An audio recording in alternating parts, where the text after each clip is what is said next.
Slaves were just in prettier cages. Oh, Megan. We're only getting started. Good evening, I'm Megan Wolf. And I'm Jeremy Dawes. Our main headlines tonight. Daddy, it's starting! To every single one of you's a bit Jesus. What a wild ride this has been. Well, that's a very blunt question. Advance is lying to you. Friends and neighbours, and have confidence that the team will keep you safe. But now you start to see, yes, the people never happy. It's never enough. I cannot believe you, Ellen. Are you saying that Advance have cured death? Jog off! We're still vassals, slaves were just in prettier cages. Oh, Megan.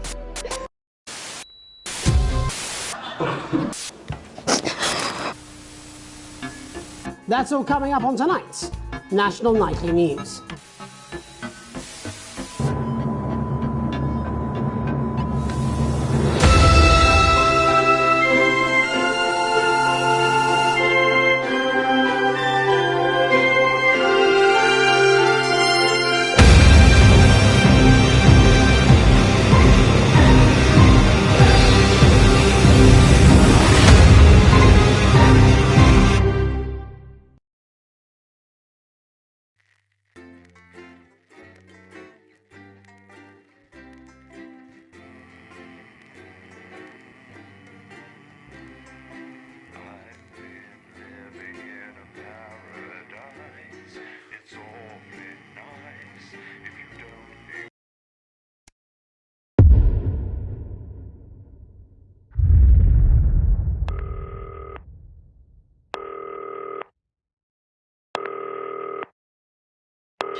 Hi, David, I have a call for you. I'm just putting it through. All right, mate. Dave here. Listen, I know you've only come in to clean up the place, but I've got a bit caught up, so you're going to have to run the news tonight. Now, don't worry. It's not hard, and I'm going to stay on the phone and help you. First, I'm going to give you a quick tour of the broadcast room, so if you're not doing it already, look forwards towards all those screens. Right, look up at the top. That coloured bar is your audience. You want to keep the viewers going up and not down. Underneath that, you've got the screens. The one on the right is the broadcast screen. That's what the viewers are seeing at home. It's only a couple of seconds behind the master screen there in the middle. That's the one you control. Now, the four small screens on the left show the different signals coming from the studio, and you can choose between them using the numbered buttons on the vision mixer at the bottom left. Don't worry, I'll talk you through it and you'll pick it up in no time. Now, have a look to your left.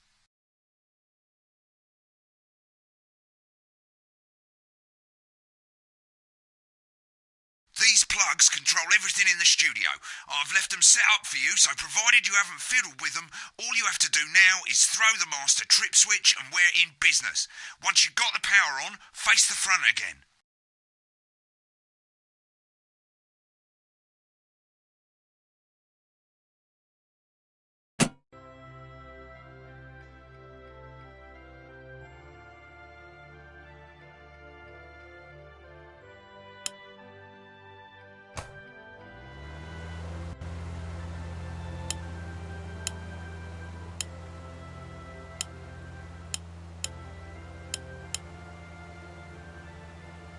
You can see on the broadcast screen that we're in the end titles for the show before us. Fortunately, they go on for fucking ages, so there's plenty of time for me to explain.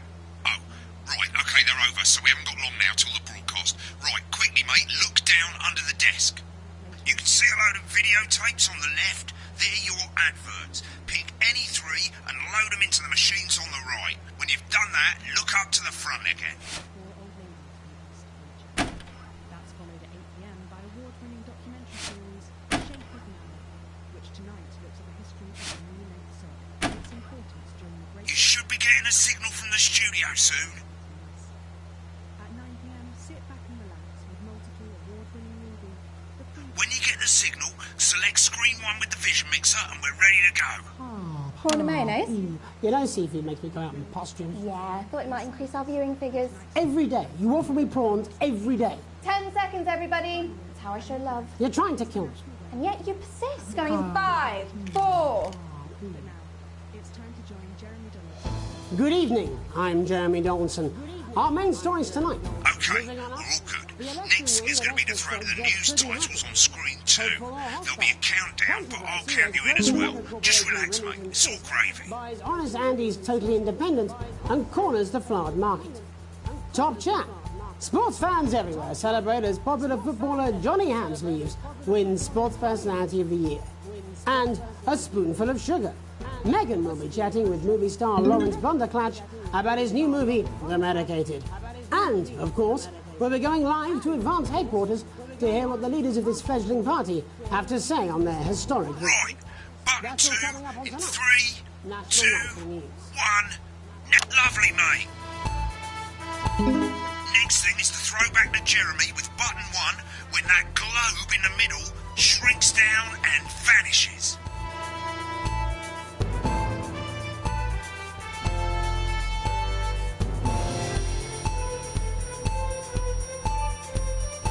Here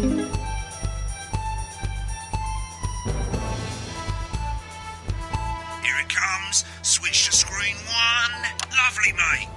But first, the votes are in and it's a decisive win for Advance. We often get a bit of interference around this time, mate. Keep your eye on the machine at the bottom right and use the right stick on your wireless controller to move the wave up and down, keeping the green bit in the white bit. But critics have accused him of a severe lack of actual policies and of being deliberately vague.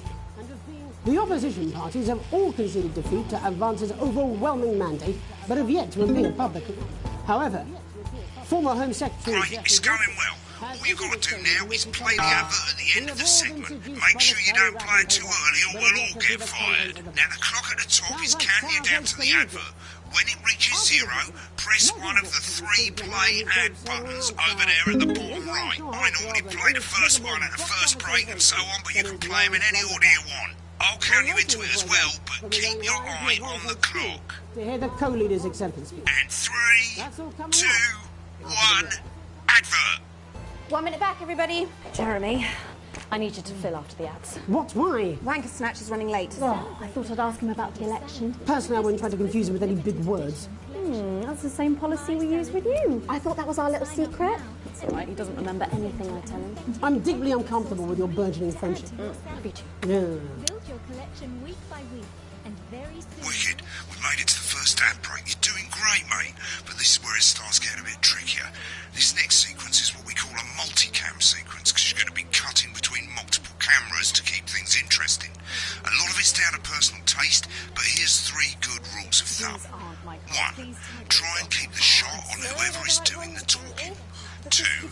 Don't stay on the same shot for too long, 10 seconds at the most. So if you're on the person who's talking, try and throw in the odd reaction shot or pull out to the wide shot for a bit, just to keep it interesting. 3.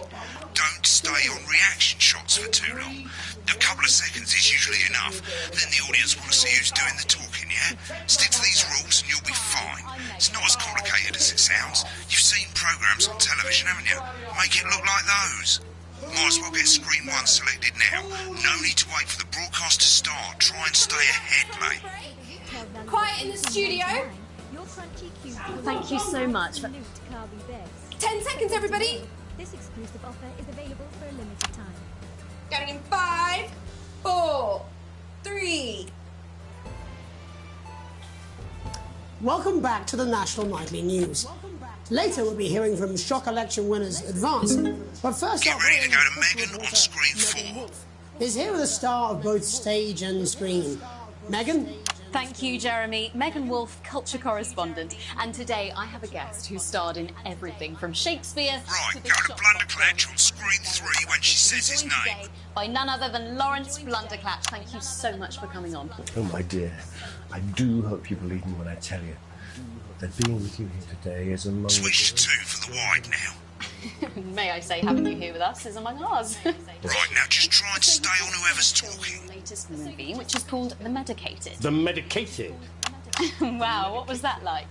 Well, as I said to Peter at the Rat, that's Peter Jensen, the director. Do you know him? Give us a look at Megan's reaction. He really Lovely. is. Now back to Thunder Twat. On several movies, all terribly successful. I said to Peter, what a wild ride this has been. And you know what, Megan? I really meant that. Wow, that is fantastic. And am I right in saying that the character you play in this movie is quite an academic one? Absolutely right. A scientist. Was that a challenge at all? What exactly are you implying? But seriously, yes, you're right. It was a complete departure from my last starring role when I played Sergeant Brock Rockman in Bullet Man. You'll remember that that was the true story of one soldier's fight for a love that surpasses all others. A love, of course, for freedom. I think it's grossed over $1 billion, but honestly, who's counting? It's a role that saw you scoop 2 Best Actor awards, if I remember correctly. It's so sweet of you to mention it, but I really am not in it for the awards, although those 3 little statues do take pride of place on my mantelpiece. With all the others, I'm sure. So, if you're not doing it for the awards, what is it then that drives you? Oh, that is a beautiful question, Megan, and not easy to answer. Like you, I'm afraid. Cut me, and I will bleed. And often, that's how it feels, doesn't it? Doesn't it? Bleeding, giving, suffering for one's audience. I suppose in the end, I do it for the difference it makes. I do it for the people that I inspire, the little people. But most of all, I think I do it for the positive change that I can bring about in the world. And today, of course, we're in for some real change, it looks like, in the coming few months. What do you make of this historic election result? Oh, well. Well, now you're asking. Historic election result. Indeed. Historic is the word. Well, it's difficult, isn't it? Very difficult. But I think I've always been quite clear that when it comes to politics, one should always strive to not fuck things up. Shit, he swore. Oh, well, don't worry, he won't do it again. Sorry, I said fuck. Shit, he did it again. OK, don't panic. I'll explain how to deal with swearing at the break. Medicated, which opens next week. Right, they've swapped the shot of Jeremy on screen 1 for a VT of the movie clip. You'll get a countdown on the screen, but I'll just let Megan cue you in. My character, Dr. Lodds Hemlock, is faced with a decision that could affect humanity's very survival. Exciting stuff. Let's take a look. Exciting stuff. Looks like Blunderclatch is losing it in the studio, but we ain't got time for that. There's more interference coming. It's a bit trickier this time, mate. Hold down the R2 button, your wireless controller, and as the frequency changes, match it to the right bit by gently pushing the right stick to the right. You think I don't know that? Now we're going to squash the frequency back by dragging left. No, we mustn't. Think of Carol. That's Dr. Lance to you, Miss Flanagan. Jubbly, mate. For you, baby. Next, we're going to change the amplitude. Same as last time. Hold down the R2 button, but this time, move the right stick up. Upwards, mate, upwards. Doctor, I'm drowning, Lance, you said. you need to see this. No, it's not. Right, now let's match it back by going downwards.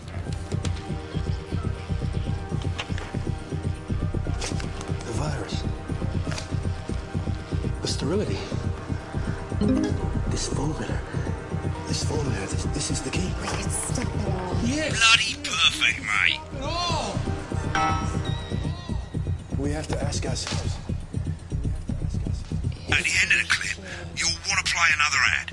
Remember to use the clock at the top to count you in.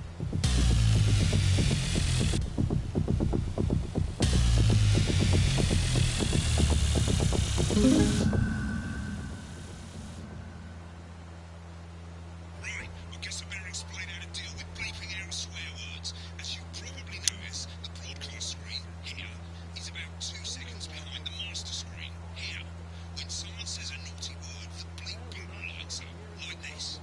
2 seconds later, you'll hear that swear word going out on the broadcast, and you need to hold down the bleep button or the L2 button on your wireless controller for as long as the swear word lasts. It can take a bit of practice getting used to hearing 2 things at once. Just stay calm and you'll get it. And if you can't tell when to bleep, just above the button, you'll literally be able to see the sound scrolling by. All you've got to do is hold it down while the red bit is over the red line. Simple. Of course, if you do it by eye, you'll have to take your eye off the screens. That's why real professionals do it by ear. Most people like to have the volume of the broadcast screen a little bit below the master screen. Let's set it now. As you turn it up, you'll hear the advert getting louder. Good. You're set to start censoring. Like I say, it takes a little practice, but I'll try and help you through it, and soon we'll have you bleeping like a pro. Remember, button lights up, count 1, 2, and hold it down. More than 2 areas of outstanding natural interest. Isn't it time you're back? Remember to select screen 1 Apparently you've been drinking since lunchtime. Thanks for your line range in the I know. God help whoever has to bleep this. 10 seconds, everybody. And a lawyer and a TV personality running the country. Seriously? We've had worse. 5, 4, 3.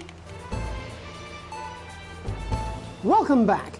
And I'm told we can now go live to Advance headquarters, where the 2 leaders, Peter Clement and Julia Salisbury, are about to make their acceptance address. Oh shit, he's pissed. Shall I Get ready start? to bleep. Go for it, Pat. Okay, well, thank you all for coming, and, well, where do I start? What a day. They said we couldn't do it. They certainly did. They used every dirty, low-down, lying, southern bastard trick they had against us. But you, the people, you saw right through their shite. I'm sorry about the language there. Sorry about that. I've had a couple of celebratory pints. Makes me coarser than the Granny's fanny. Memorably put. But to be honest, who can blame Peter for celebrating? Throughout the campaign, you've heard us say that Advance are not a political party. A party is what you have when things are going well. When the country is suffering, you don't need a party. You need a team. A team that can change things. But today is day 1 of a new future. A better, fairer future. So perhaps we should all be celebrating. Except for the rich. For them the party's over. They shouldn't be celebrating. They should be putting their shitting pants on and opening their dusty checkbooks. Again, colourfully put, but not inaccurate. Before we came out here to address the nation, we used our executive powers to pass the Assets and Wealth Act. Working with the tax office, we have produced a definitive list of every person in the country with wealth into the millions. You know the sort of... Probably you rather you don't. Because the likes of you and me are not welcome in their gated communities. Tomorrow we will be introducing a sweeping reform of the tax system in this country. No more hiding wealth offshore, no more trust funds or creative accounting. A simpler, fairer, unavoidable set of tax laws. So all you bastard public school snobs have got nowhere to hide. And earlier today, we revoked your passports. You want them back? You want to leave like you threatened before the election? That's fine. But first, you're going to pay up. You're going to pay back. Advance are going to turn this country from a nation of warring individuals into a team. To properly fund health and education. To raise the living standards of us all. The pundits said we'd have to raise billions. But you'll see when we've reclaimed what's ours, that's absolute ferret shite. So to you posh twats. The people who pay you a pittance to serve them drinks in their private clubs. The people whose children you raise. So they've got time to get even fucking richer. Advance have this to say to you. It ends today. We are coming for your sports cars and your mansions and your vineyards. It ends today. We will put the wealth of this country back where it should have always been, in the hands of the people who created it. It ends today. Yes, it ends today. And tomorrow, we'll start making it fair again, just like we promised we would. And until then, ladies and gents, I suggest we all get pissed. I can't argue with that. Thank you for your time. Well, an interesting acceptance speech there from the leaders of Advance, and our apologies for the fruity language. Hopefully we got that bleeped out for you in time. If not, someone's going to be in trouble. So, as the country braces itself for new government, that's all from us this evening at the National Nightly News. We'll be back tomorrow with full coverage of the first day under Advance. I'm Jeremy Donaldson. Have a peaceful night. Right, looks like you've got it now. Thanks for all the help, mate. I've got to go. Ferry's about to leave. Probably won't be coming back. Job's yours, mate. Good luck. Boring politics, then? This is some weird fever dream, and I'm dying now. You should be so lucky. I'll see you tomorrow night. Not coming for a drink? No, got a date.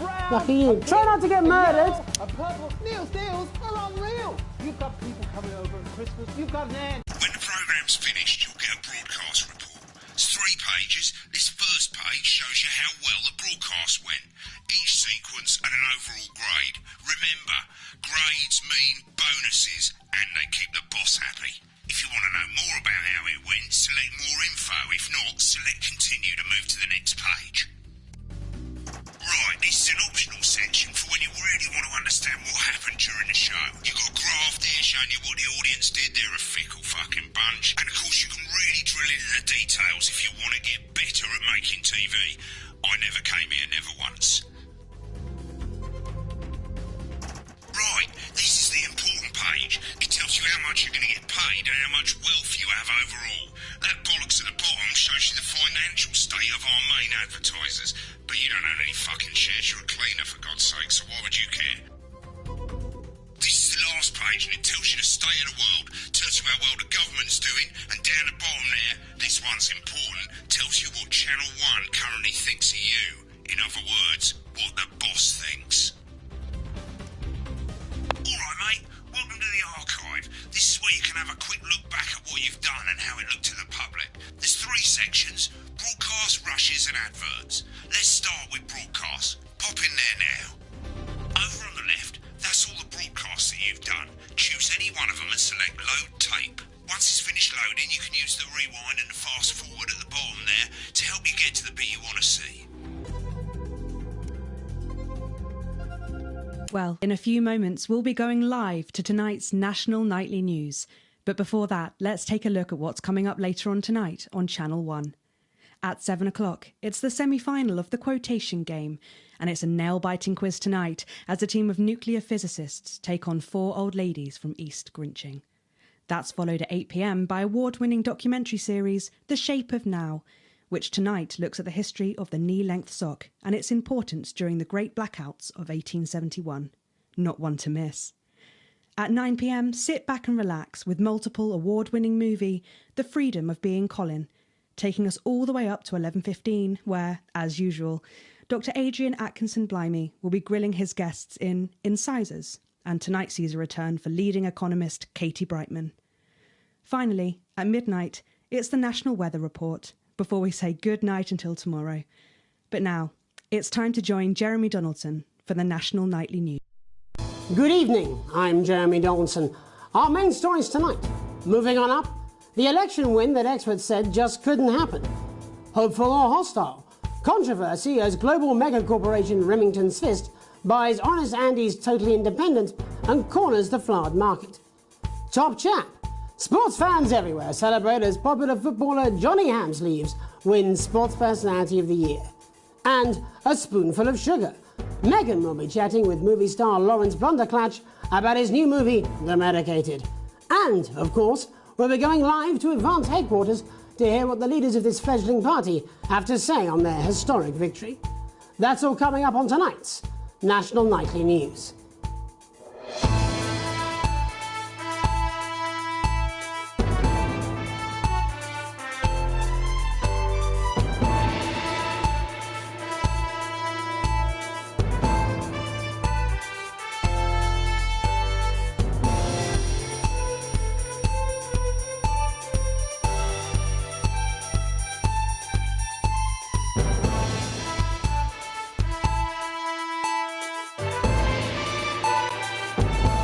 But first, the votes are in and it's a decisive win for Advance. The landslide victory, with an astonishing 81% of the popular vote, is the biggest election win in living memory.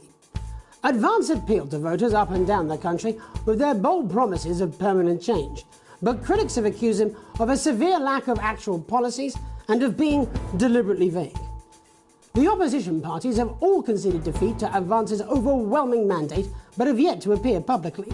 However, former Home Secretary Geoffrey Jeffreys has issued a statement in which he comments that we have all been seduced by the shiny wrapping paper, but have yet to see the contents of the box.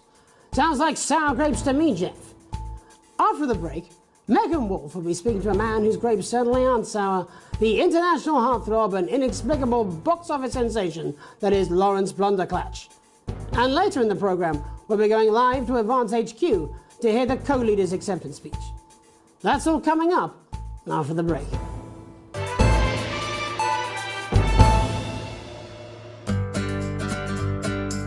Celebrate the classic age of salad with this exquisite limited edition collection. My Salad Weekly. Sign up now and every week we'll send you an authentic, ethically sourced ingredient to add to your salad. Build your collection week by week and very soon you'll have a salad that really gets the lunchroom talking. From tomatoes and oils to leafy greens and lovely grains, this really is the complete collection. Every issue also comes with a companion magazine that explores the history of the art form, from the Great Balsamic Wars of '48 or Edward the Confessor's discovery of the cucumber to the man that changed the very way we see the humble salad, Julius Caesar himself. Start your personal salad collection now and we'll send you your first 3 issues. Loose leaf, Remain, and Iceberg. Plus this exclusive lettuce fridge magnet, all for just $7.97, with free postage and packing. Order now and you'll receive this crouton display case, free. That's right, absolutely free. With a retail value of $18.99, your crunchy cubes will look their absolute carby best. But don't delay, this exclusive offer is available for a limited time.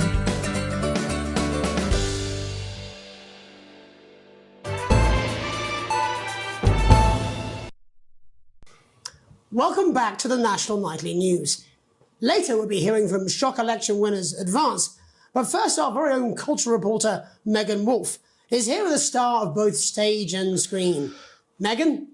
Thank you, Jeremy. Megan Wolfe, culture correspondent. And today I have a guest who starred in everything from Shakespeare to the Shotbot films. I'm very excited to be joined today by none other than Lawrence Blunderclatch. Thank you so much for coming on. Oh, my dear. I do hope you believe me when I tell you that being with you here today is among the greatest joys of my life. May I say, having you here with us is among ours.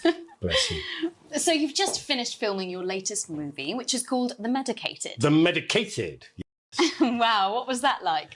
Well, as I said to Peter at the Wrap, that's Peter Jensen, the director. Do you know him? He's a wonderful chap, he really is. I've worked with him on several movies, all terribly successful. I said to Peter, what a wild ride this has been. And do you know what, Megan? I really meant that.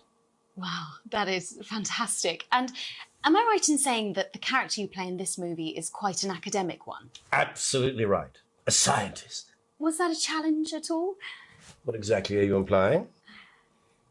But seriously, yes, you're right. It was a complete departure from my last starring role when I played Sergeant Brock Rockman in Bullet Man.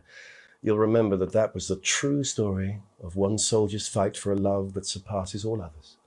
A love, of course, for freedom. I think it's grossed over $1 billion, but honestly, who's counting?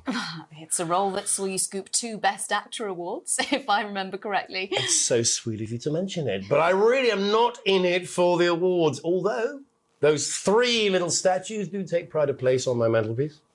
With all the others, I'm sure. So, if you're not doing it for the awards, what is it then that drives you? Oh, that is a beautiful question, Megan, and not easy to answer. Like you, I'm afraid. Cut me, and I will bleed. And often, that's how it feels, doesn't it? Doesn't it? Bleeding, giving, suffering for one's audience. I suppose in the end, I do it for the difference it makes.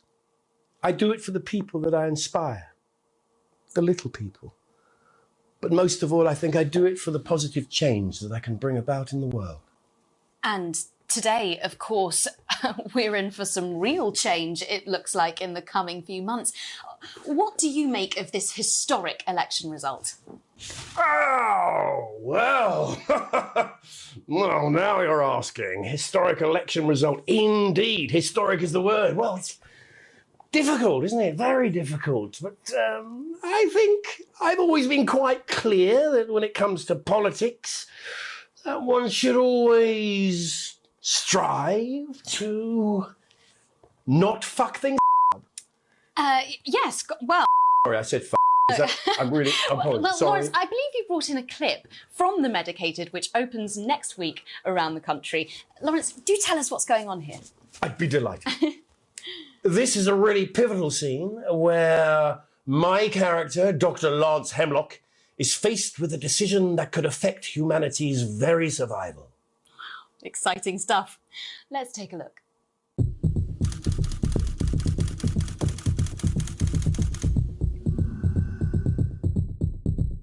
I don't understand it.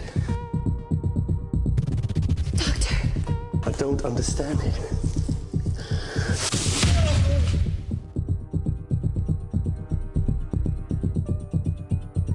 It's not your fault. You think I don't know that? Nolans mustn't think of Carol. That's Dr. Lance to you, Miss Flanagan. I did it for you, baby. All for you. Dr. Hemlock. We're gonna change the world, do you remember? If only I listened to you. Dr. Hemlock. You told me, but I didn't listen. Doctor. I'm drowning, Lance, you said. You need to see this. No, it's all too late. Look at this!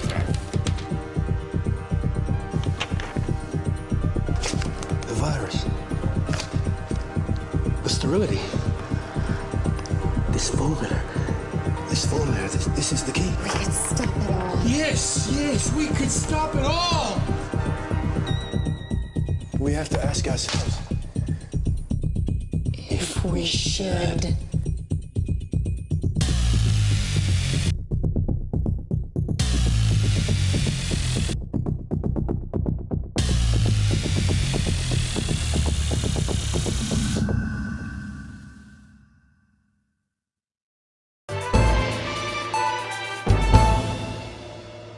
Where can you get warm, sandy beaches, clear waters, and fine dining? Well, we're not sure, but here in St Bumley on the Taint, we've got a big hill and the bus comes twice daily. Visit picturesque St Bumley this summer and experience a holiday that's simply unlike any other. Come and visit the abandoned Spade Factory. Your kids will love exploring the old production line in relative safety. Grab your tetanus shots and come down today. There's no gift shop, but feel free to grab an old handle from the skip out the back. Or why not indulge your cultured side and visit some of our sites of historic interest, like the parish church, currently the subject of a thrilling police investigation, the old market, home of the fairly big cabbage, or the hole. Hey, that's a nice hole. And after a long day exploring Bumley, You can relax in comfort in one of 2 communal tents. Or you could take advantage of our famous nightlife. There's a radio in the cafe, or on Fridays we gather to watch tramps fight. Come on, Harold, you scruffy old meth head. Only 85 minutes from the coast, and with more than 2 areas of outstanding natural interest. Isn't it time your family went Bumley way? And hey, if you come in the dry season, we've got a car park. St Bumley, on the Tame, naturally.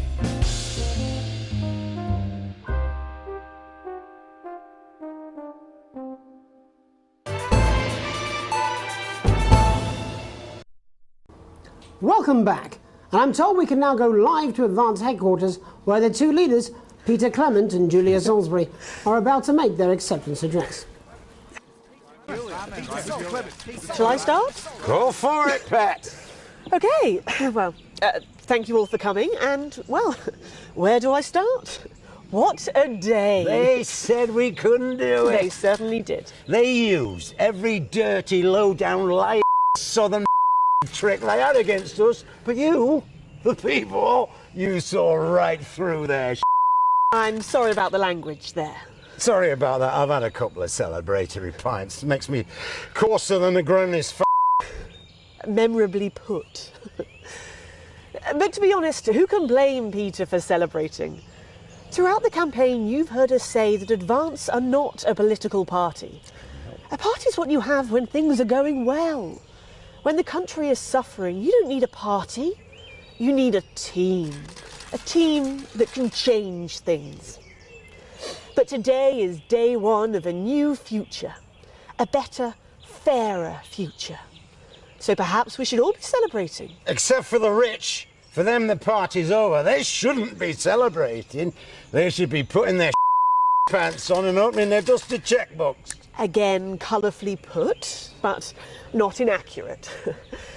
Before we came out here to address the nation, we used our executive powers to pass the Assets and Wealth Act.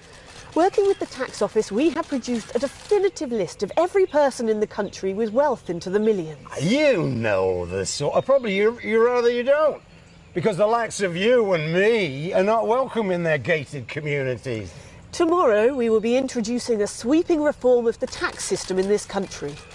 No more hiding wealth offshore, no more trust funds or creative accounting. A simpler, fairer, unavoidable set of tax laws. So, all you public school snobs have got nowhere to hide. And earlier today, we revoked your passports. You want them back? You want to leave like you threatened before the election? That's fine. But first, you're going to pay up. You're going to pay back. Advance are going to turn this country from a nation of warring individuals into a team. To properly fund health and education. To raise the living standards of us all. The pundits said we'd have to raise billions. But you'll see when we've reclaimed what's ours, that's absolute ferret shit. So to you posh people who pay you a pittance to serve them drinks in their private clubs, the people whose children you raise. So they've got time to get even richer. Advance have this to say to you. It ends today. We are coming for your sports cars and your mansions and your vineyards. It ends today. We will put the wealth of this country back where it should have always been, in the hands of the people who created it. It ends today. Yes, it ends today.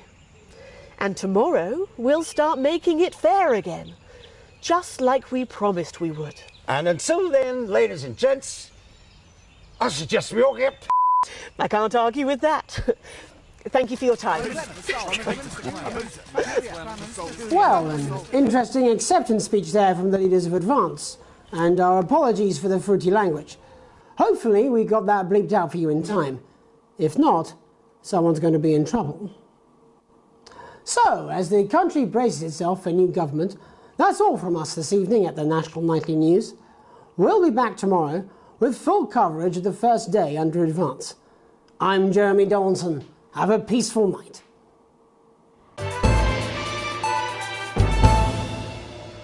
Welcome Welcome to Crazy Neil's Crazy Pre-Christmas Sofa and Chair Deals. It's a steal with Crazy Neil. We don't care if you've been naughty or nice. We got green sofas, red sofas, brown cushions, pink cushions. You've got a grey sofa. We've got a great sofa. In a grey, a brown, a pink, a yellow, a purple. Neil's deals are unreal. You've got people coming over at Christmas. You've got an aunt. She's going to leave a stain on the sofa. You don't want her sitting on this white sofa. She's going to have to sit on the dark sofa. This is a deal with Neil Appeal.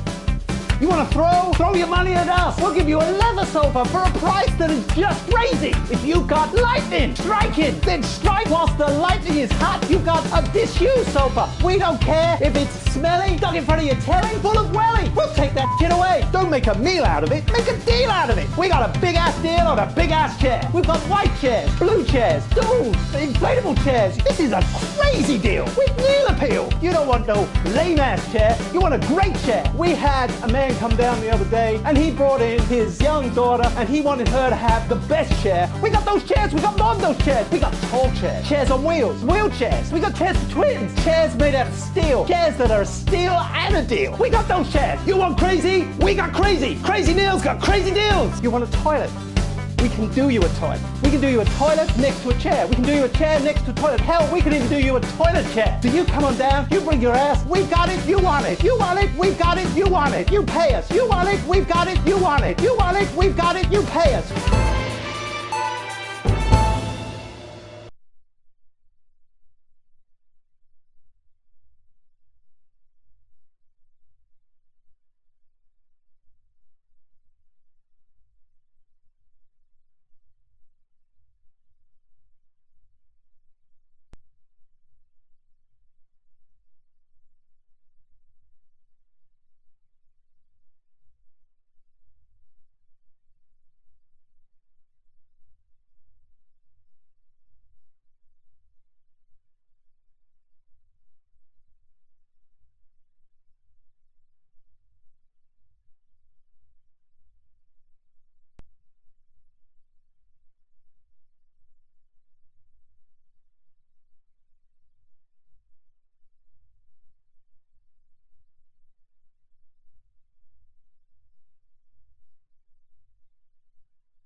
rushes.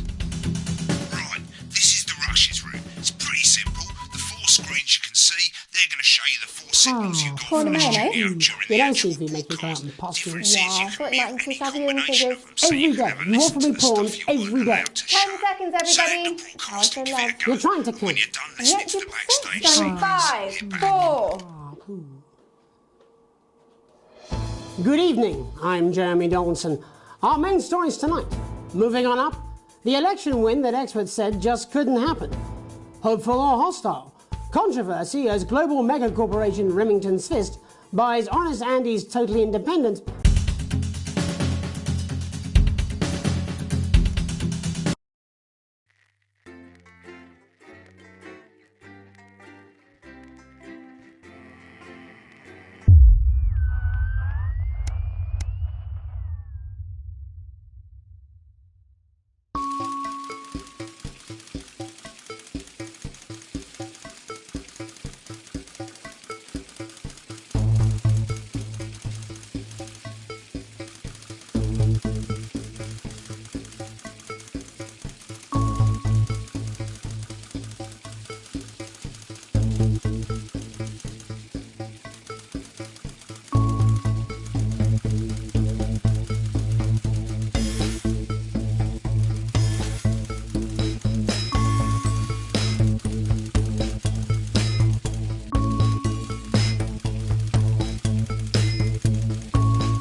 So I can get back to my guests. First of all, let's get the power on. You need to get at least the bottom 4 plugs on.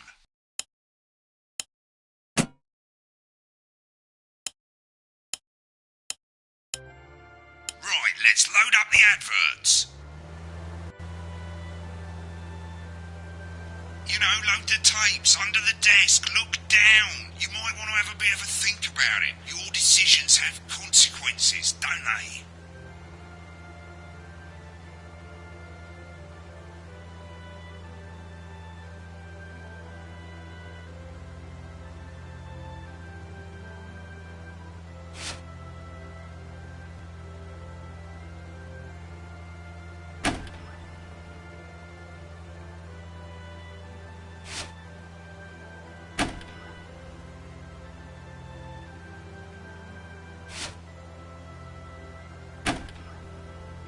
You can see they finally got the old headline system up and working again, and the vision mixer's already in headline mode because headlines always come at the start. It's really simple, mate. These 2 buttons at the bottom of the vision mixer, you can see they now have A and B on them, and they're to help you pick image A on the left bottom screen here, or image B on the right bottom screen here. It's really simple. This little clock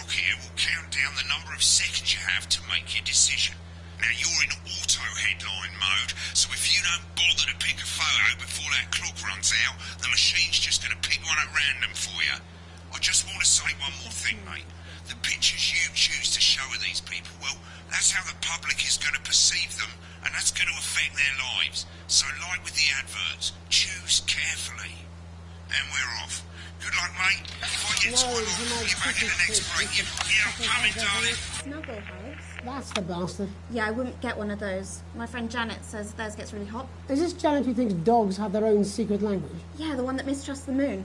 10 seconds, everybody. Not the best source of consumer advice, then. Don't blame me when it explodes. Going in 5, 4, 3. Good evening, I'm Jeremy Dawson. Our main headlines tonight. Destination unknown. At the end of Advance's first full week in office, we ask exactly who's leading this charge. Tonight, I'll be discussing what the new future might hold with a leading economist and radical free thinker. With the country's wealth creators in a state of panic and unfavourable rumblings already heard from overseas, I'll be asking my guess whether Advance can deliver on even a fraction of their manifesto promises. Out with the old, Remington's Fist have appointed Sophia Remington as their new CEO. The following photo, taken from our archive, gives us a sense of this influential young firebrand who, at the tender age of 23, becomes the youngest female CEO in history. Sophia Remington has always impressed. She was top of her class at university and graduated with the highest honours, immediately being asked back to lecture. The markets have responded favourably to Sophia's appointment, with stocks rising 30 points in light of the announcement. In her first press conference this afternoon, Sophia announced a children's toy named Mr. Snugglehugs. Sophia promises it will be all the rage this Christmas, but concerns have been raised about the product's safety. Making a splash, intrepid scientist Dr. David Wong and marine biologist Ingrid Swarsborg-Horgensford have today set off to explore Dante's taint. The recently discovered cave system was previously thought unreachable, but thanks to a new breakthrough in underwater flower technology, the pair hope to successfully reach the imposing central cavern and the undiscovered plant species it contains. This is, of course, only the latest in a series of successful expeditions for this unlikely pairing. In a joint statement about the dangers their team might face, the pair stated, "We will face the plentiful challenges together like we always have." Playing the field, rumours abound as sporting legend Johnny Hamsleeves is snapped leaving Bush, one of the capital's hottest clubs. The footballer was caught while out celebrating being named Sports Personality of the Year last week, as reported by this very programme. And judging from the angle and velocity of that spray, it looks like Johnny may have been celebrating a little bit too much. I certainly wouldn't want to be his dry cleaner.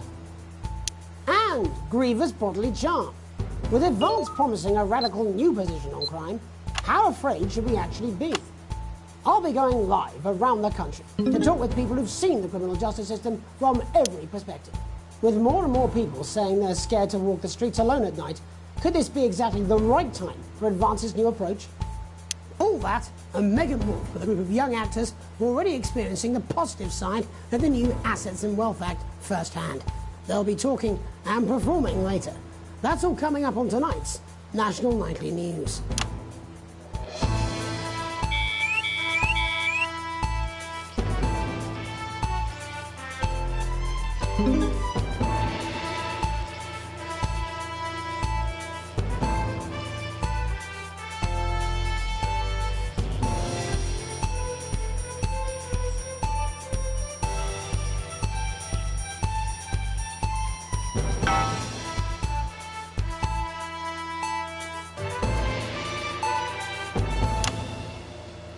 In the wake of the government's swift enactment of the Assets and Wealth Act, we're talking about Advance's first week in office and what the new future holds.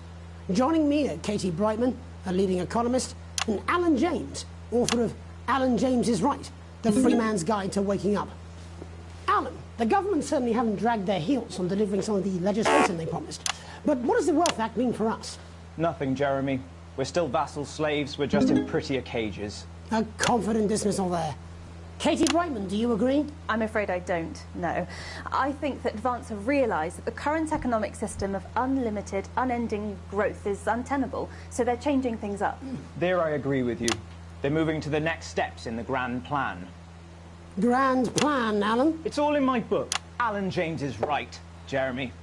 We're to become the great herd, ignorant, sterile and short-lived. That's what they want. Or perhaps Advance have just realised that if we carry on the way we are, we will destroy ourselves and this planet in a mad orgy of consumption, if you'll excuse the colourful metaphor. Yes, orgy is the right word.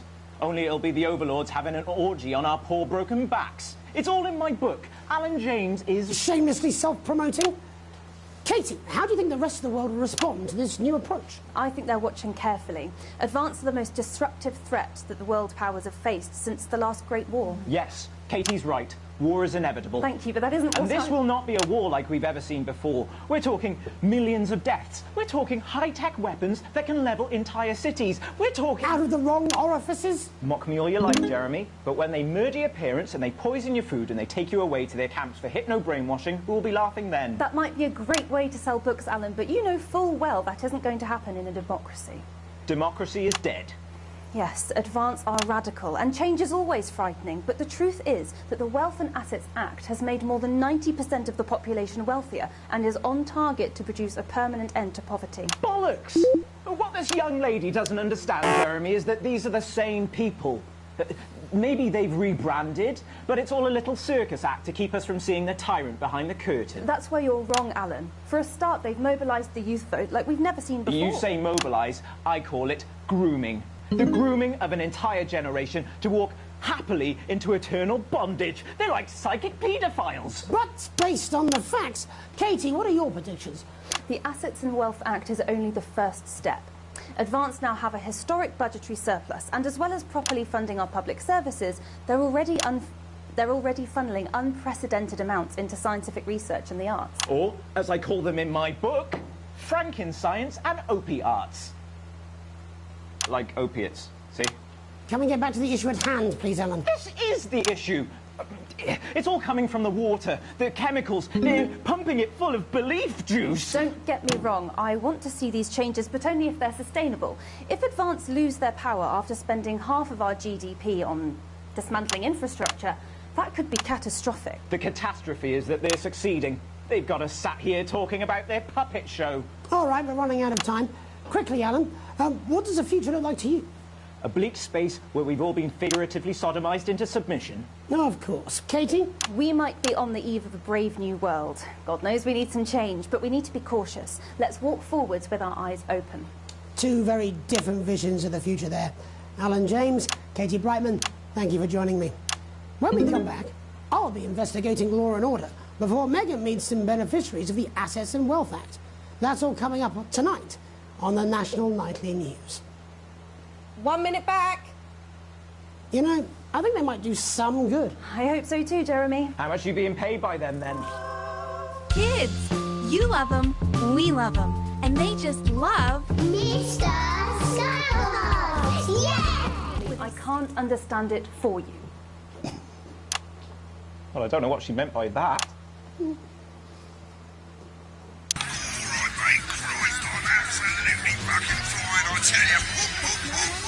How's it going, actually? Fuck it, I don't care. I hate the fucking news. Oh, bloody hell, I love this tune, though. All right, mate, see you later, bye! I'm just saying I'll do what I can, that's all. Oh, shit, you will. She's good. You know she is. I've said a bit of word in, that's all I can do. 10 seconds, everybody. That sticks on 5, 4, 3. Welcome back. In our second segment, we're going to be taking a deep dive into the state of law and order in our country.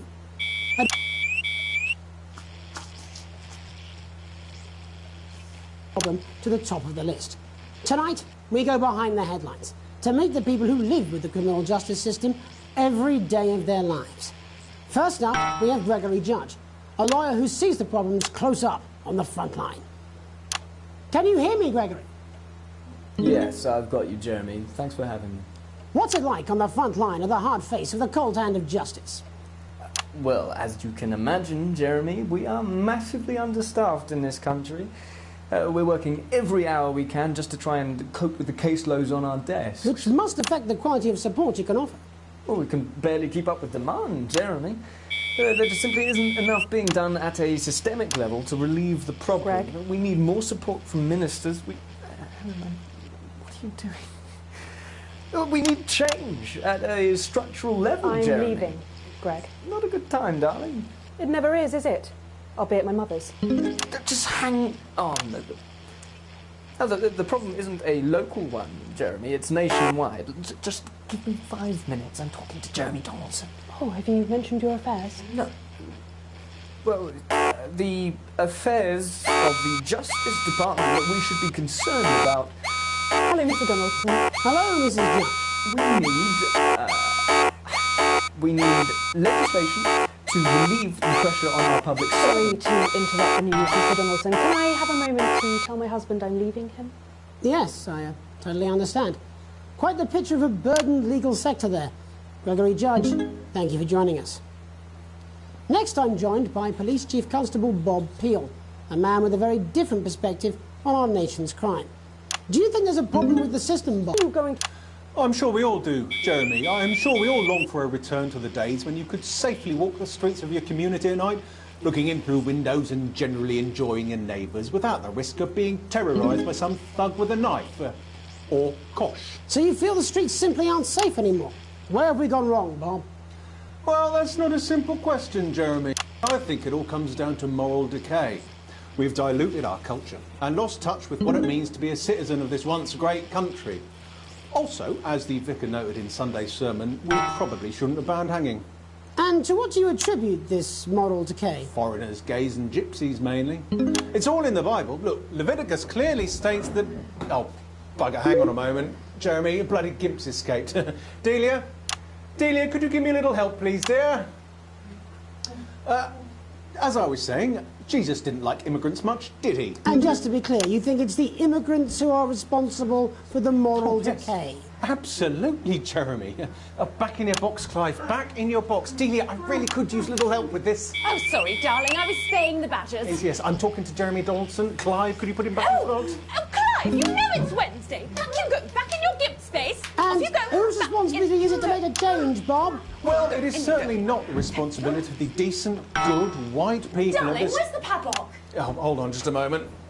Oh, Clive, this simply won't do. Naughty, naughty, naughty boy. Mummy said... Clive, I am not having this again. Mummy said get back in your gimp space. No! Naughty! You beast, Clive! As I was saying, Jeremy, moral decay. Crime is the responsibility of the criminal, no one else. Look, everyone has a sob story, but we don't all end up as barbarians, do we? Look, when our daughter Alice comes home with an A-, does she go on a killing spree? No, she takes 3 of her pills and hides under the stairs like a normal child. Thank you, Bob. Bob Peel there, really locking down the police's position on morality for us. And finally tonight, hopefully uninterrupted, it's time to get to the heart of the matter. Tony Dawson has recently been released from prison after serving 3 years for aggravated assault, burglary and menacing a SWAT. He's agreed to talk to us today, which is also, I believe, his birthday. Many happy returns, Tony. Cheers, Jez. Call me Titwank Tony. Everybody else does. No, I'm not going to be doing that. Can you tell us what it's like in prison, Tony? Titwank Tony. Hey! Prison's a mixed bag. Structure's quite nice, but it's a constant battle against institutionalisation, as you can imagine. And obviously, titwanks are quite hard to come by. I'm picking up that you're not alone there, Tony. Titwank Tony. Hey! Yeah, sorry, my friends are throwing me a surprise party. Yeah, sorry, my friends are throwing me a surprise party. Okay, well, we're trying to get back to that party as soon as possible. First, let me ask you this. In prison, help to rehabilitate you in any way, Tony? Titwank Tony! I don't think it's as easy as that, Jez.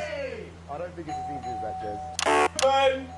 I think asking that is an oversimplification. It sounds like it's getting quite busy there, Tony, but let's try and soldier on. Since leaving custody, have you been able to find a new job? Yeah, all the boys are here. Big Chris, Little Chris, and Vampire Chris. This one's, yeah? Yep. One sec, love. Titwank Tony's on the news. Rehabilitation's difficult with the current system, Jez. It's just not set up for it, you know? It's inherently unjust. Open! So, do you feel tempted to... I'm sorry, who's this guy? Open! You are joking. Chrissy Freebollocks has only got Mr. Fancy, oh. Not now, fellas. I'm on the news. It seems like we've caught you at a bad time. For the little boy. Oh, I can't really hear you, mate. It's getting a bit busy here. Jesus. Yes, we seem to be losing the signal here, Tony. No fucking way. Let's believe that. Well, we're just trying to get that signal back. I think we... Yes, Tony? Tony, I mean, we're literally for 2 seconds. How has this happened, Tony? Can you hear me? Well, we seem to have lost our train of thought there a little. Hopefully you, the viewer at home, have managed to glean a broader understanding of the serious and complex issues around law and order.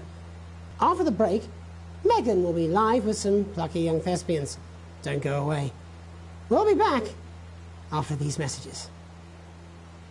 Mate, I ain't got long and I'm quite drunk. It's been a great night. In this next section, there's a bit of music. If you edit in time with the music, you can see the result on the vision mixer, and the public will love that. Don't worry if you don't know, you won't get punished for it or nothing. Just try and stay in the groove.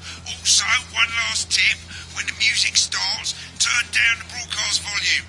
Right, enjoy the music bit. God, I love music. God, I'm so pissed. I think I might go and throw up in a bit. Surveys that they loved their visible plates, and 7 out of 10 dentists would recommend it. 10 seconds, everybody.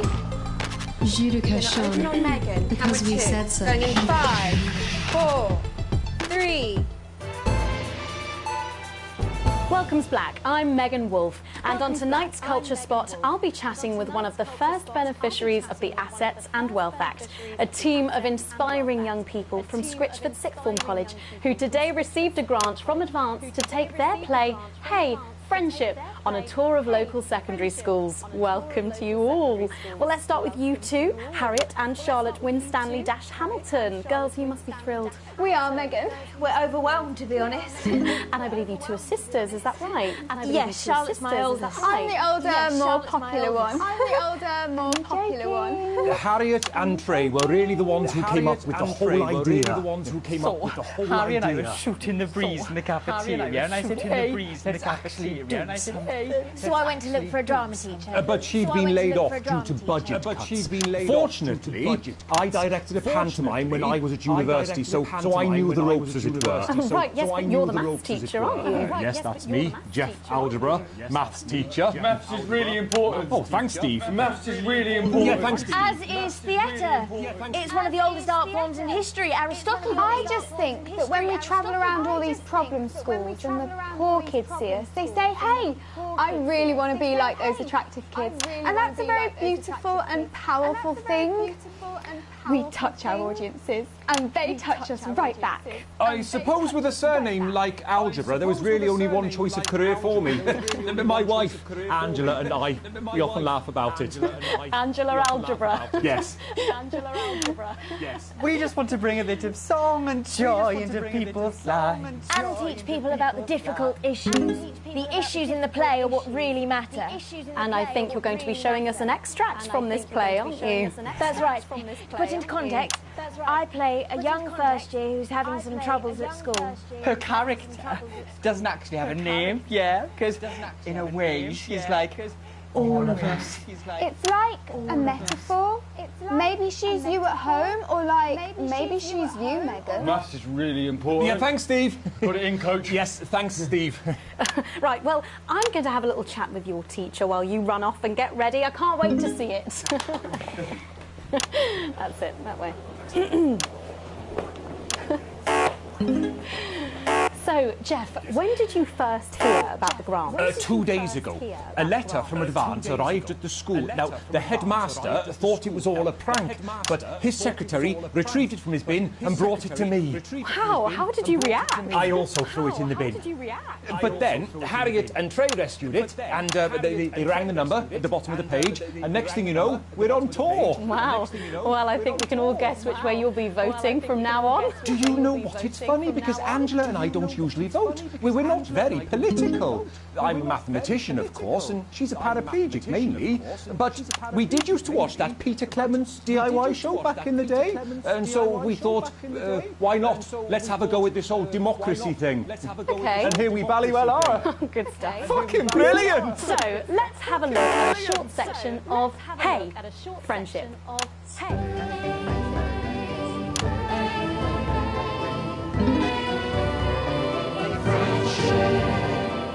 Dear Diary. Dear Diary. I'm not sure I can take another day at this school. I'm not sure I can take another day of tears. Tears. Another day of fears. But still I walk the corridors alone. Alone. Dreading what might be around every corner. What's around the corner? What's around the corner? What's around the corner? What's around the corner? Oh, hi, Gary. Oh, heavens, hi, no! Gary. It's Gary the Fist! Oh, heavens, no! Gary the Fist! Gary the Fist! Going somewhere, little first year? Going somewhere, Great. little first I've been year? looking for some poor victim to bully all morning, but will this make me feel better about my violent father? Violent father. Excuse me, I'm late for maths. It's my favourite subject, and so important. Maths is for losers. What? Maths is for losers. My arm's stuck, coach. Keep going, for fuck's sake! Right, maths is for losers. Now, give me your lunch money. Double lunch for me today, but why am I only truly happy when I'm eating? Not today, Gary the Fist. What do you mean, not today? Who are you? Oh, my arm's free, coach. Brilliant, keep going. Right, who are you to stand up to me? I'm Gary the Fist. And you're just a sad little girl with 2 gay dads who's all alone. That's where you're wrong, Gary the Fist. These are my 2 new friends. Vanessa is captain of the netball team. Yeah. And Blake owns a motorbike. Yeah. But I can't fight all 3 of you, and I don't have any friends of my own.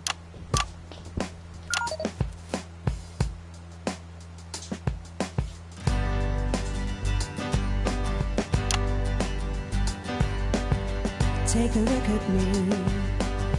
Take a little look at my face. I could be you. She could be you. And you could be me. Or you could be me. Life can be peachy keen if you work as a team. It's my choice to remain. So stop now, make a different choice. Listen to that inner voice. Hey, listen up, I won't take no crap. Who said middle class girls can't rap? I ain't afraid of your cruel lads. I'm a mother-loving rebel, but I still love maths.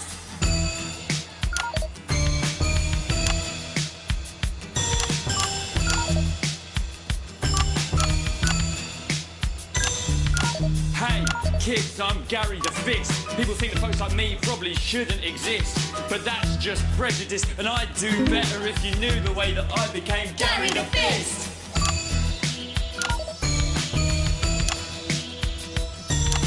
I grew up on a council estate. The park was hip, but the flats weren't great. My dad used to come home drunk and late, and he'd hit my mum, and for dinner he had to wait. Where's my dinner? It's not ready. Where's my dinner, woman? Don't make me ask you again. Hitting women is wrong. I guess life's pretty hard on a council estate. Life's pretty hard on a council estate. Life's pretty hard on a council estate. Life's pretty hard on a council estate. Life's pretty hard on a council estate. Life's pretty hard on a council estate. Life's pretty hard on a council estate. It's so damn hard on a council estate. Life can be peachy keen. Yeah. If you work as a team. Just work as a team. It's your choice to be me. It's my choice. So stop now, make a different choice. Listen to that inner voice. Friendship! Yes! Oh. Well, thankfully that's all we have time for tonight on the National Nightly News. Join us tomorrow night for all the headlines from across the country. My name's Jeremy Donaldson. Have a peaceful night. And we're out. Oh, that was brilliant! What the literal fuck was that? I believe France knows this. and we're here to help. The new Advanced Go-Getters initiative will ensure that every young person enjoys the abundance of benefits that only a true community can provide, while keeping us informed of all the ups and downs to help make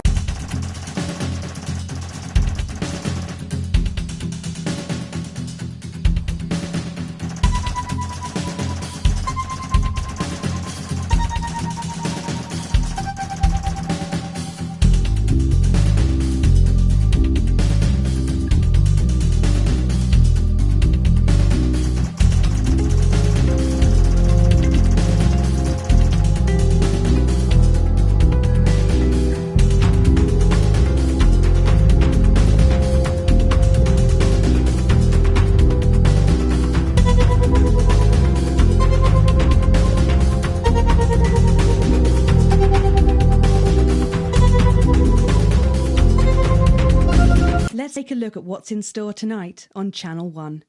Kicking off our evening schedule is a retrospective of the best moments from Peter Clement's Just the Job, reminding us just how our new Prime Minister became so popular in the first place.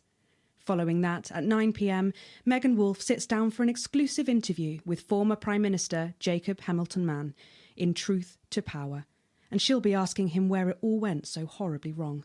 I'll certainly be tuning in for that.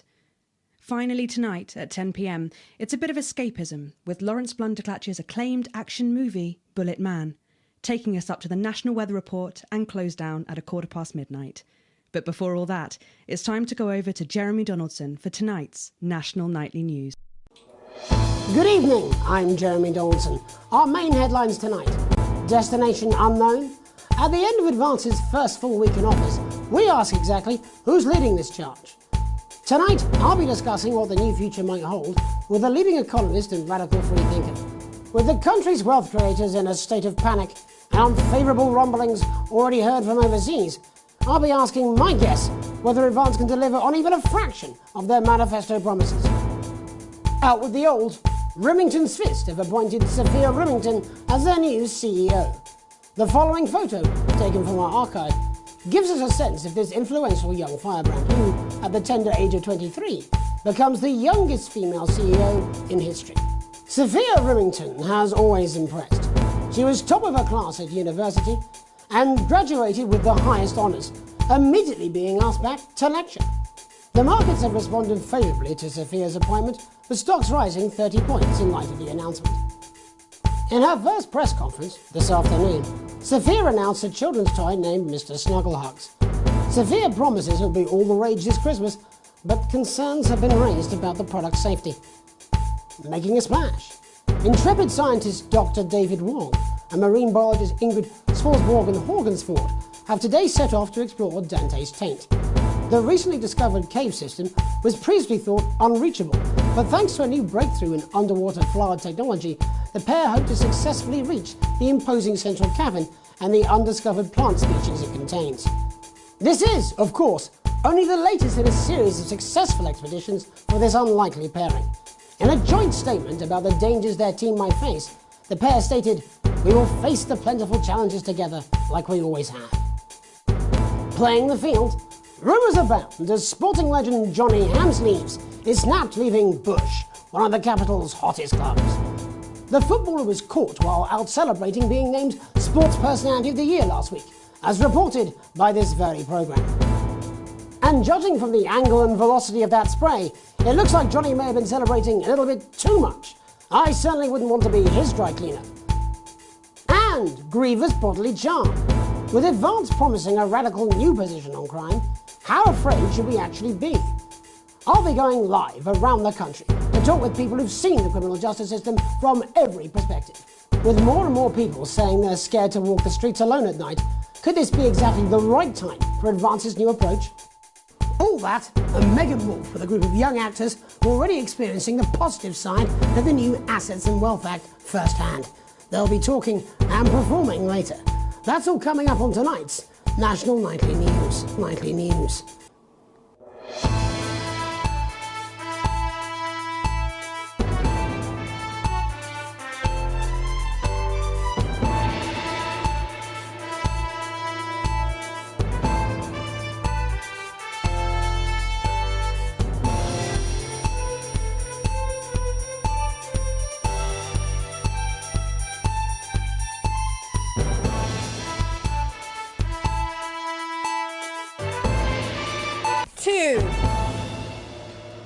In the wake of the government's swift enactment of the Assets and Wealth Act, we're talking about Advance's first week in office and what the new future holds.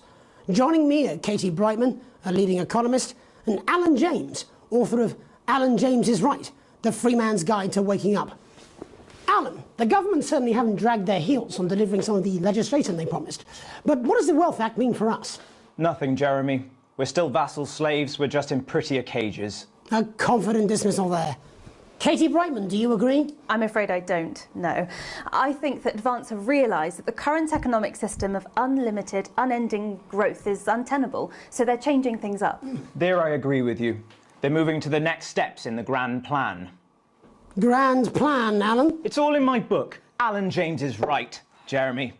We're to become the great herd, ignorant, sterile and short-lived. That's what they want. Or perhaps Advance have just realised that if we carry on the way we are, we will destroy ourselves and this planet in a mad orgy of consumption, if you'll excuse the colourful metaphor. Yes, orgy is the right word. Only it'll be the overlords having an orgy on our poor broken backs. It's all in my book. Alan James is... Shamelessly self-promoting? Katie, how do you think the rest of the world will respond to this new approach? I think they're watching carefully. Advance are the most disruptive threat that the world powers have faced since the last Great War. Yes, Katie's right. War is inevitable. Thank you, but that isn't what And this will not be a war like we've ever seen before. We're talking millions of deaths. We're talking high-tech weapons that can level entire cities. We're talking... Out of the wrong orifices? Mock me all you like, Jeremy, but when they murder your parents and they poison your food and they take you away to their camps for hypno-brainwashing, who will be laughing then? That might be a great way to sell books, Alan, but you know full well that isn't going to happen in a democracy. Democracy is dead. Yes, Advance are radical, and change is always frightening, but the truth is that the Wealth and Assets Act has made more than 90% of the population wealthier and is on target to produce a permanent end to poverty. Bollocks! What this young lady doesn't understand, Jeremy, is that these are the same people. Maybe they've rebranded, but it's all a little circus act to keep us from seeing the tyrant behind the curtain. That's where you're wrong, Alan. For a start, they've mobilised the youth vote like we've never seen before. You say mobilise, I call it grooming. The grooming of an entire generation.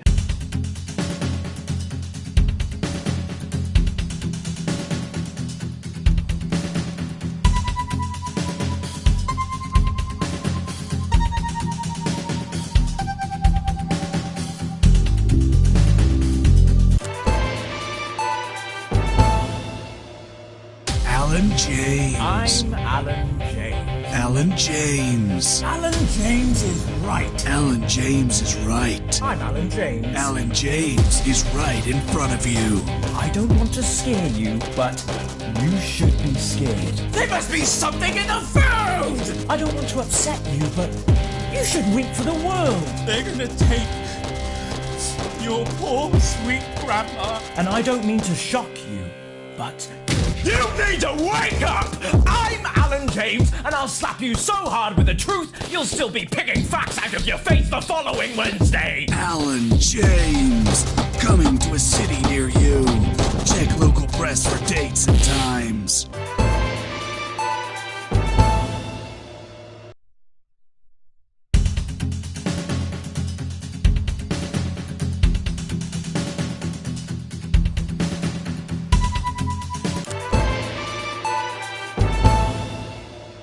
This is Crazy Neil's Festive Yuletide Ornament Spectacular! So you've got the best Christmas tree that your money can buy, and you want to put on it some crazy-ass Christmas ornaments. We want to give you a spectacular Christmas cactus. You know what it's like? You've run out of things to dress up, and you want your house to look like a Christmas bomb has hit it, then we've got the ornaments for you. You want something like vases, or vases, or another cactus to go with your first cactus, or this, a crazy Christmas frog, or a toad, woodpeckers, a cool pineapple, a duck, Christmas elephant. We've got all the seasonal animals. Crazy Neil's crazy deals. This is a clear out of the storage locker that second Mrs. Neil abandoned, like she abandoned her children. It's a rainbow of crazy fun. Don't be a prick and get yourself quick. Grab yourself a crazy deal with Neil Appeal.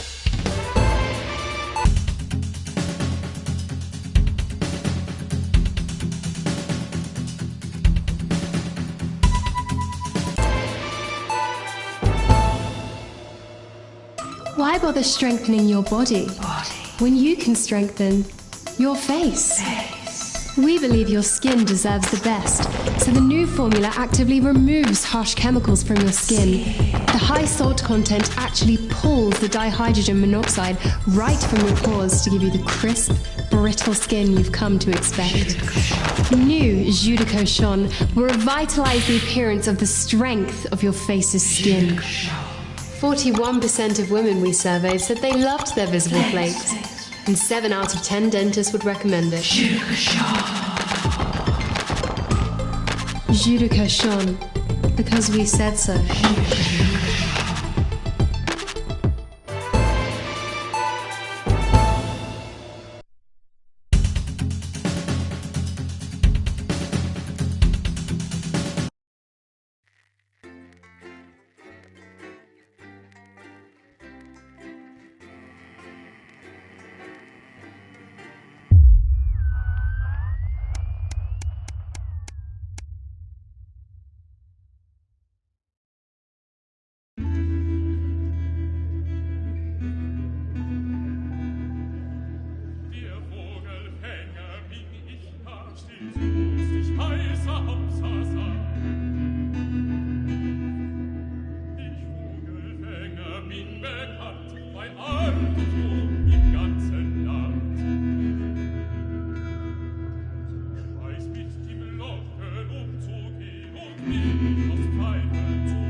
Good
evening, Alex. It's Bozeman here, your boss.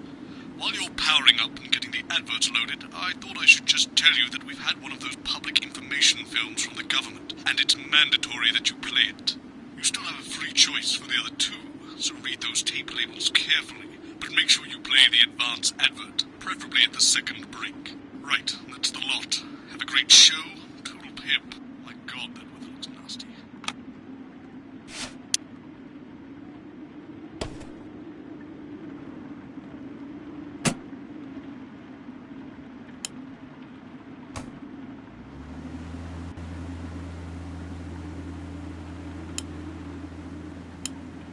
Said, all of you. Did your personality actually slip out? Pricks. Going in 5, 4, 3.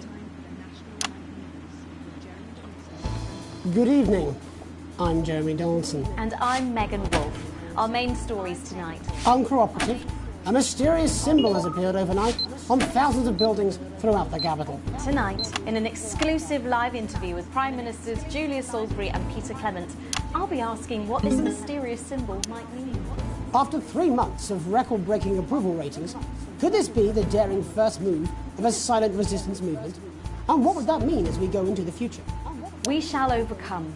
Trapped in Dante's taint for more than a month now, doctors Ingrid Svorsborg-Horgensvoord and David Wong announced today that they're considering 2 possible options. With 2 of the finest minds in science working together, hopes are still high for the eventual return of the team to dry land. While both options are still on the table, support seems to be growing for a daring escape attempt.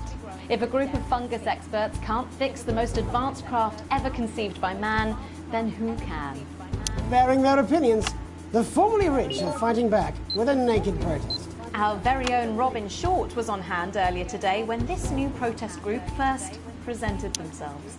It might seem amusing to us, but clearly this formerly overprivileged section of our society is not adjusting well to the new future. It's often too easy to forget that not every citizen is thriving under advance. Fallen angel, notorious addict Johnny Handsleeve seems to have reached a new low in his battle with booze, as this recent picture reveals. Johnny's star certainly lacks its former glow these days, with public concern over his mental and physical health growing at an alarming rate. Since being banned from the national squad earlier this year after urinating on a referee during a friendly against East Grinchley, things seem to have gone from bad to worse for Handsleeves. Is this once celebrated role model about to become the bad boy of sport? And onwards and upwards.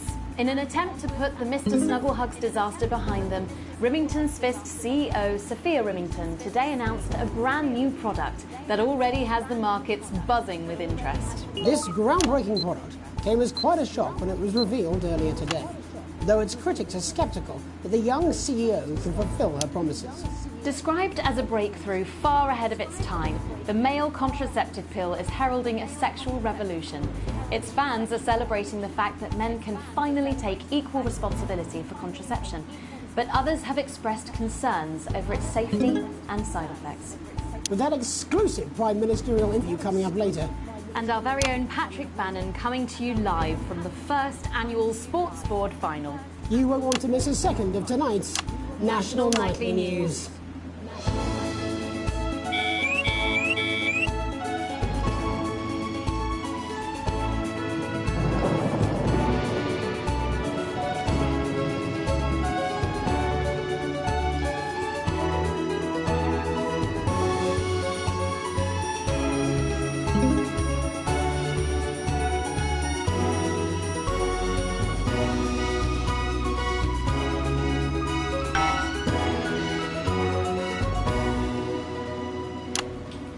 Tonight, after the Christmas horror caused by Mr. Snugglehugs, we have an exclusive interview with one of the victims. Poor 7-year-old Timmy Tadlock, like so many of those affected by the Christmas bloodbath, has spent the last 3 months undergoing a series of reconstructive facial surgeries. Last week, joyfully, he spoke for the first time since the tragedy. Tonight, he talks to us. Before we go to the interview, however, this station would like to issue a full and frank apology for any part we may have played in the tragedy. We should never have advertised Mr. Snugglehugs.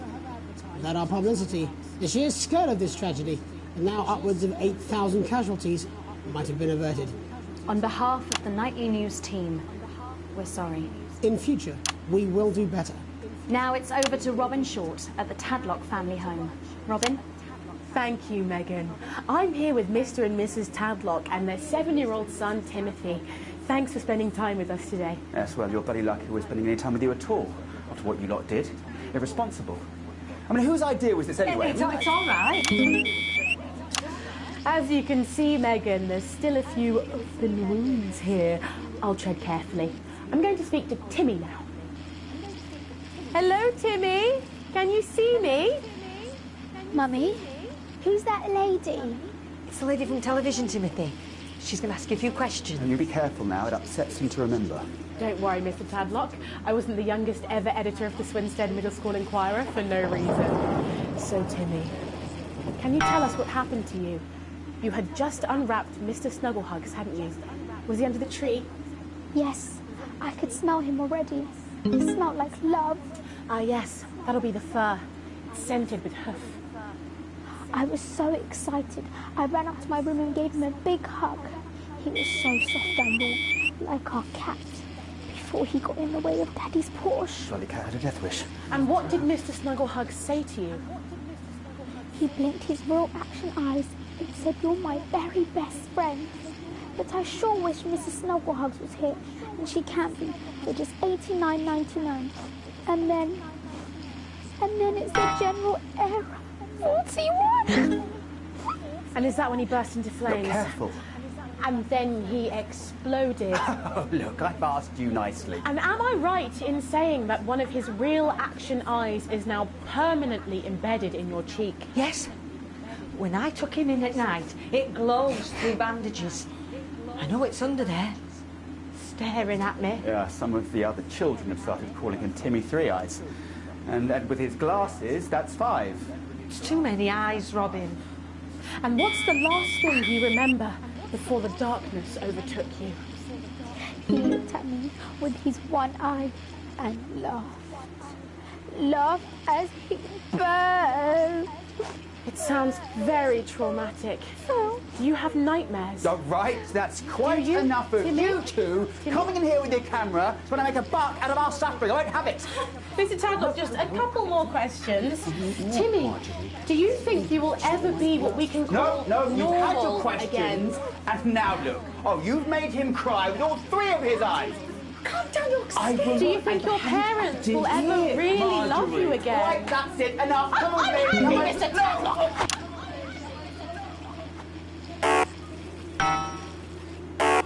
There you have it, Megan. Just one of the many victims of an indescribable tragedy that has shaken our nation. I'm bleeding, am I not? Thank you, Robin, Harry and stuff. And many questions to be answered by Sophia Remington in the coming days and months, I'd wager. How will she turn this crisis around? So, Jeremy, what are the warning signs a consumer should look out for when they're spotting a dangerous toy? Well, Megan, Experts advise to always check for the new advanced mark, which guarantee a level of safety and quality. Yeah, can we just get a close-up on camera 3 here? So if we take a look at this National Nightly News mug, you should see the mark just on the base of it there. In the wake of the scandal, the government were praised for their swift response in bringing in this set of stringent checks and new products. It certainly is good to know that someone's watching out for our families. When we come back, our very own Patrick Bannon will be live from the Sports Board finals. Stick around, you won't want to miss it. We'll be back after these messages. 1 minute back. Oh, sorry, I'm bursting. Oh! She's very good. Who? Megan. Yes, she is. Watch your back, Jeremy. The women are coming. I'm more worried about this water dripping onto my head. Alex, Bozeman, we're getting reports in that naked protesters might try and spoil the sports board final by waving their fleshy bits about. Try and make sure you don't broadcast it. It's 6 p.m. for God's sake. No one wants to see fannies on the news. Bozeman out. Pressure on the bladder. This can cause trouble starting to bleed, and it can cause laundry-based trouble between you and your she-being and the next wife. So what caused this big old prospect in your bum? Well, sorry, being the doctors, we don't know. But I can tell you, as you get older, your body changes. And that's okay. If you're worried about your swollen bum sack... Yes, I understand that, but I always say welcome back. I think we should just keep it as it is. Well, of course you do. I've got one hack line. What's that supposed to mean? I didn't write it, Jeremy. That's all right, fine. Jenny, there's something wrong with the auto cue. 10 seconds. Oh, I just felt a drip again. Have they not fixed this? Want to see us fry? It's good for the ratings. 5, 4, 3. Welcome back to the National Nightly News. I'm Megan Wolf. Coming up later, we'll be speaking to the Prime Ministers about their exciting new healthcare facilities, transition centres. Nice to see. You're absolutely right, Jeremy.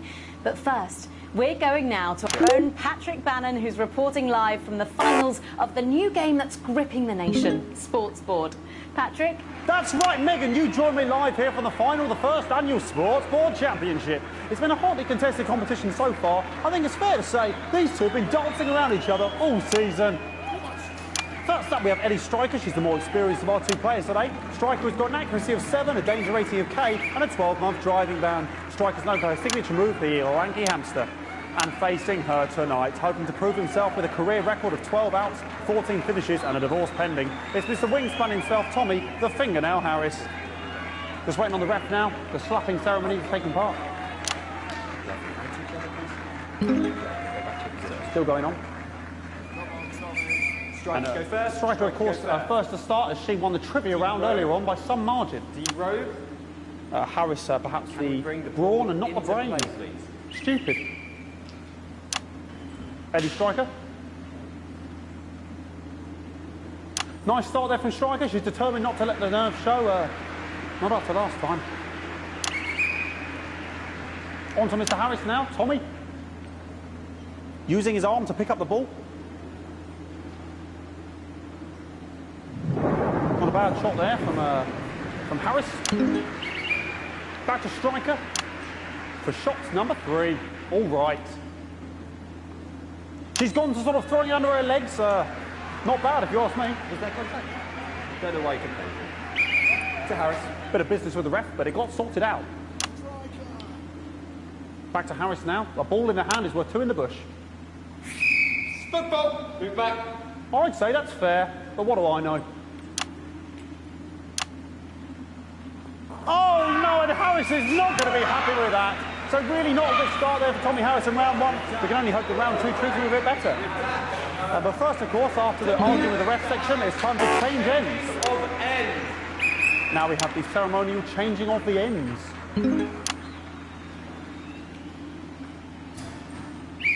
And of course, now they go back to the starting positions, as that makes sense. Striker giving it large. Second round, double. Harris. Wins round 2 now with Harris. Okay, we seem to have some sort of streaker on the pitch. I apologise if we broadcast any of that stuff. She appears to have slogans across her breasts and arse. Try and ignore all of that. Security, I'm sure we're going to take them out as soon as possible. Apologise if we we broadcast any of that. As I said, we're going to get the situation resolved as soon as possible. They're trying to carry on play, but it's proving a bit difficult, and I'm struggling to follow because it's quite an eyesore. And women's body, yeah. All right, great. Okay, so back into round 2 now, and Harry's absolutely determined to close that massive gap. Eddie Striker. No, this is some of the tightest play I've seen ever. Harris. And was that a fitted thumbscrew? We haven't seen that since the heats. What a brilliant move. Back to Striker. And we know what that means, ladies and gentlemen. That is, of course, the ground sound. Excellent bit of play here on both sides of the bucket. I don't know about you at home, but I'm finding the technical mastery in display here absolutely blooming jaw-dropping. The ref has spotted something in Harris's neck or head. And Harris is having an absolute shocker. What a miserable start there for Tommy Harris. But he is a late bloomer, of course, always said that. And after all, it is a game of 2 halves, 4 rounds and 7 subgenres. But now, of course, it's time for the half-time show. Sponsored by Remington Smith. On my whistle, on my whistle. Must be some music here to start the half-time show. Okay, another posh protester loose on the court here. We can only apologise for that. We'll do our best to shield you from having to look directly at it.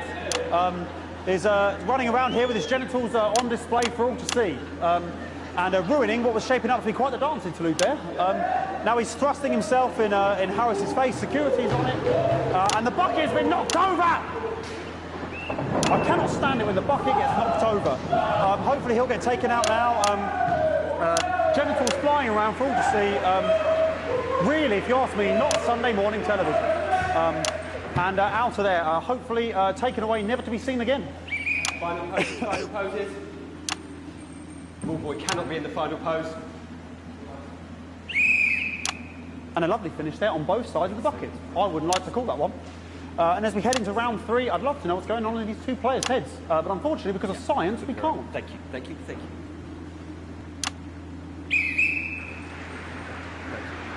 Not bad.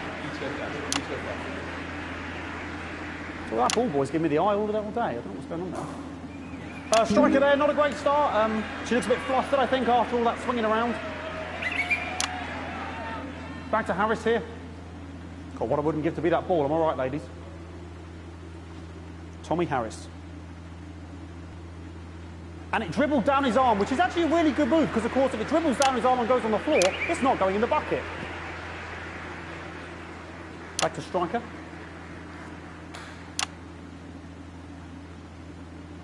And Striker's gone for the animal bonus there, but, of course, perhaps... And, yes, Harris has counted with a tiny bell. That is wonderful play. Of course, we've seen that before. Look at her face. She is absolutely gutted. What a mug. That could have been the clincher. What a massive shame. Harris receives possession now. Harris to serve now. Harris, of course, undefeated by Kestrel in his last 4 battles. So, here we go. Tommy Harris. That's all right. Not bad there. He threw it quite far away from him, which is quite a good idea. Very clever there. Perhaps a little contact. Caution from the referee, who's being, if you ask me, a little bit harsh. Ellie Striker. And she's let the nerves get to her. What the hell was that? You hate to see it, don't you? You cannot believe it. Oh, for God's sake. Okay, like, I mean, this is a mess now. I don't know what I can be doing about this. I mean, there's sort of breasts and genitals for all to see. I mean, there's only so much I can do. They're sort of everywhere, aren't they? All right, I'll try and carry on. The players are trying to carry on, but of course it's difficult because these protesters hopefully we can get them taken off soon so we can carry on with the match. Okay, nonsense is going on here. Yes, we want our money. Yes, very good. Take them away. Bloody wasters, absolute wasters.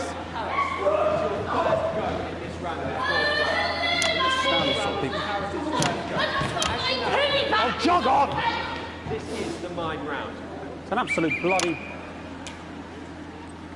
Okay, and now we're going to go into the final round. And of course, as it's a Tuesday, the final round is a mime round. Who could believe it? Nice imaginary shot there from Harris. It really could go in at this point. Really high-level play here from two absolute juggernauts of the sport. Hold. The bucket getting moved back to its proper place. About time, if you ask me. She's juggling it around from her hands. Interesting. And she's put it in her mouth like as if it was an egg. And now she's and she spat it out. She did the egg spit. So a wonderful move there, quite late on. Illegal spit. From Striker. But she's in it to win it. Harris's ball. On it, like a car bonnet. Tommy Harris here, having a bit of beef.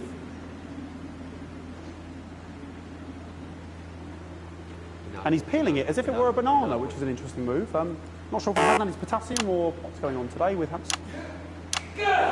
And he's trying to... And the banana was the ball! What a fantastic move there from Harris. Unfortunately, that is the end. What a pathetic... There we go, Jeremy, that is over. How can he look his 8-year-old son in the face tonight? What a lump.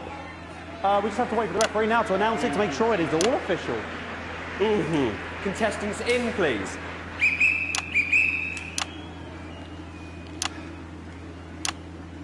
And the winner of the first annual Sports Board Championship is... everyone! Okay, the ref has agreed once again a win for everyone, including me as my 15th win in the Sports Board Championship. I'm going to be celebrating tonight with my wife and children. Another wonderful victory for me. Here come the on-site security to collect their medals, their 6th and 7th respectively. And thanks again for watching the Sports Board Championships. What more is there to say? I'm Patrick Bannon. Looking forward to celebrating tonight. And all I left to say, Jeremy, is back to you in the studio. Patrick Bannon had an extraordinary final. Historic Sports Board, Jeremy. Well done, everybody. Well done. Fantastic. To doubler with the best of them, I'll have you know. I certainly wouldn't bet against you. When we come back, I'll be talking live with Prime Ministers Julia Salisbury and Peter Clement, who apparently have a big announcement you wouldn't want to miss. That's coming up after these messages. 1 minute back. Fucking microphone shocked me. What? Fucking microphone just shocked me. Where's that sound guy? Everything okay? Oh, the mics are just trying to kill us now, apparently. You'll be fine. You're unshockable. I'm immune to your cheap flattery. I'm wearing you down. Boozman again. Just heard from the chaps in maintenance that this storm is causing the odd power surge, and some of your controls might be a bit, dangerous. Now, I know you're tough, and you can take the odd shock for the sake of a perfect news broadcast, but too many in quick succession can stop the old ticker. I'm sure you'll make the right decisions. Boozman out. We seem to have sprung a leak. You're going to need a whole new lining up there. Pretty soon. We'll look into it. Minister, it's so good to see you again. Star seems to be in the ascendant. It's a great time to be alive. Too bloody right. Peter Clement. Megan Wolf. My, but that's a firm handshake you've got there. She's tougher than she looks. Am I here? Here, with Mr. Clement on your left. Right you are, pet. Is your seat damp? 10 seconds, everybody. 4, 3. Welcome back. I am delighted to be joined by Prime Ministers Julia Salisbury and Peter Clement. Welcome to the National Nightly News, Prime Ministers. Oh, please, it's just Julia and Peter. We don't believe much in titles. It doesn't seem very advanced. We're delighted to be here. Well, firstly, I should ask how you feel about the graffiti that's been springing up across the capital. Should we be worried? Oh, no, you definitely shouldn't be worried. Well, not unless you've got a fatal paint allergy anyway. But yes, it does seem that there are still some people we haven't been able to help. You know, whingers mostly. People advantages of the new future. And you know, Megan, as my old mum used to say, there are some pissants who just don't know how to be happy. We're working hard to reach these people, find out what they're angry about and how we can help. The door to my government is always open. Something's dripping on me. But we didn't come here to talk about what may yet turn out to be some alternative arts project. Which we no doubt will have funded. When we want to talk to the nation about something far more exciting. Yes, your office briefed us that you have an announcement to make, but they were being surprisingly secretive about it. Let me ask you a question, Megan. Oh, OK, it's not usually how it works, but... What scares you? I mean, really scares you? It's death, Pet. She's talking about death. We're all afraid of our deaths. It's part of being human. Sorry, are you saying that Advance have cured death? That'll be a vote winner. Yep, that was definitely a drop there. But while we may not have cured death, we hope we found a way to make it much less scary. And much less painful and much less expensive. Look, which is me close-up camera, Oh, Pet? sorry, yes, it's camera right there. When I was 13, me mam came and got me from school. He was to go to the hospital. Me granddad, he'd collapsed that morning, so we'd all to say our goodbyes. And I went in to see him. He were all frail and pale. And I was scared because I'd only seen him the week before, and he'd been fit as fiddle. And he said to me, Peter, he said, it's the right time. I don't ever want to be a burden to the people I love. Was that the last time you saw him? Nope. 3 days later, he were back home. He lived with us for 9 miserable years after that. He had to be fed with a rubber spoon. He had a commode, so he'd just take a shit right there in the lounge while we were watching football. He wouldn't even wait till half-time. That sounds... It was awful. It were awful for us, and this is the point. It were awful for him. He could see it was destroying me, man, watching him slowly fade away. And he would beg her to turn off his breathing equipment at night, but she couldn't, or she wouldn't. It were a crime, you see. And she didn't want to lose the children, as well as her old man. No family should have to suffer like Peter's did. And now no family will have to. The health service is today opening the first of 300 new transition centres. The transition centres will handle everything for your last days. The legal, financial, medical and emotional costs are all catered for and paid for by the government. So even the poorest citizen gets to pass on with dignity when they choose. And that choice is important. This is a service only for people who choose it. For people who feel they've run their course and don't want to burden themselves or their families with a slow, long, humiliating decline.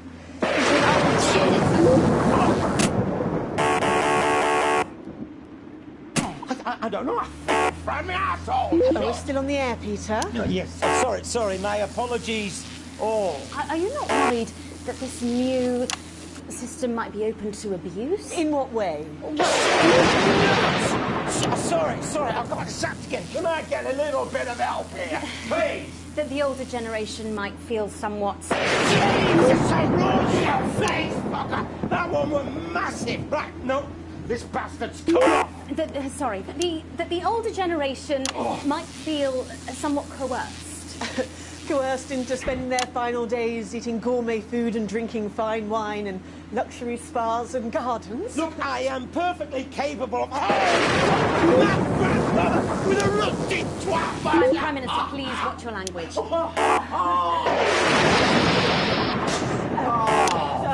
fuck's sake! Go get yourself sorted out. Right. We're launching a government information film tonight. It should tell your viewers everything they need to know. You really do move at a breathless pace. It's hard to believe you've yet to be in office a year. Oh, Megan, we're only getting started. And on that note, thank you both so much for being here. Jeremy. Right, yes, that's all we have time for tonight. Our thank yous go out to our guests. Congratulations to all the winners at the Sports Board final.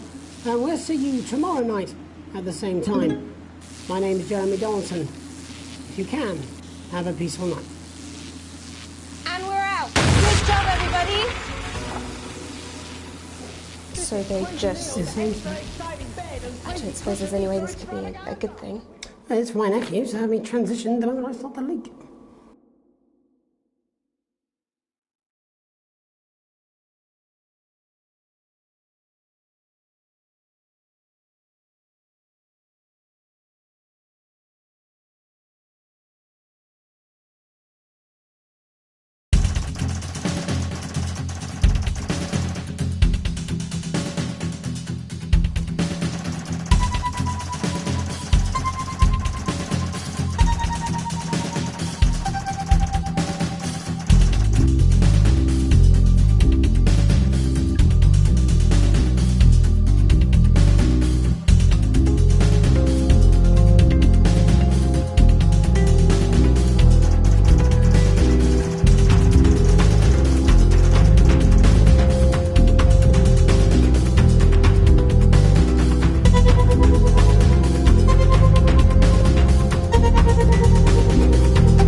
join Jeremy and the team, there's just time for a brief look at what's coming up later tonight on Channel 1.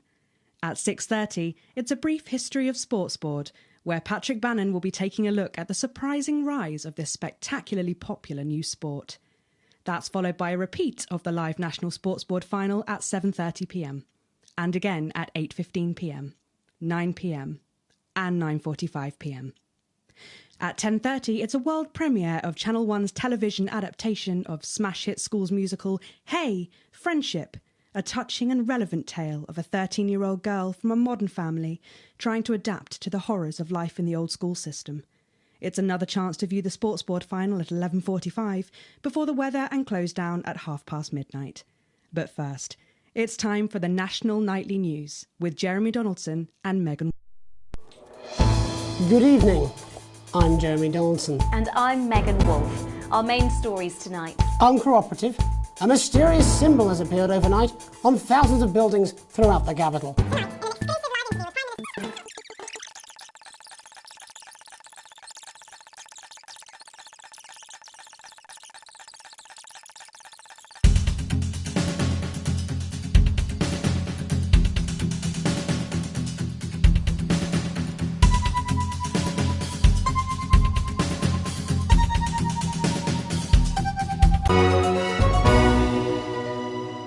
This is Crazy Neil's extra exciting bed and crazy cushion Easter extravaganza. We're going to give you crazy bed prices. You want just a mattress? We're going to ship them. They're water damaged. And we don't mean a little light drizzle. We mean soaking. They're taking up space. This has got the crazy feel of an Easter Neil deal.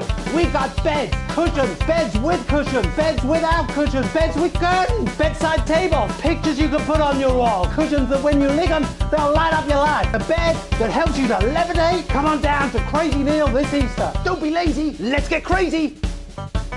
You want to sleep on your lawn? We've got flower beds. We have even got shrubbery. You want to sling a hammock? We'll throw in the trees for free. You need a sleeping bag? We've got men's sleeping bags, boys' sleeping bags, couples' sleeping bags you could sleep in upside down with just your feet out. We got beds you could sleep on your front, back, head. You got piles? We got cushions for miles. Michelangelo spent all his time on his back painting because he couldn't afford a bed. And we say we're going to come down on prices so hard they're going to look flatter than an elephant in a pancake throwing competition. It's an Easter deal with Neil appeal. You want to come down and arm wrestle me? Ah!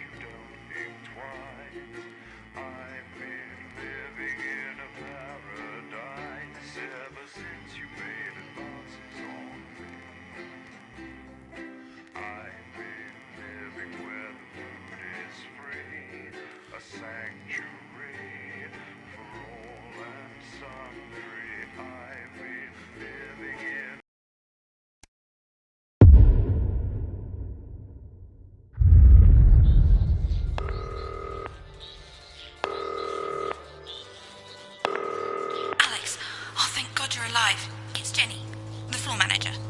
Are you okay? Alex, you need to get it together. Look at the broadcast screen. Just look at it. That's all we've been putting out since you went down. You have to fix it, now. Look left, Alex, out the window.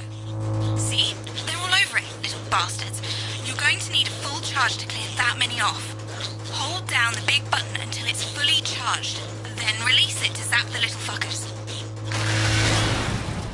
Alex, we're broadcasting again. They must have built up while you were napping. Usually it only takes a tap on the button to clear one. Look, there's a lone one climbing now. Zap it off before it starts to mess up the signal again. Great. That seems to be the last of them. For now. Right. We're about a minute out. Get the adverts loaded up. I've got to deal with my pet idiot. And Alex, keep your ears open. You'll hear them climbing up the tower. Don't let them build up. In a few moments, we'll be going live for the National Nightly News. But before that, let's take a look at what's coming up later on. This has no credibility, Jenny. On Channel 1 at 7 o'clock. No professionalism. What's wrong with this picture? It's not a mess. Everything is where it should be. It's ramshackle and characterful, and I expect you to know the difference. That's followed at 8 p.m. by Of course Megan's place looked lovely. Thanks, Jenny. How's lock-in with the boyfriend going? Decided to take his chances on the wild streets, eh? Rather than endure another romantic comedy. Jeremy, Jenny says your hair looks stupid. Yes, I can hear her. She says she's not talking to you. Yes, I know, I can hear her. Shall I count us in? Make it so. Okay, 10 seconds. Break a leg, everyone. Preferably a furry one. 5, 4, 3... Good evening, I'm Jeremy Donaldson. And I'm Megan Wolfe. Our main stories tonight. Snugglefuck? It's been almost 5 weeks since all the Mrs. Snugglehug's toys woke up simultaneously in factories worldwide and began searching for their husbands. The Mr. Snugglehugs we had so short-sightedly destroyed. And now, as this photograph suggests, they may be changing tactics. Built to surprisingly traditional gender stereotypes, the Mrs. Snugglehugs have been arming themselves with a variety of household implements. All the more reason to make sure that cat flap is taped up good and tight. Armed with blunt weapons, the Mrs. Snugglehugs are only ankle height and therefore able to be kicked away easily by young, healthy individuals. They do, however, pose a particular risk to the elderly or those with pre-existing medical conditions like fatal bruise syndrome. Going stir-crazy, with no signs of Mrs. Snugglehug's batteries running out and the government lockdown now in its 31st day, domestic relationships across the country are taking some unexpected turns. Dramatic reports are beginning to emerge of uncharacteristically bold behaviour in homes across the country. And we're not talking about the model planes that occupy so much time in the Donaldson household. In response to a nationwide lack of toilet paper, which was, of course, raided by the Mrs. Snugglehugs to construct their vast hives, many of the nation's adults have turned to a more childish solution. Alex, they're on the tower. That's their excuse. Old dogs, new tricks. Bad boy celibacy Johnny Handsleeves announced today that he just can't wait until this lockdown's over so he can start his new career. It is, of course, up to each of us to choose how we spend this brief spell of collective unconsciousness. But if this photograph, sent by the man himself, is anything to go by, Johnny seems to be making some interesting decisions with regard to his time at home. Describing the lockdown as the rehab I never knew I needed, Hamsleeves seems to have decided to capitalise on that aggressive streak, announcing today that he intends to join the growing underground street fighting association when the lockdown ends, where he will, and I quote, take any wanker on for a fiver. The shape of things to come?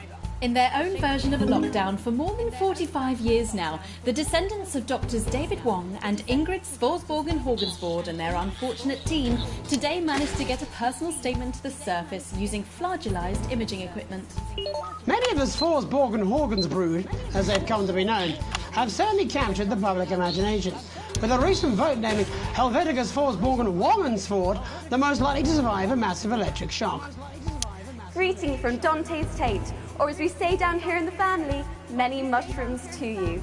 I don't know what a Mrs. Pluckless Plug is, but they sound like they're causing you guys real problems.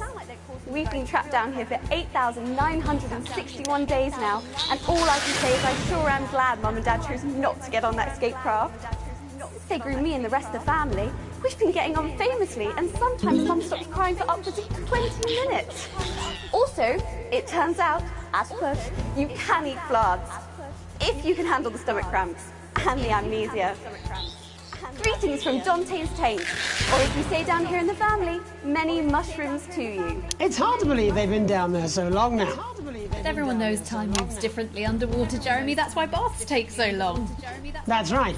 And as anyone will tell you, the deeper the bath, the quicker the relativistic forces of temporal causality will have a measurable effect upon the fixed dimensional parameters of your environment. Yes, I've said that many times. Papers, please. With the lockdown becoming ever more rigorously enforced, having a passport is becoming increasingly important, Alex. The government caused controversy today by announcing a fresh charge of passport fraud with an imaginative form of punishment for those found guilty of this brand new but incredibly serious crime. In what's being called a draconian measure, the government has reinstated the ancient right of trial by custard. Just like in the old days, if you float, you're executed on the spot. But if you sink, well, you'll go well with profiteroles, Jeremy. And Advance speaks out. With the snuggle struggle proving a test to governments around the world, Advance HQ released a curious statement this afternoon. In the accompanying release, they asked us to stress that they have been listening and that this should be taken as a response to how the people really feel. We've certainly done our bit on this show to contribute to the political climate. But let's not forget, how we behave in our home lives is what really matters. Let's hope it's not just me who filled out that questionnaire, Jeremy, or we're all in trouble. Let's play that statement. Good evening. In these difficult times, it's important that we all feel united, that we're all in this together. And for a short time, we must bear significant change. To help myself come to terms with these tough but transitory times, I've written a list of things that are just as temporary as all of this discomfort. I thought it would be helpful to share my list with all of you. Christmas with the in-laws. Your child's school play. Youth. Beauty. That phase you still don't talk about. Your New Year's resolution. Your husband's hairline. Your waistline. Your term in office. Your fleeting lifetime. And all of human endeavour. I hope my relatable list has allowed you to find reassurance, to know that just as these things pass us by, so too will this crisis. Together we will endure, as we always have. Thank you. Delectable stuff. Later tonight, Jeremy will be catching up with brave roving reporter Patrick Bannon, while I check in with two friends of the programme who find themselves stranded at opposite ends of the country. And then, in part 3, there's going to be a quiz. Presumably because there's nothing more important going on that you might like to report on if you were, say, a news programme. And in a moment, we'll both be asking Sophia Rimington how such a trusted brand can have made such a terrible manufacturing mistake. With what it describes here as help from popular psychic scientist Delia Lywell. Oh, I like her. Don't, why do you do that? That's all coming up on tonight's National Nightly News.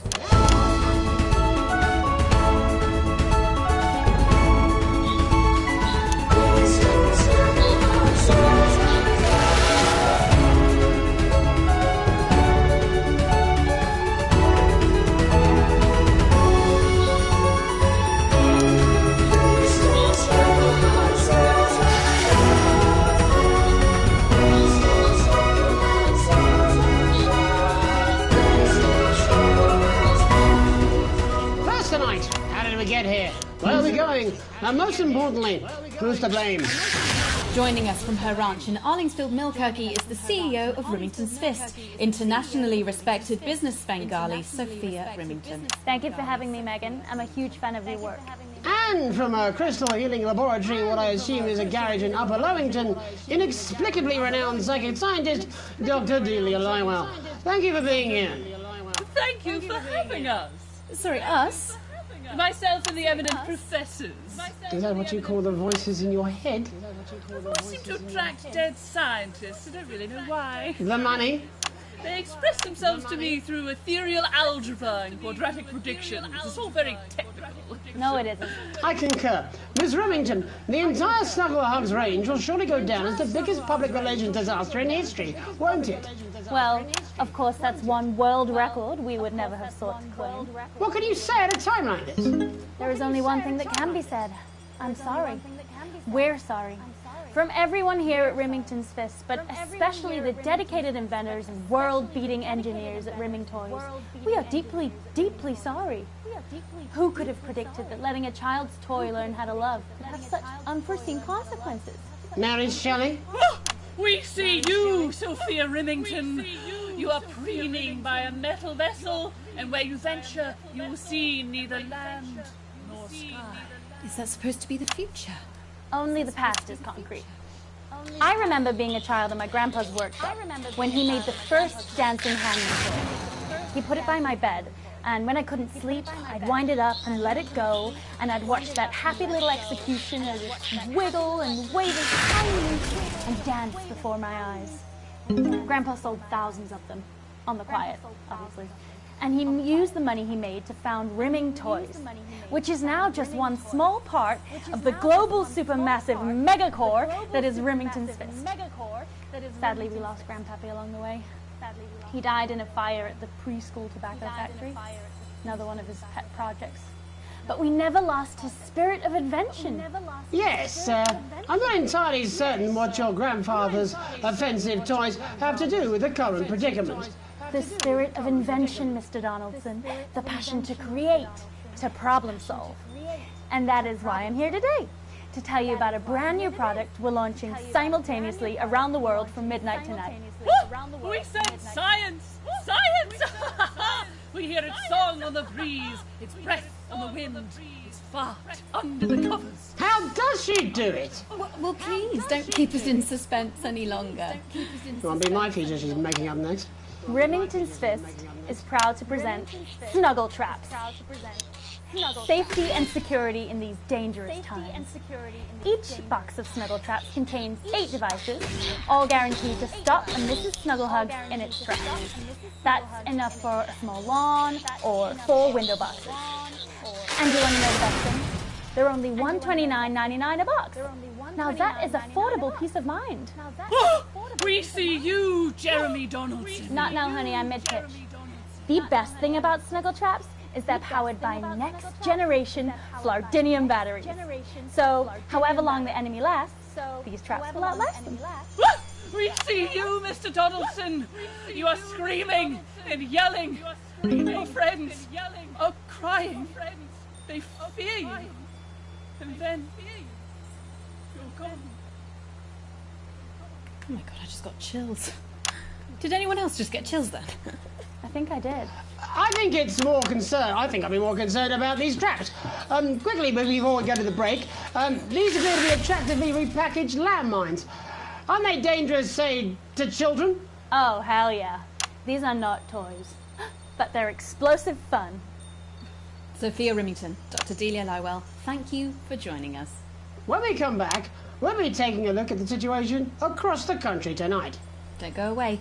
We'll be back after these bandages. Was that all right? Oh, yes, Doctor, that was exactly what we... She seems very nice, that young Miss Remington. I think she'd make an interesting dinner guest. Do you think so? I think I'd rather spend the evening shoving Delia's sacred crystals up my sceptical arsehole. Hello, mate. It's Dave. You're not going to believe this, but I've decided to come home. Listen, I'll call you back at the next break and we can talk about how I get me job back. Cheers, Alex. See you, mate.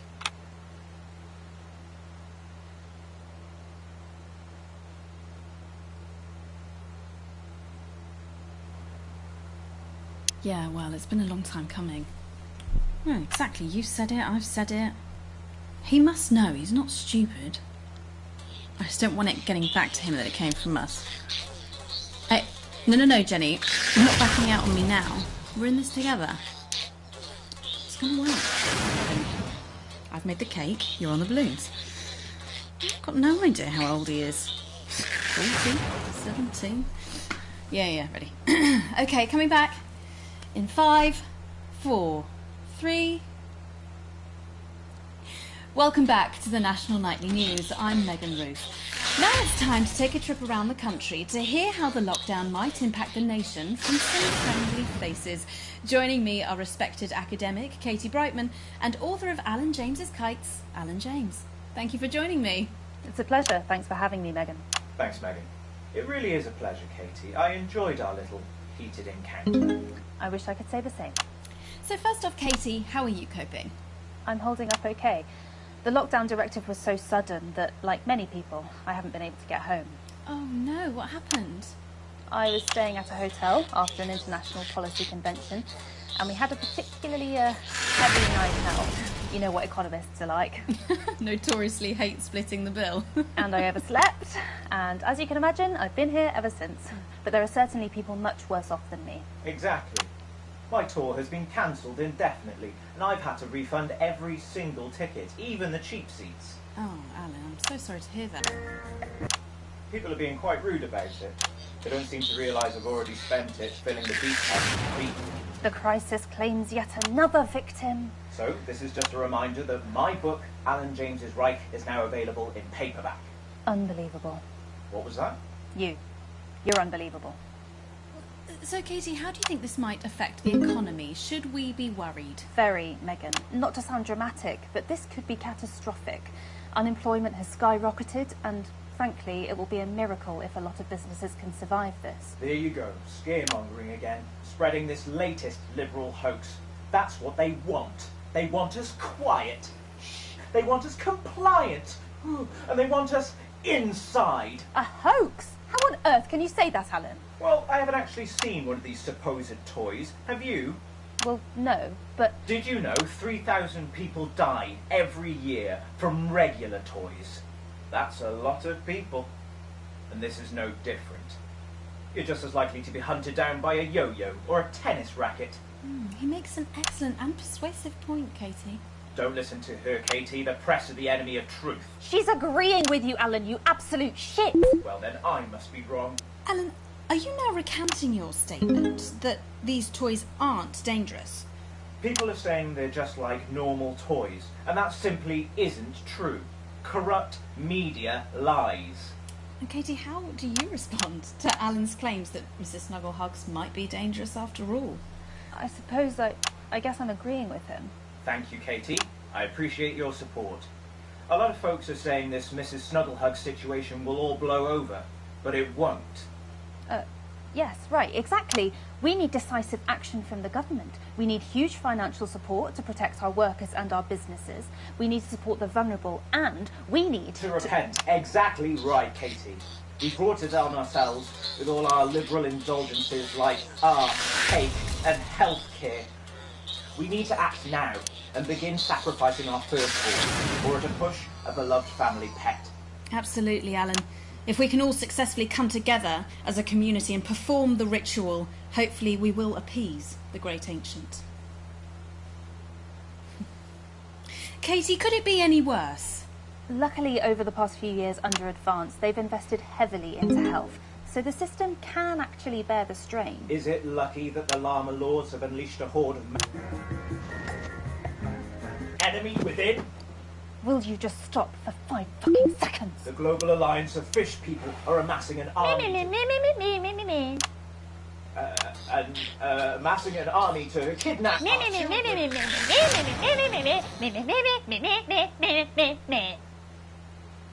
That's you. That's what you sound like. But I don't sound like. And that's why no one wants to be your friend. I've got loads of friends. No, you haven't. I don't think you do, Alan. Yeah, stop lying, Alan. I'm not lying. You are. Oh, good one. Well, I'm telling. Alan James. Alan, Katie Brightman, thank you for Alan, joining me. I'm getting my needle. From two of the territory's leading minds.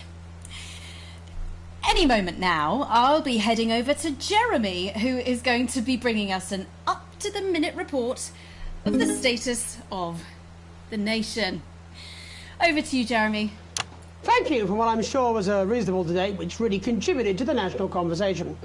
Next, out on the streets, someone who's always doing exactly that. It's Patrick Bannon. Are you there, Patrick?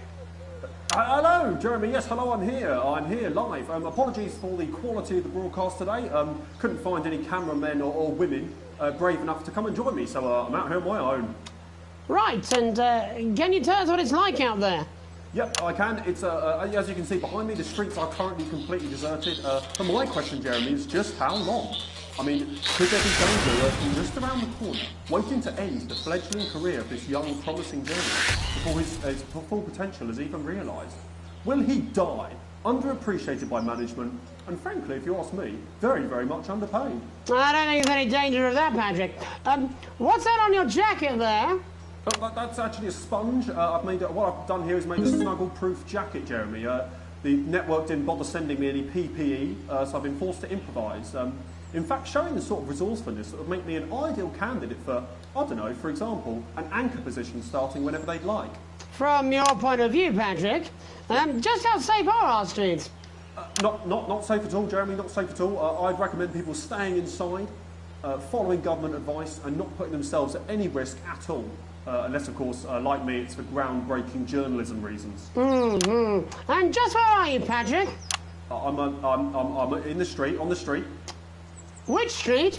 I think I'm struggling to hear you, actually, Jeremy, there. Which street? Which street are you on? Oh, which street am I on? Oh, God. I'm just looking for a sign. There it is. I'm on Bannon Avenue. Bannon Avenue? Yep. Bannon Avenue. Yeah, no, I can hear you fine. Yep, I'm on Bannon Avenue on the sign, it says there. Like Patrick Bannon? Oh, yeah, that is like, that's strange, that's a weird sign. I don't know what's going on there. Where are you really? I'm on Bannon,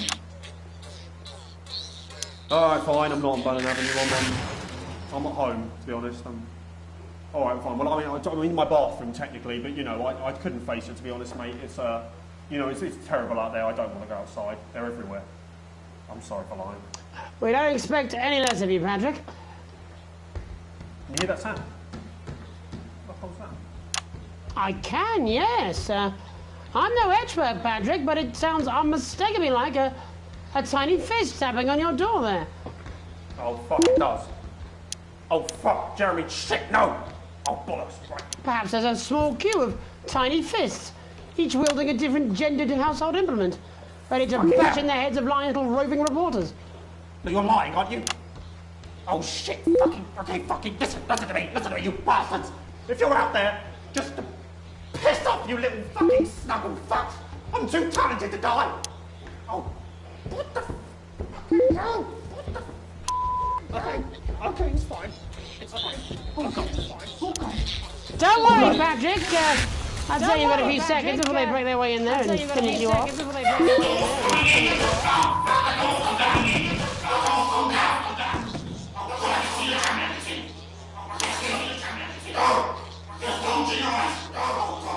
What do you see, Patrick? What do you see, Patrick?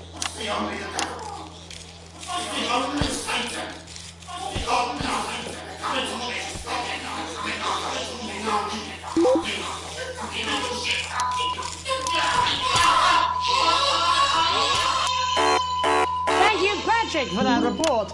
Showing the nation, and more importantly, management, just where you belong. It's time for another break, but when we come back, we'll be hoping to take your mind off the wall for a little while, and who knows, maybe even bring you a few smiles. Join us after this. Join us. You're damn right. Yeah, I had them delivered. Yes, to Bannon Avenue. We know. Dave here. I've run into a few problems getting back, although not as bad as yours. Looks like you've got one loose in the studio. Whack it on the head if it gives you any trouble. It's pretty bad here too, mate. They've got on board. Captain's down. Worse, chef's down and we're out of rum. Not sure I'm going to make it to sobriety or dry land. If I had a missus, I'd ask you to tell her that I love her, but to be honest, I've kind of pissed my life away, mate. Still, at least I'm outdoors, eh? Aging. Possibly more so. We need to come together, every single one of us, and do the right thing. I'm not going to. Buying. I don't have to. Our products. Child. I'm not. I have the I'm not. I'm not. Eventually. No. Oh, 5, 4, 3. Welcome back to the National Nightly. Welcome back anyway.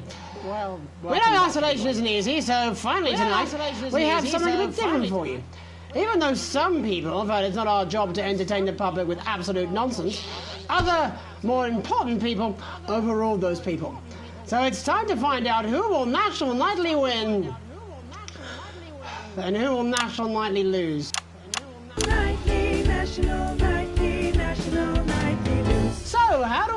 Okay. Well, joining me as a man who knows all about playing, it's Tommy Harris. Hello, Tommy. All right, Johnny. It's good to see ya. And how are you finding the lockdown, Tommy? What do you mean lockdown? The enforced isolation of everyone in the country. Ah, yeah. I think I heard about that, actually, yeah. You're in bed, Tommy? Yeah, you called during nap time, so...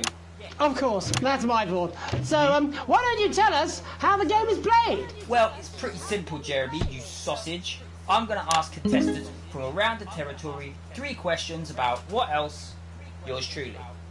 And those people are going to get a chance to win a very special prize. And what are they playing for, Tommy? Drum roll, please. Jeremy. Oh. Thank you. This is...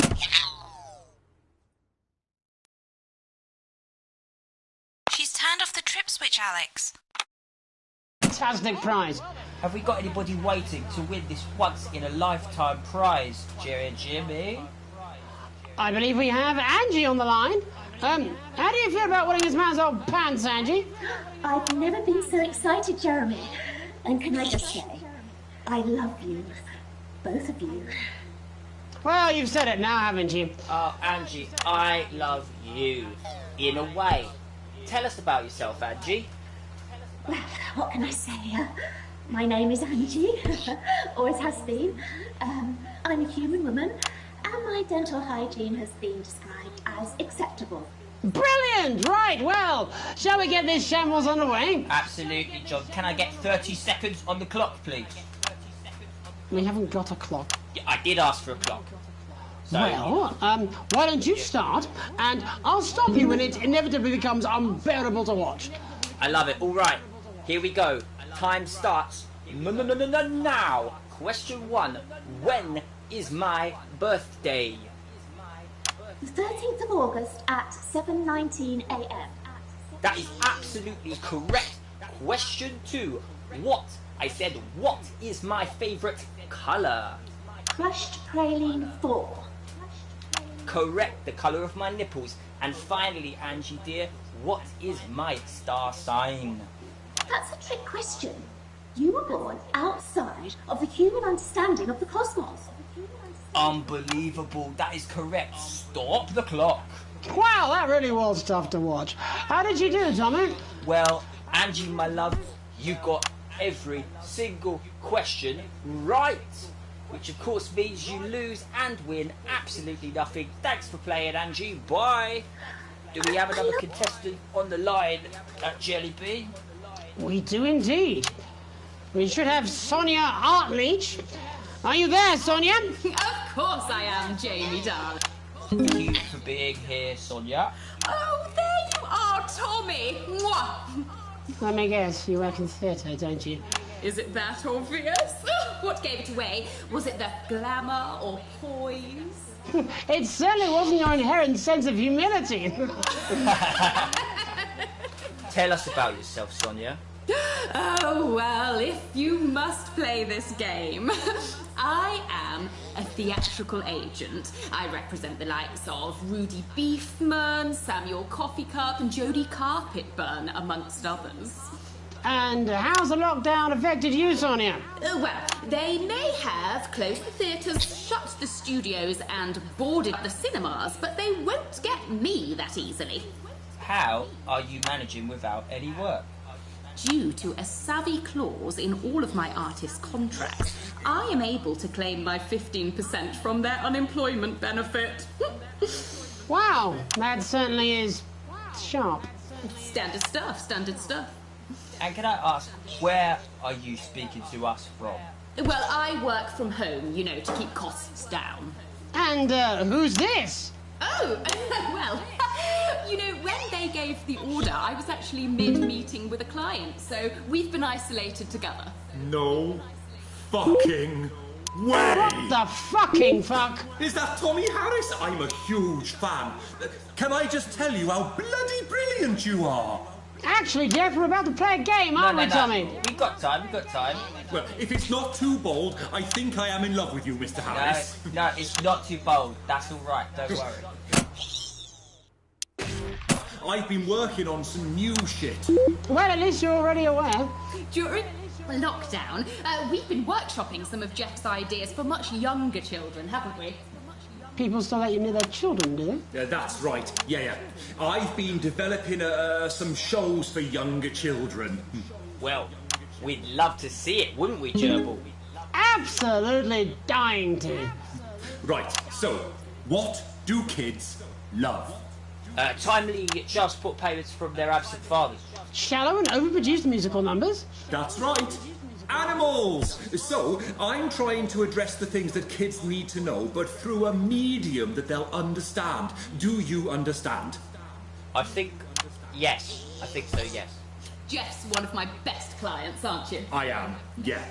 So, the first one we've been working on is called The King of the Jungle's Mortgage Repayments. It's about a lion who's having problems with his interest rates. I see. Does he have a broker? He does, yes. He's a porcupine. How did you know that? Well, your work is universal, darling. It speaks to people. I'm going to say something to you, mate. I think you're onto something here. Oh, the bear! Oh, yes, right.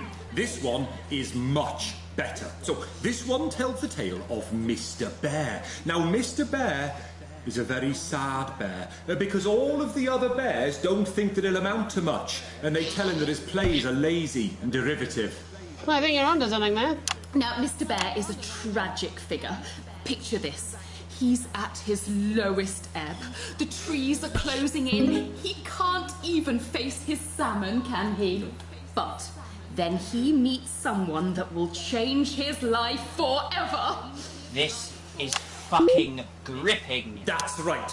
He meets a wise old octopus who takes him under his wing and says, "No, Mr. Bear, don't be sad. You're not like all the other bears. You have this ambition and these dreams." Such fucking dreams. I think I love you, Jeff. And what you need to do, says the octopus, probably doing an 8-armed gesture or something.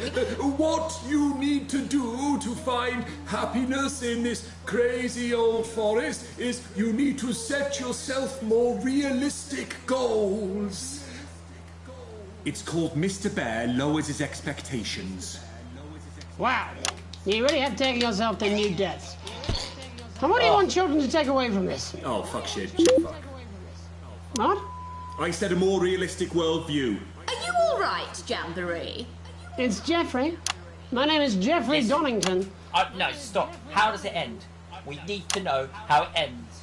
Well, all the animals learn a thing or two about inevitable mediocrity. Yeah, and Mr. Bear settles down near to his parents' cave, stops trying to make his band happen, and he goes into bear telemarketing. Becomes a bear maths teacher. Oh, and we end...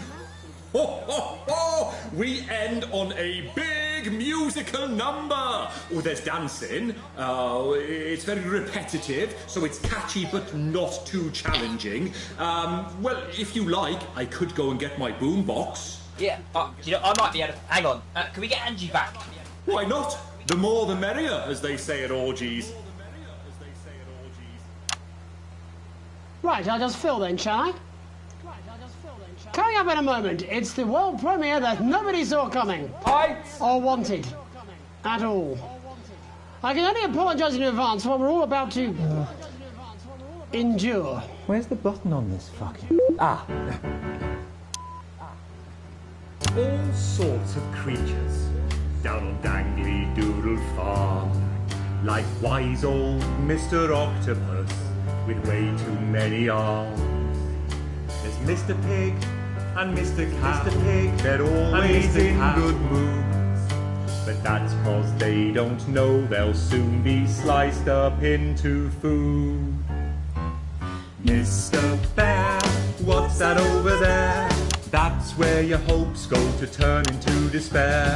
Mr. Bear, what's that over there?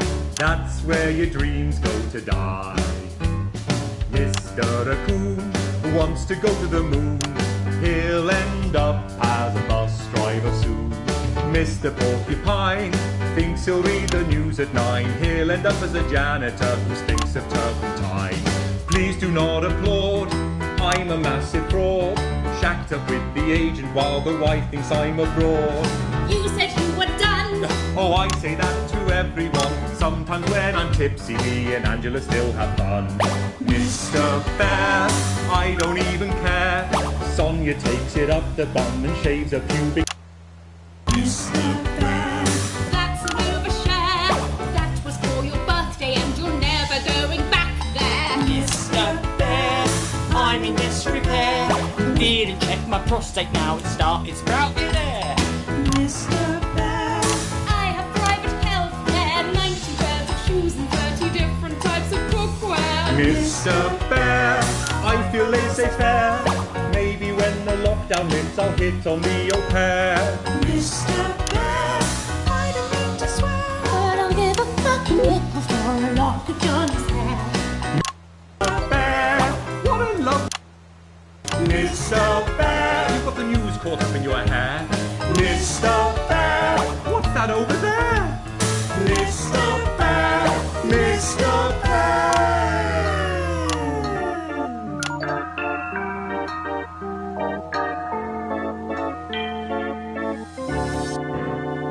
Mr. Bear, what's that over there? That's a hat entirely made of avocado pear. Mr. Bear, what's that over there? That is a cutlery pie.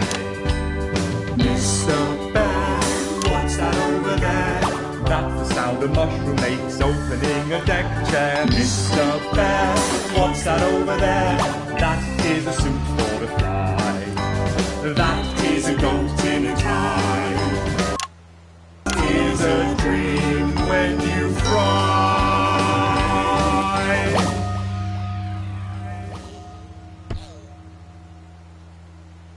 But before we go, I just wanted to leave you with this final thought.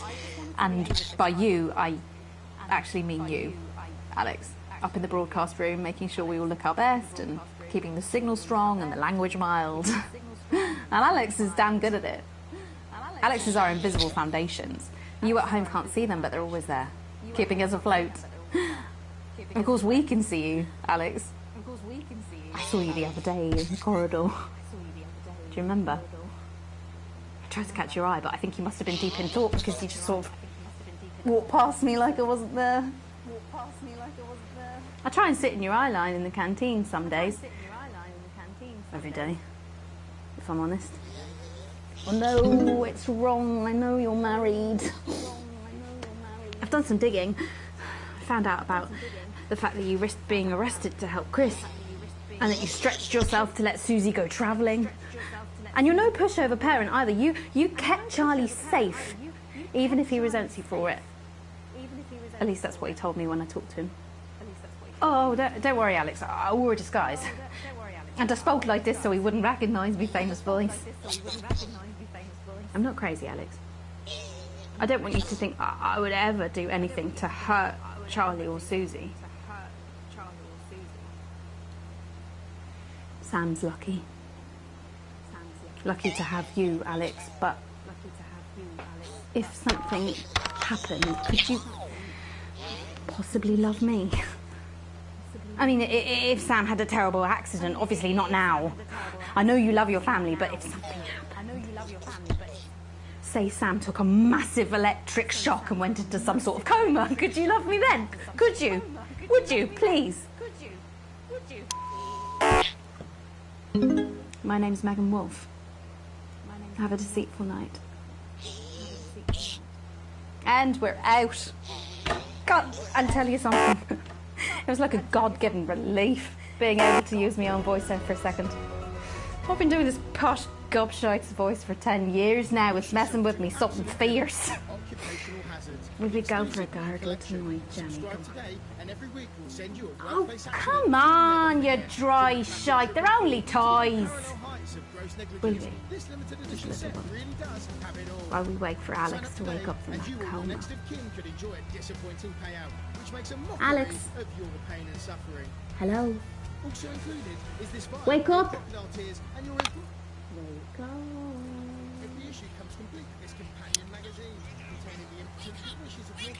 Alex, wake up! Wake up! Wake up, Alex! Alex! Wake up! Wake up!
Don't worry, Kath, it'll be all right. No, it won't be all right, Kath.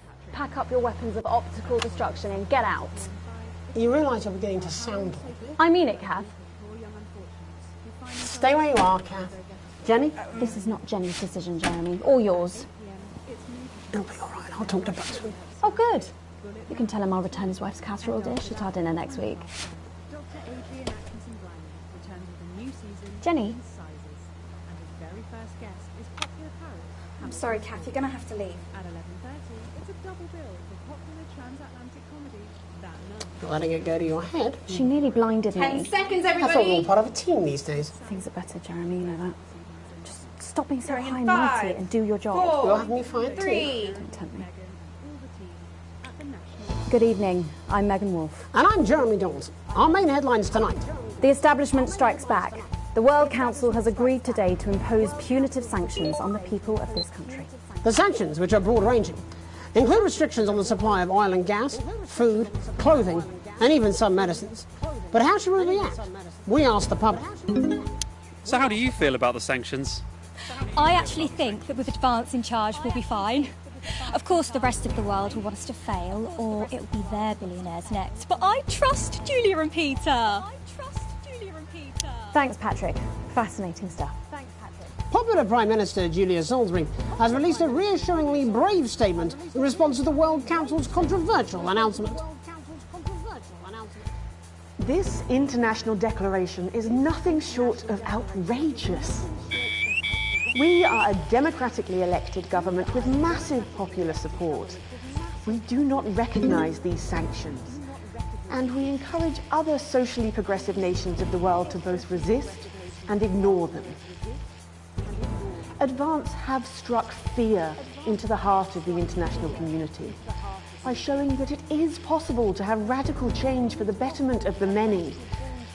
And whilst I wish we could improve other countries as much as we have our own, we do not rely on the help of others to thrive. This country is entirely self-sufficient. We are a team, now more than ever. And this team is on your side. Thank you. Defiant stuff. But what do you, the public, think of our government's stance? Robin Short found out. Hi there. Robin Short, National Nightly News. I was wondering if I could get your thoughts on the current government. I'm not really very interested in politics, really. As Mother always said, leave politics to the politicians, Malcolm. Over to you, fellas. Global mega corporation Remington's Fist today announced that trials have successfully completed on their groundbreaking male contraceptive product, Responsibility. The drug has been passed by the government for general release, but the small print warns that, in rare cases, side effects can include blurred vision, enlarged genitalia, and increased risk of stroke. No double entendre intended. But what do you, the public, think of Sophia Remington's latest venture? Patrick? Would you take the male contraceptive pill? No, mate. Her body, her baby, her problem. How progressive of you. What'd you say? Nothing. A momentary lapse of reason? Commuters across the capital found themselves somewhat bemused by the latest stunt by controversial protest group Disrupt. In a baffling start to the day, commuters found performers outside every major station, all dressed and posed identically. Whether we're supposed to be amused or intimidated is anybody's guess, Jeremy, but most commuters didn't even stop to notice. Well, as long as it's not some grand contemporary dance, it's probably harmless. But how do we all feel about Disrupt and their eclectic tactics? Robin found out. Can I ask your opinions on Disrupt? Are those the guys in black with the orange fist thing? That's right. Can I be honest? Of course. This is journalism. They scare me a bit. Bubbling up, intrepid scientist Dr. David Wong and Dr. Ingrid Sforsborg-Hawkinsford today sent a blueprint of the escape craft in which they hope to finally leave Dante's taint. With expert opinions of the plan running the gamut from optimistically engineered to that looks like something my granddad made in his shed, it sounds like the unfortunate team are going to need all the thoughts and prayers they can get. So what should we think about the escape plan? Patrick Bannon again. Dare I ask you about the blueprints?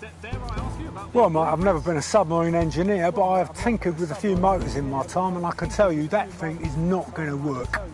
I'd rather trust my life to Uncle Pat. And I murdered him 10 years ago.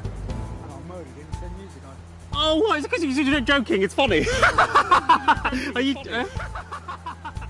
I am not a number. Applications finally open today for the new Advanced Team Membership Cards, a scheme by the government to allow fast access to all the new public services being introduced daily. The team membership cards are entirely voluntary, but will be recognised as legal identification by all major organisations, including the police, banks and, vitally, pubs and bars. And of course, there's no charge, Jeremy. It all seems too good to be true. Well, you've always been a cynic. But most importantly, what should you, the public, think about the new team membership cards? Team membership cards? Oh, yeah, fantastic. I'm applying today. I mean, why wouldn't you? What are these protesters doing? They don't want us to know who their names are. Besides, have you seen the savings you can get? I'm getting one for the little one as well. Oh, how adorable. Yeah. Gonna be a proper little team member, aren't you? Yes. He smiled. He smiled. And finally tonight, getting stuck in a shameless attempt to cash in on his bad boy status, shamed celebrity Johnny Hamsleeves announced a new line of real ale at a press conference earlier today. The new brew, entitled Headbutt Ale in reference to his controversies of last year, promises a night you'll pretend you regret. Or possibly a night you'll pretend you remember. So what should we all think of Johnny's latest attempt to market his notoriety? Patrick? Oh my God, fantastic! Wise words there. Later tonight, in a bit of a switcheroo, it'll be Jeremy in the culture chair, spitting rhymes with popular rapper Jay Zus. And then we'll both be chatting with a familiar team of thespians set to take the nation by storm again. That's all coming up on tonight's National Nightly Nightly News.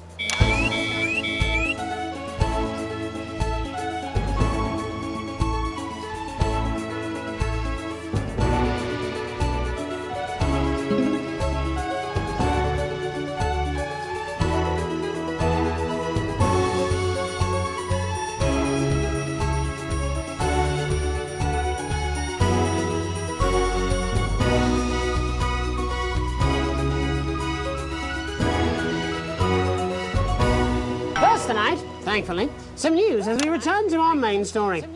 The World Council today agreed that punitive and potentially illegal sanctions should be imposed upon this country. The sanctions, which come into effect immediately, aim to stop the flow of food, fuel and even some medicines from reaching your pockets. Tonight, we have guests from across the continent to discuss this unprecedented situation. For Advance, Peter Clement is at his home in Lamfordshire. Are you there, Peter? Yes, I can hear you, Jeremy. Thank you for having me. A momentous day, Prime Minister. Are you shaken? Oh, I don't scare that easy, I'm afraid, old son. And neither do the people of this country. Well, joining us is Ivan Vodovich, Foreign Minister of Urkistan. Ivan, thank you for being here. Great pleasure. You, Megan Wolf, are like strongest guard of labour camp who wake up inside body of crazy, expensive prostitute. In my country, you will be worshipped as a god. OK. Minister, as one of those arguing most strongly for these sanctions, how do you feel about Advance's defiant stance? Advance is like man who think he have big career in movies land, when actually he in dirty sanitarium, screaming at mirror and holding tiny penis in hand. He's clearly not from Svenland, then. We have like some of the cleanest mental health facilities in the continent, yeah. And welcome to Svenland's Minister of Mojo, Björk. I'm sorry, we don't appear to have your surname. It's just Björk, yeah. We don't use things like socially divisive surnames here, yeah. Minister? It's just Björk, yeah. Right, Björk. Your country spoke in favour of Advance at the World Council today, but you were noticeably absent when it came to the actual vote. Well, what a surprise. The hippies didn't show up for the fight. Actually, that's quite racist, because if you must know, we were going to go to the whole, like, boat thing, yeah? But it's actually the Festival of Fureland here at the moment, where we honor the old generations. So, like, we all had to lurk our grandparents' Galicia whilst the boat was happening, and that's, like, a really, really time-consuming process, actually. You're like sissy man. You have this expression, sissy man. It's like man with tiny penis who like to wash more than once a week. Actually, that's quite homophobic, yeah, because... Oh, stop winding him up, Ivan. We're not back at the Grange now. Sorry, Jeremy. Ivan and I used to play golf back in my media days. Yeah, he always wins. Nothing gives him greater pleasure than grinding people's gears. The more publicly, the better. Peter, you're like man with tiny penis who think he have tiny penis, but actually he discovered that... Oh, could it be? No, it's tiny penis. Ivan's just worried that when the rest of the world sees how well we're doing, they'll notice all that dosh that he's got squirreled away. Because that's what these sanctions are, Megan. They're the last pathetic gasp of an establishment in collapse. Wolves at the gates, Ivan, old mate. Good. You can join others on my wall. Actually, in Svenland, we have, like, serious animal welfare legislation. And, like, my friend Helga, she got arrested, yeah, for killing a butterfly that was hovering over her fuel thing. I mean, in English, jam sandwich. I used to know a girl called Jam Sandwich. She was a right cracker, too. Wonder what became of her. We seem to be wandering a little from the news here. That's human interest, Jeremy. The real people behind the headlines and all that. So if you're watching, Jan, give us a call. Yeah. Let's see if we can't organise a reunion. Crash, I'm not sure about that. I'll have to run it past Mrs. Clement first, eh? Peter, you're like man trying to empty ashes of mistresses into oncoming vent. Soon you have tiny penis and beard full of secrets. In Svenland, we don't really go in for all that restricted monogamy stuff here. We're kind of fluid, actually. Okay, well, it seems that we are running out of time. Yes, so before we go to the break, briefly, if you would, gentlemen, with the people of this country facing shortages and possible shortages and power outages. Yes, of course. Thank you. Possible shortages and power outages. Can you summarise your thoughts for us, Minister Björk? Well, from here, yeah, you all look a bit stupid really arguing about outdated divisive concepts like money. In Finland, we replaced currency with a system of bodily fluids back in the 1970s, and that's like a really hard to sanction, actually. Thank you, Minister Vodovich. Your country is like man who think he invented perfect trap for giant mutant hairy bear. And really, he's just standing in field holding his tiny penis, yes. Thank you, Minister. And finally, Prime Minister Clement. Let me talk to your viewers here, Jeremy. Don't worry, everybody. Don't be afraid. Don't even lose a wink of sleep. We knew the rest of the world would react this way, and we're ready. As my old man used to say, you can't make a shite pie without blocking a few toilets. Thank you, Prime Minister. Reassuring words there. We'll be back after these messages. 1 minute back. Hey, Peter, I over your way this weekend. You fancy a quick 9? Yeah, sure, front or back. That's what I hope you're asking Megan Wolf for me. She's out of your league, mate. Well, you have to be more careful. It's all part of his long-term plan to get fired live on the news at 6 in front of the nation. Can someone warn him it's going a little too well? Only a seed gastric contains an organic blend of ingredients that penetrates. This is important. New government censorship should show up in blue. Same as regular censoring. Keep an eye out for the advanced blue waveform.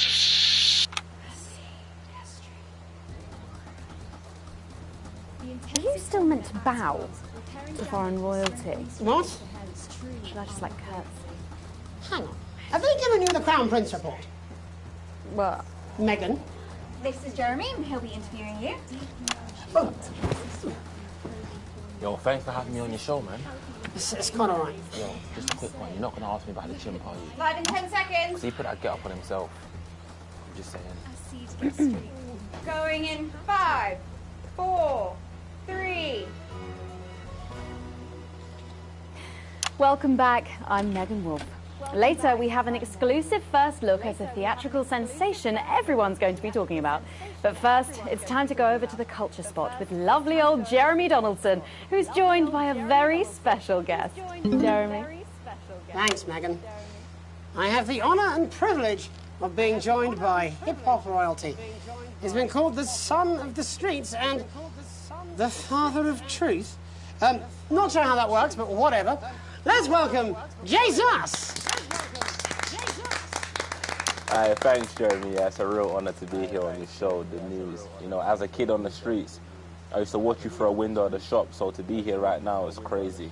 You've had quite the journey to be here today. Can you tell us about it? Well, you know, I try not to, well, you know, the past is the past, and I don't like to dwell on it. I understand. But yeah, man, the streets is all I remember. Like, my mother donated me to a charity shop soon after I was born.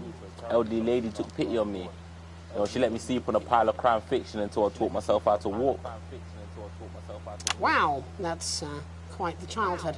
And she died tragically. Right there in my arms, man. You know, I remember a tear falling as she laid there next to the used homeware. And in that moment, I became a child of the streets. I was just 18 months old. What a tale. What a tale. You're known for your direct and honest lyrics. Was your style informed by your troubled past? Well, like I said, I try not to talk about it. It's just too hard. Of course. But my first album is about the story of the first 4 times I stole, so I wouldn't starve. A small group of infants came to see me as their de facto leader. They call me Mr. Cheese Slice.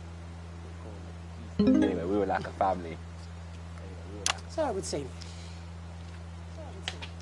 Recently, you've been quite outspoken about the government. Yeah, fuck the government. Fuck Advance. Fuck Peter Clement. What is it that you object to so vehemently? Well, you know, they stole from us. They're taking our money and spending it, man. Redistributing it. Actually, homelessness has been all but eliminated in the last couple of months. So? Surely that's a cause close to your heart? Yeah, nah, of course, man, very much so. I just mean, like, why do I have to pay for it, you know? You don't. People have been rehoused on property seized from the historically wealthy. And that couldn't have been you, could it? Look, yeah, I worked hard to be here. I built this from nothing, and I deserve to be rewarded for that. Would you say you worked harder than, say, a farmer or a care worker? I don't know. But if people are taking something from my music, choose to value it, buy it, who's to say I don't? And no one can take that away from me. Not even to help, say, vulnerable children? Mr. Cheese Slice. What is it you're trying to say? I just don't understand where you've placed yourself politically. I mean, is it ideological or is it tactical? Well, it's more of Or like... maybe it's hereditary. Stop trying to tie me in knots with your words, Jeremy. I let the music speak for itself. And the people agree with me. Well, that remains to be seen.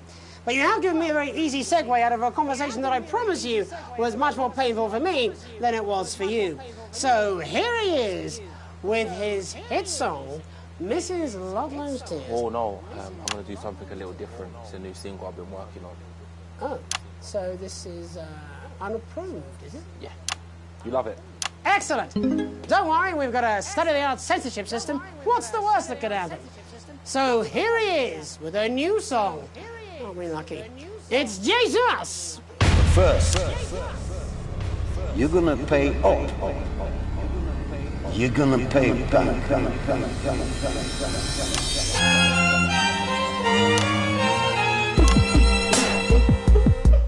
Well, we're all different races from many different places. At any given moment, only one could be the greatest. So you can feel the elation for your participation. Still two leaders in this motherfucking nation. Now we're getting sanctioned, talking about expansion. Why does Julius require a massive fucking mansion? So fuck all your schemes. I don't need your freaky team, and I don't need your help to achieve my fucking dreams.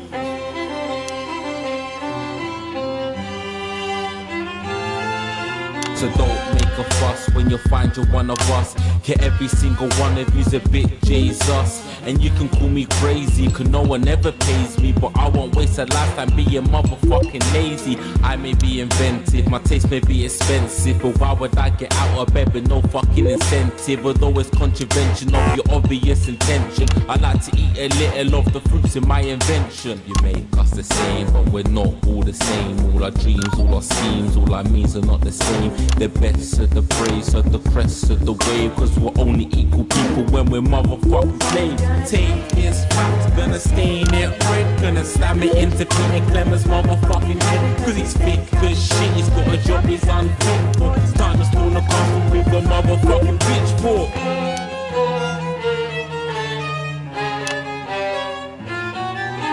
So this is for the snubs ones, the push and the shove ones, the folks that feel the burden of their motherfucking loved ones. Ones who had plenty like a motherfucking Bentley. The ones who now finding that their bank accounts are empty. The ones with aspiration, who actively a nation. The ones who built a business out of truth and frustration. There's all sorts of people, the good and the evil. It only takes a glance to see we're not all equal.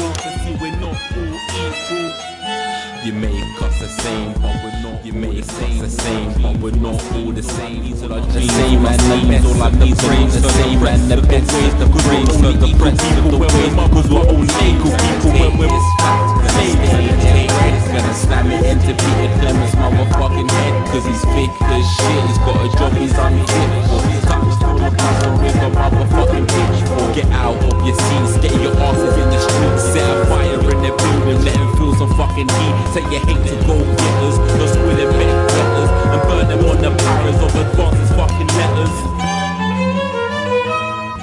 Gonna take this fact, gonna stain it red, gonna slam it into Peter Clemens' motherfucking head. Cause he's thick as shit, he's got a job he's unfit for. Time to storm the castle with a motherfucking pitchfork. Chase that dream, you don't need the fuck.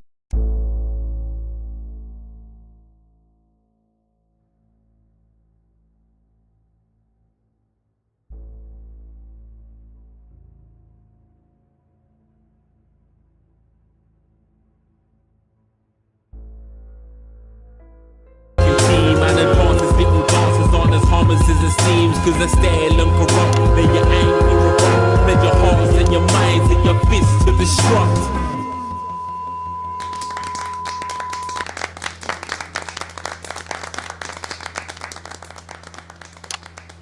Jesus there with his new song. Thank you so much for joining us in the studio. I'm sorry. I may not agree with you, but I'd just like to offer you an apology. I've just been told that there was some kind of issue upstairs and an attempt was made to censor some of your lyrics. What? Are you joking? I'd just like to say to you and everyone at home that this was a mistake. This is absolutely ridiculous. I cannot believe this. Here at the National Nightly News, we pride ourselves on remaining neutral, unbiased and independent of any outside interference. You have my word. We will never censor ideas. Back to you, Megan. Well, a bit of dangerous language there, sorry about that. Well, thank you to little Jeremy Donaldson for providing our culture spot. Coming up, we'll be speaking to a couple of familiar faces about their upcoming dramatic outing. Don't go away. We'll be right back after this. That's the ad. Just to remind you, using that old VCR. No, this is ridiculous. Last ad break. This is just a mix-up, I'm sure. Now, if you come with me, I really do have to ask Oh, you to trust me. leave it. My father's going to hear about this. I understand. This is unbelievable, Megan. I don't know what you're talking about, Jeremy. Right here in the territory. Your entitlements book will be coming to you by post in the next few days, and it will let you claim enough food for the week every week at one of our many new distribution centres. Everyone will get their fair share, and no one will be left behind. So you can carry on coming together to enjoy life. Look at him. If we could just get you in position. Oh, say no more. Say no more. Megan, Jeremy, do you remember Mr. Algebra? Vividly. And Mr. Harris, and this is Ms. Radin. What? Philippa, please. We're back together again, eh? Who'd have thought it? Perhaps a lower order demon. Yes, it is awfully exciting, isn't it? Right, okay then. We're going live in 10 seconds, opening on camera 1. 5, 4, 3. Welcome back, and no, you're not mistaken. Sitting across from us are some very familiar faces. You really are too kind, Megan. It was only a yogurt commercial, but I'm still proud of it.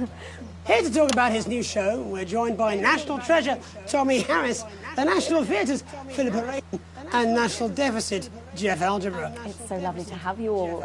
Tommy, would you like to tell us about the show? You know what? I'd bloody love to. It's about me. It's about my life.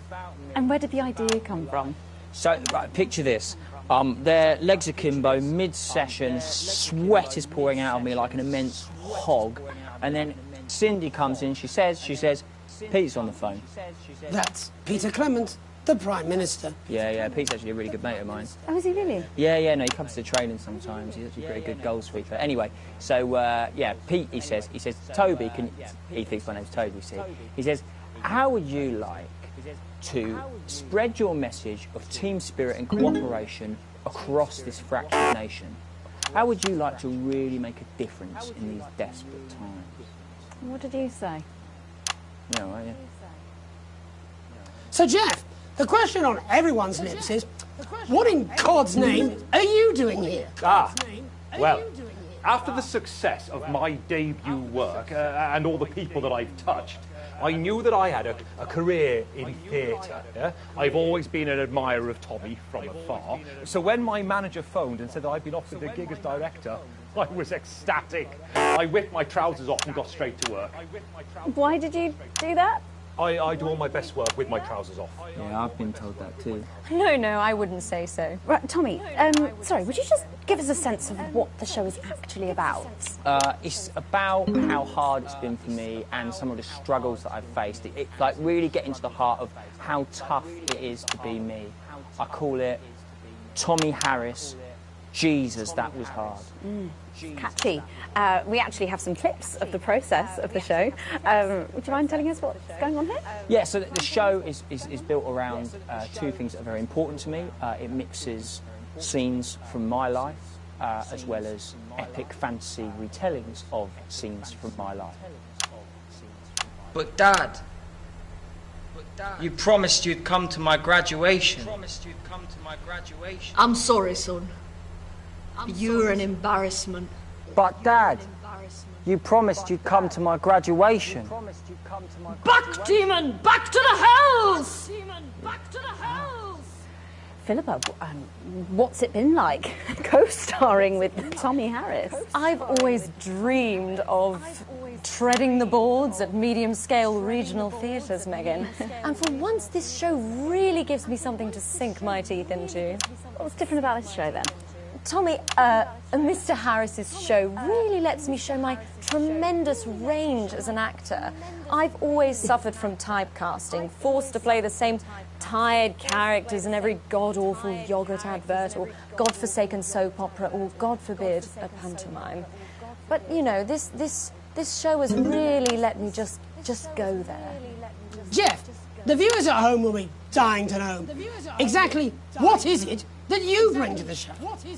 Good question. I think these guys would agree with me when I say that it's my steady hand on the tiller, my arm round the shoulder approach that's really brought the production from strength to strength. Absolutely right. Jeff's contributions are immeasurable. He was our rock. Can you give us a sneak peek of anything else that might be in the show? Yeah, all sorts, yeah. Yeah. We've got lots of exclusive first-hand experiences of Tommy's time in the underground sports board scene. And some epic fantasy retellings of Tommy's time in the underground sports board scene.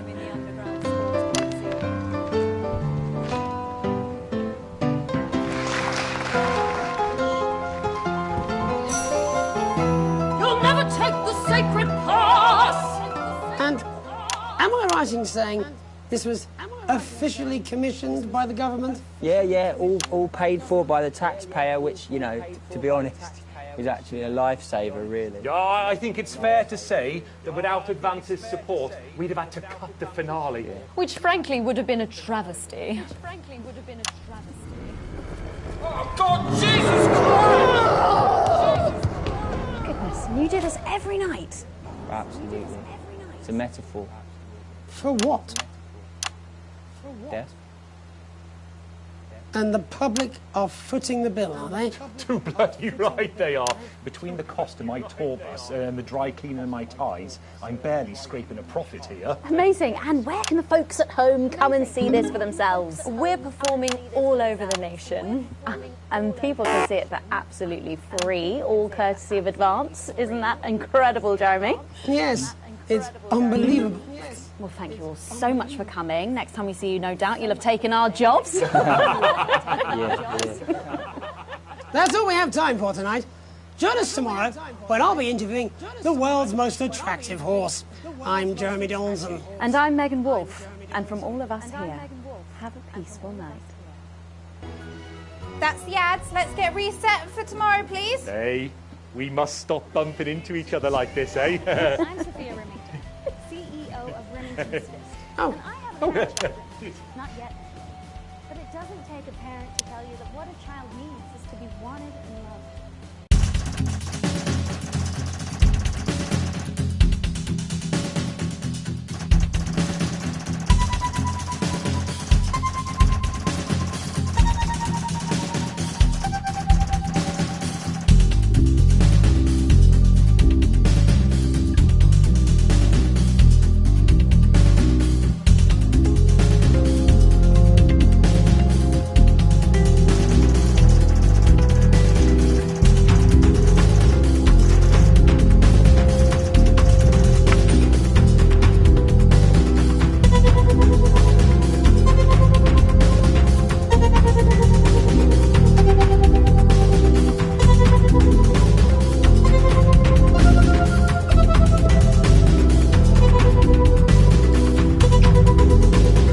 Before we go over to the National Nightly News team, there's just time to catch up on our programming later tonight. At 6:30pm, it's What's My Old Tat Worth? And tonight, Frank Franklin and the team are in Grantstable trying to flog an Ottoman. At 7pm, it's today's highlights from the Sports Board Regionals, presented, as always, by Patrick Bannon. That's followed at 7:30pm by The Club, our harrowing soap opera about a group of Poor young unfortunates who find themselves excluded from the Go-Getters programme and their inevitable demise. At 8pm, it's movie time with the network premiere smash hit Bullet Man 2. And after that... restrictions on the supply of oil and gas, food, clothing, and even some medicine.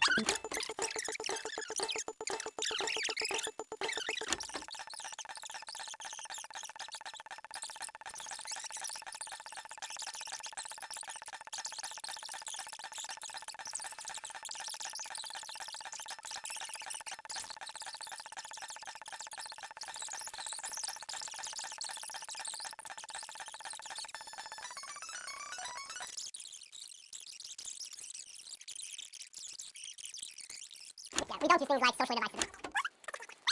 country spoke in favour of advance at the World Council today, but you were noticeably absent when it came to the actual vote. Well, what a surprise. The hippies didn't show up for the fight. Actually, that's quite racist.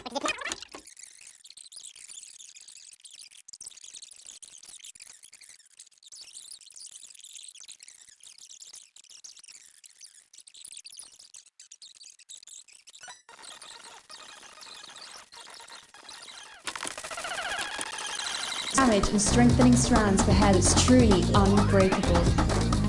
Metaphor for hair strength. Rapid repair and protect. Deep, nourishing, intensely strengthening Pro V formula. The irresistible, healthy looking great hair days that make you say, look at my hair. Look at my hair. Acide gastrique. Because you have to.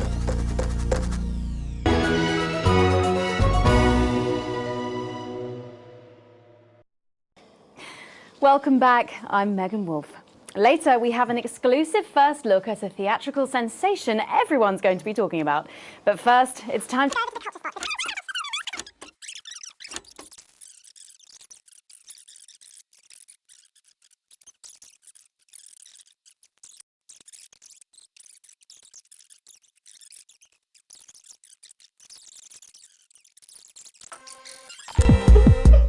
Well, we're all different races from many different places. At any given moment, only one could be the greatest. So you can feel elation from your participation. Still two leaders in the nation. Now we're getting sanctioned, talking about expansion. Why so all your schemes? I don't need your and I don't need your help to achieve my dreams.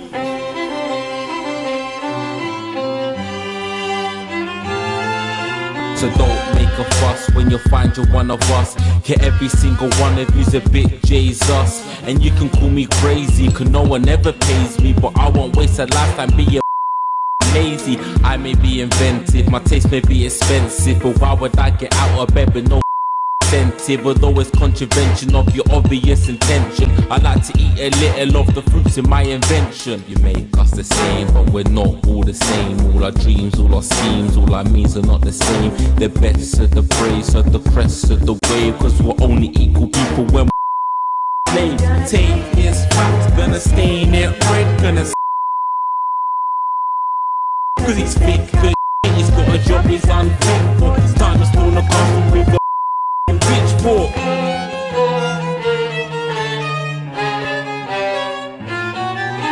So this is for the snubbed ones, the pushed and the shoved ones, the folks who feel the burden of their loved ones, ones who had plenty like a Bentley, the ones who now finding that their bank accounts are empty, the ones of aspiration who had to flee a nation, the ones who built a business out of dreams of perspiration. There's all sorts of people, the good and the evil. It only takes a glance to see we're not all equal.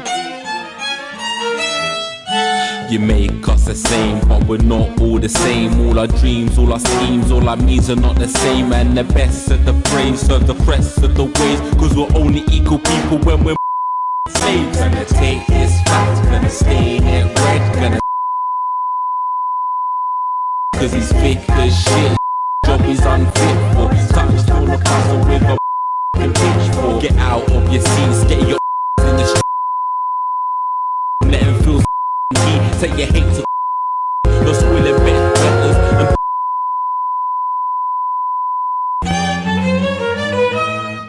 gonna take this fact, gonna stain it red, gonna cause he's fake, he's got a job, he's unfit for. Time to spawn a castle with a pitchfork. Chase that dream.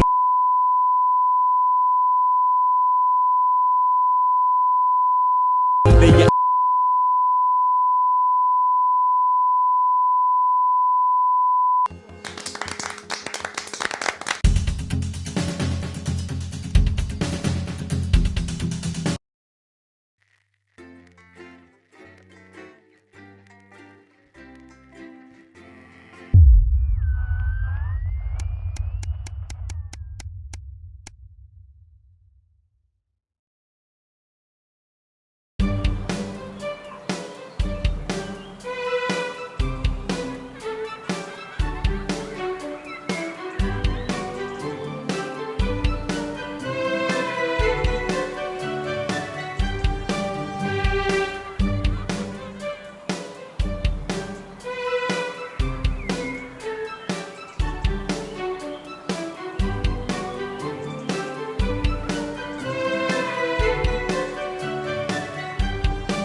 That's quick work with that van. Impressive stuff. Had that valve overheated, the trip switch would have blown, and you'd have been waiting for everything to reset. Keep an eye on that fan, though. Sometimes the power switch on the base turns off for no good reason, and you'll have to turn the damn thing back on. Make sure you watch the gauge at the front and keep alert for a sizzling sound and a nasty burning smell. That's the only warning you'll get. Sweating like Peter Clement in an off-licence here. Okay, we're working on it. What, you've got someone to hose down the sun, have you? Yes, they've just strapped on their wax wings. Classical illusions are no substitute for air conditioning. You know, I genuinely thought you'd be in a better mood today. She's not even here. Yes, but he is.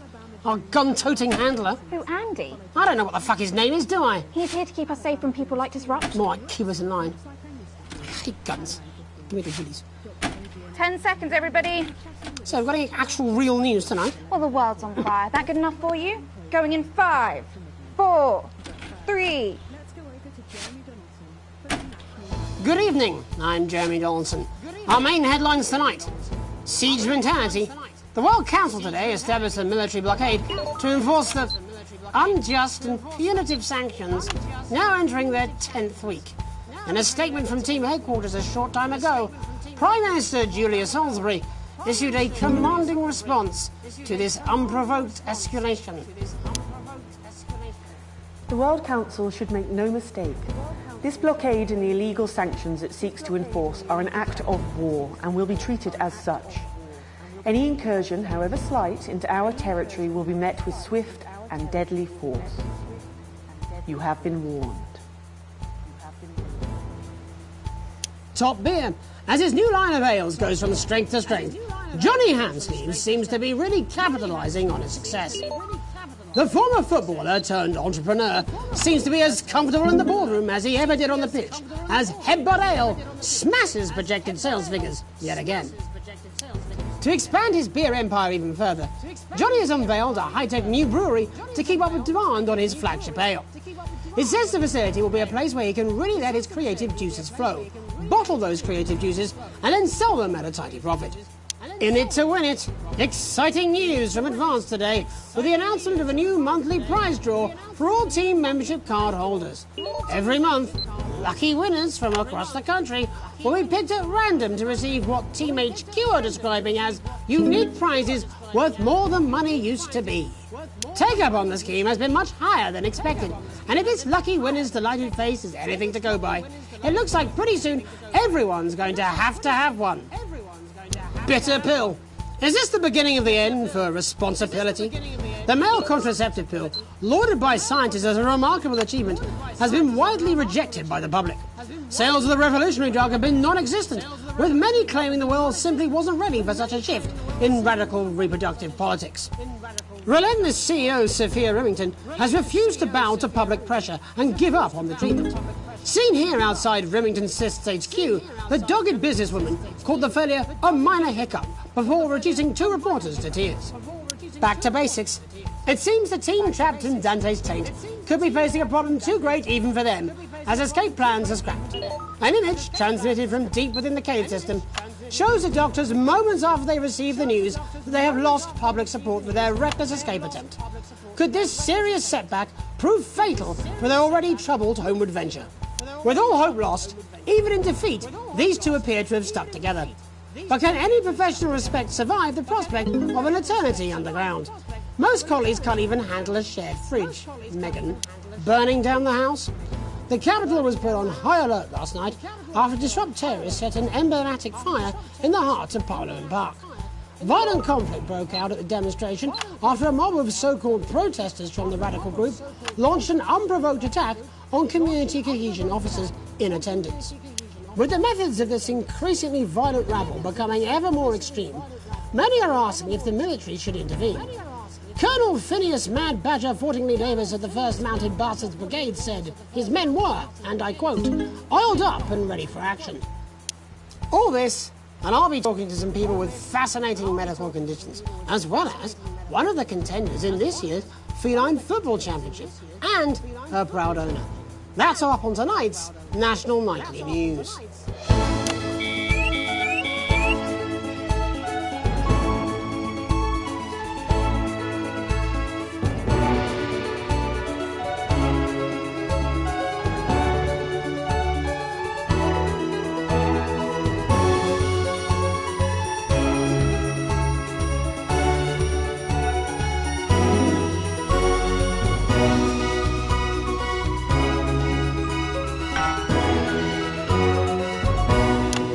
But first tonight, our team of correspondents has been dispatched to every corner of the country to see how the people of this great nation of ours are coping with this unprecedented hot weather.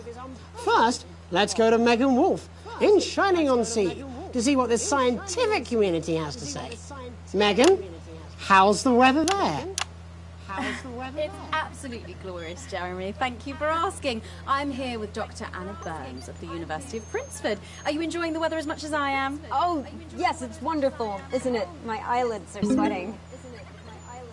And you're part of a team carrying out a study into just what's causing this unbelievable heat, is that right? Yes, that's correct. Yes, we want to be able to reassure the public once and for all that there's absolutely nothing to worry about and that they can enjoy their sunstroke and fossil fuels in peace.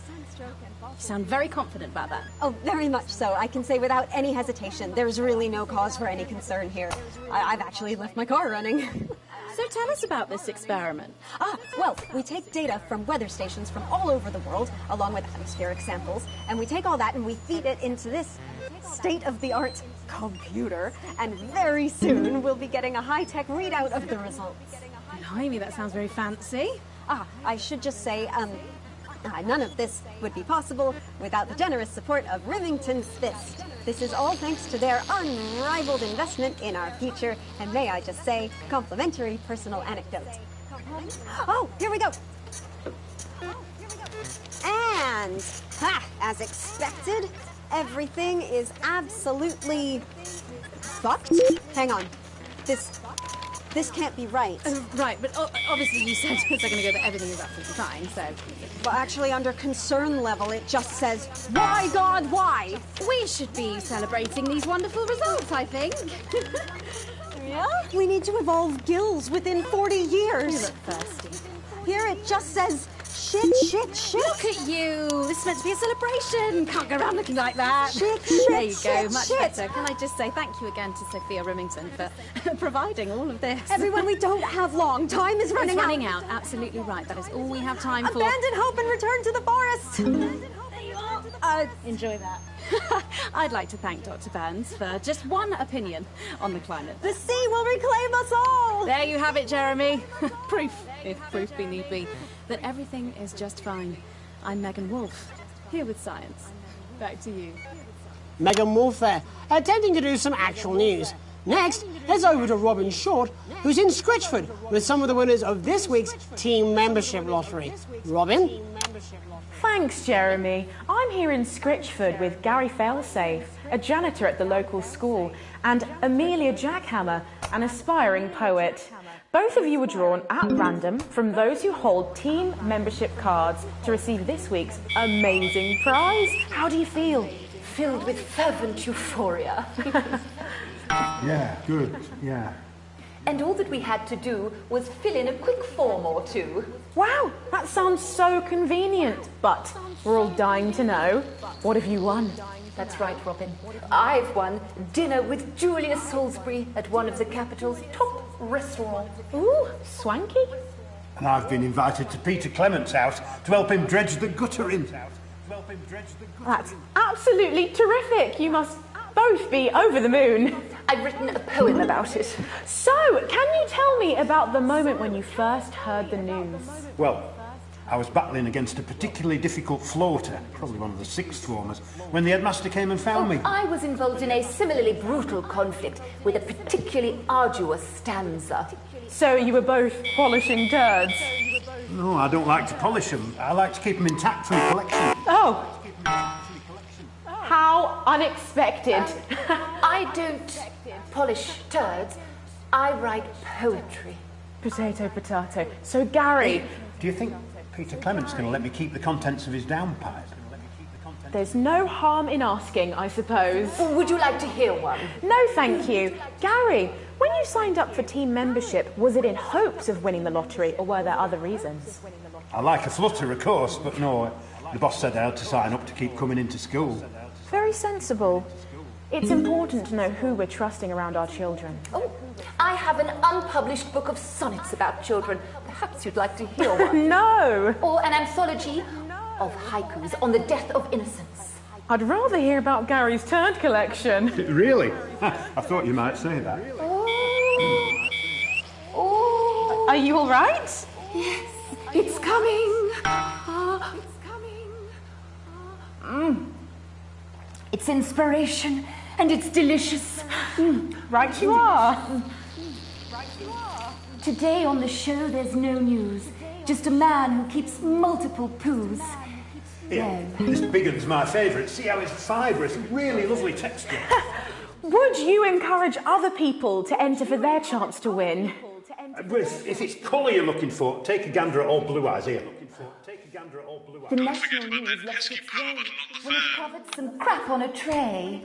Some of these are quite rare. Maybe that was unfair. And that's all we have time for today. Back to you, Jeremy. Thanks, Robin. What a lucky pair they are. And finally in this segment, it's over to Patrick Bannon, who's gone to the smelliest town in the country to see how the unprecedented weather is affecting the locals. Patrick? Hello there, Jeremy. Hello, yes. I'm here live in Grizzleford, which was recently voted the smelliest town in the country. And I have to say that, you know, in this heat, the smell really is. I mean, it's something else. Barry Lardons, mate, you've lived here your whole life. How'd you put up with the stink? Well, we're just all very proud of our achievement, to be honest with you. You can tell that, look at him, proud as punch. Do you know what it's like, son, being the second smelliest town? No, I don't.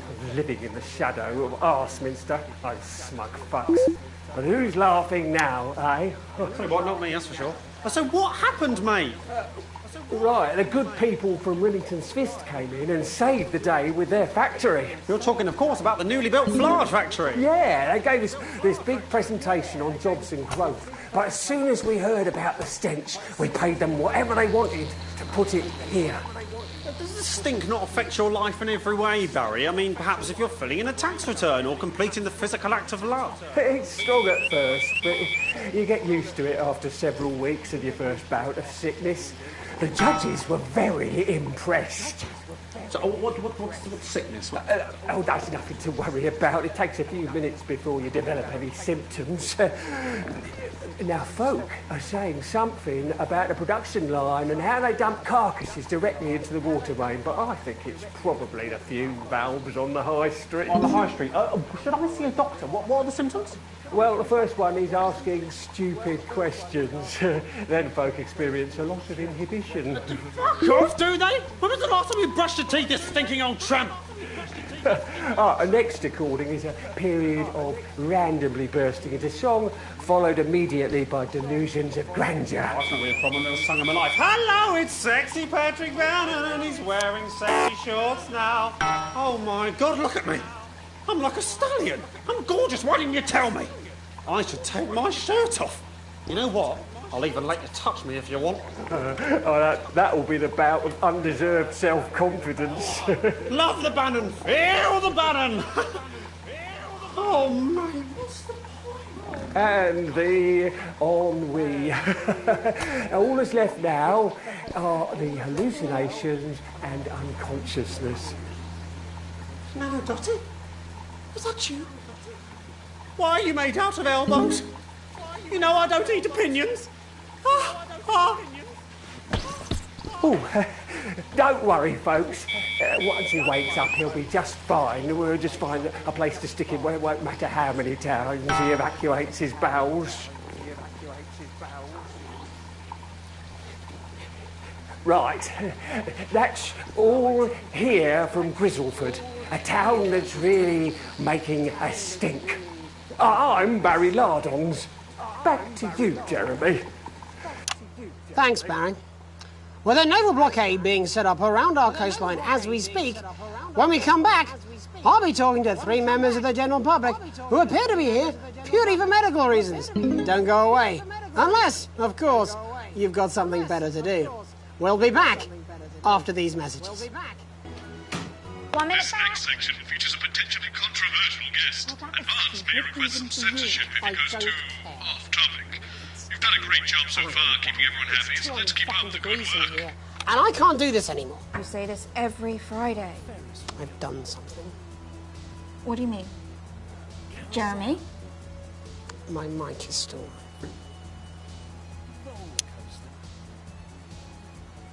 We've got none of that, but I can tell you what we do have. danger cars, colourful germ pair. This way. Stay with us in our restful combination. That's what I'm talking about? Cat football? We should be doing an interview with the War Minister, or a report from Grantham Downs. Even the weather would be more fucking relevant than this. Jeremy, please, just breathe. It's just something light to keep people's minds off things. Exactly, which is wrong. People's minds should be very much on things. Christ, it's so fucking hot! Please take your seats as quickly as you can. I can't do this anymore, Jenny.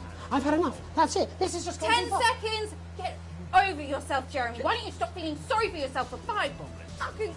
5, 4, 3... Welcome back to the National Nightly News with me, your host, Jeremy Donaldson. Later, we'll be talking to the captain of the Territory's first cat football team, Professor Pumpkin. But first, I'm joined by 3 guests with some balmy bodily behaviours. Joining me is a woman who's been hiccuping for over 9 months. Isn't that right, Miss Piercy? Yes, that's right. Yes. Tell us, what brought all this on? Well, it's all a bit of a blur, Jeremy, to be totally frank with you. So I was watching your show and I remember seeing the news about the election, and it hasn't stopped since. Fascinating stuff. Also here is Frankie Steampipe, and perhaps you could explain to us exactly what your physiological foreboil is. I'm here to say it's high time people like me were respected. We're constantly overlooked in the workplace, we're whispered about on buses, and we're asked politely to leave children's birthday parties. And it's disgusting.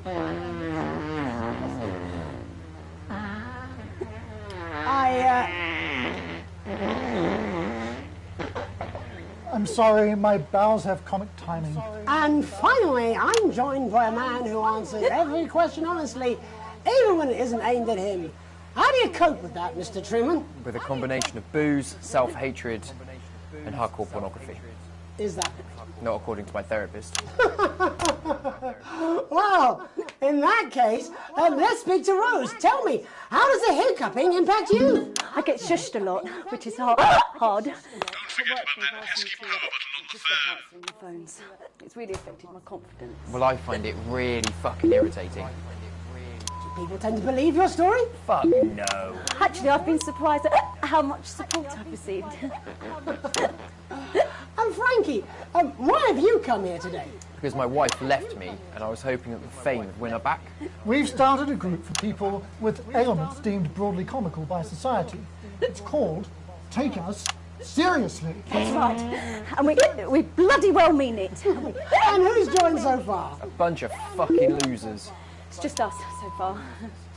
And how much success have you had? Well, we've seen some real positive changes. I don't want to toot my own horn, but it's been a runaway success. Shit all. Not a single person come to our fun run, and all of our leaflets fell in the canal. Well, Miss Piercy, some people are saying your condition was actually caused by the shocking events of that night. What do you think? Come down, Mr. Donaldson, that's absolute rubbish. What it'd be like to have a pair of tits. Could you? I'm sorry, it's very hot. What was I thinking? That you're a team fuck puppet? No. Or a sellout cunt? Apologies. Just a reminder that he can't help it. And hey, if this isn't live television, then what is it? Fuckfest of propaganda masquerading as journalism. Right, Frankie, Rose, tell us, how can the viewers get involved with your cause? Yes, we're holding a sponsored run in Capital Park next weekend. It's called the No Smiles 13 Miles. No, it's called the No Laugh Half. What did I say before the show? That it was the team pulling Jeremy Donaldson's strings. No, I didn't say. Wow, we may have to end that there, unfortunately. What a harmless bit of fun. Steady on! This is exactly what I'm talking about. We demand respect. Yes, well, later, I'll be talking to Professor Pumpkin, a ginger tabby with a world-class pair of penalty paws. Is that really necessary? No, it isn't. Let go. Not you. Unhand him at once. Enough!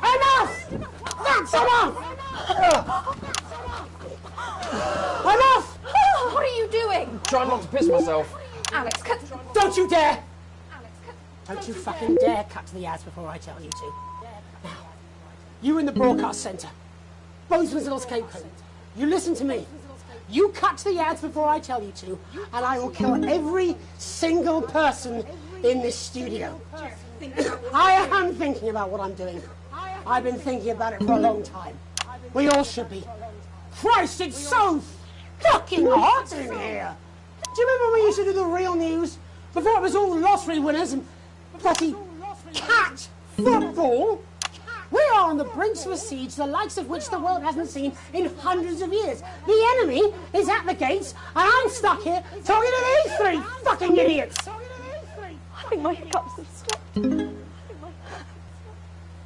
You three, get the fuck out of my studio. Go on, now, go, before I change my mind. Jenny, lock the doors. Lock the doors. Yes, Jeremy. Now. Good. Yes. Now. Good. Right then. Yes. You in the broadcast centre. Alex, you listen to me. You pay attention. Now, I'm sure you've already loaded up exactly what you're going to play in the commercial, but today is going to be a little bit different. Look to your right. Yes, really. Look to your right. There is a VHS tape, and I want you to load it into one of the machines, and when I say so, and not before, you play it. You've got about 15 seconds, so I wouldn't waste any time. Now, all cameras. Alex, I assume you won't be playing that tape. This station does not negotiate with terrorists. I hope I've made myself clear. You seem to know what to do. Every single thing that comes out of this studio is either one-sided or banal. We're going to show the other side for a bit of fucking balance. Like the good old days. Alex, play the fucking tape. Now, I don't want to hurt any of you. If I see anything I don't like, I will not hesitate to start. Alex, you're going to get me in trouble with that. Let's hope you made the right call. Reset the system for the third segment. I imagine the ratings are going to be through the roof. Resistance. We are Disrupt, and we're going to tell you the truth. Advance, aided by the mass media, are lying to you. The elderly are not a burden. The rich were not all crazy. And the team membership card is an ID card, no matter how tempting the prizes are. But who am I to tell you this? A voice from the shadows trying to tell you that everything you know is wrong. Why would you trust a man too scared to show his own face? Don't switch off. Please, don't switch off. My name is Alan James, and I think that certain rights are worth fighting for. The right to keep the rewards of our own hard work. The right to be kept alive in our dotage. And the right to question our government without worrying what our children will report to their fellow go-getters. I love this country. It may be what I am, and I'll fight for it. In fact, I'll die for it, if I have to. But I can't do it alone. Disrupt are a growing movement, but we need your help, your support. Please, look for us, find us, and if you also know in your heart that there is something deeply wrong in this country, join us. Resist. Disrupt.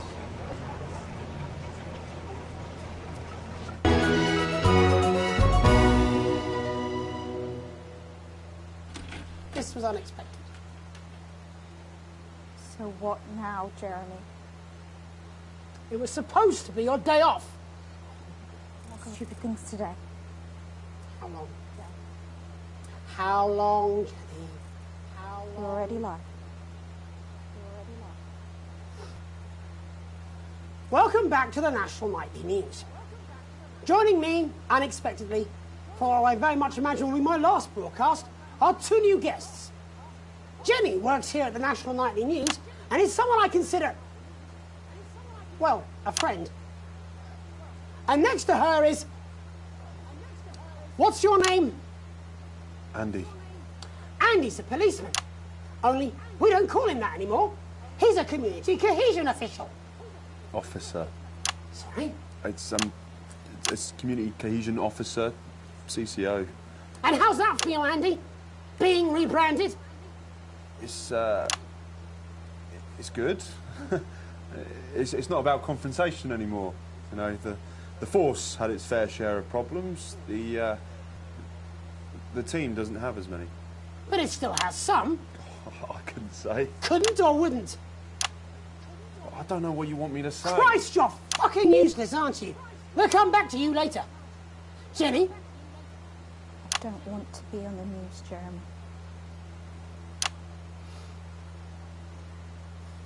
That's perfectly understandable. Who'd want to do this? Jenny, why did you join the National Nightly News team?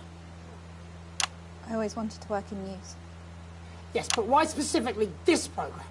The National Nightly News. It was the news everyone trusted. Was? Is. Do you really want to quibble semantics at gunpoint? Is there something else you'd rather discuss?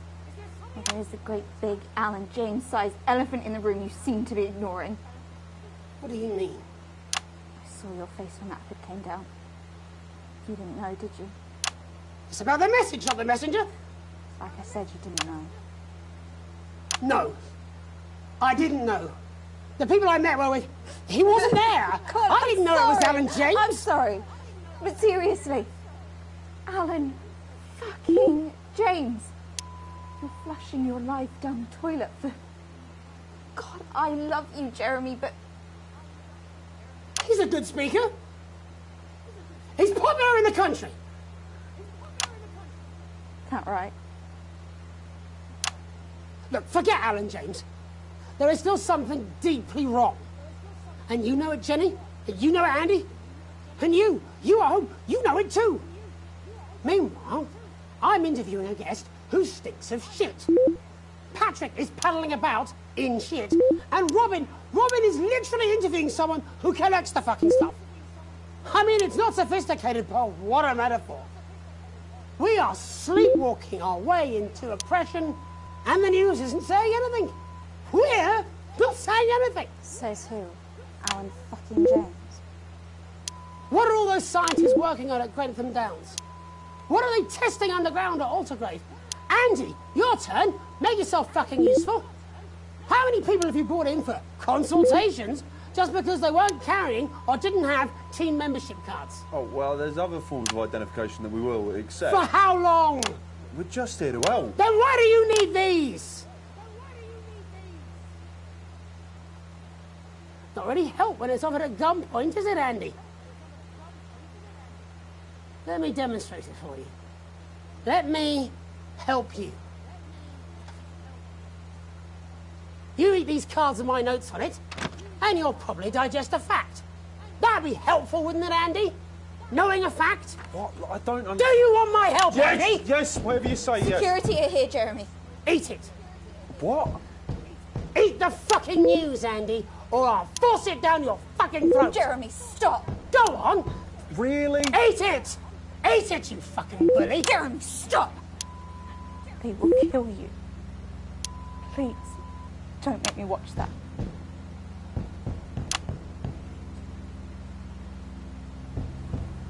Of course. You're right. Sorry. Sorry, everyone. You can put the card down now, Andy. You can go now. You too, Jenny. Fuck off over there. When you're nearly done. All cameras on me.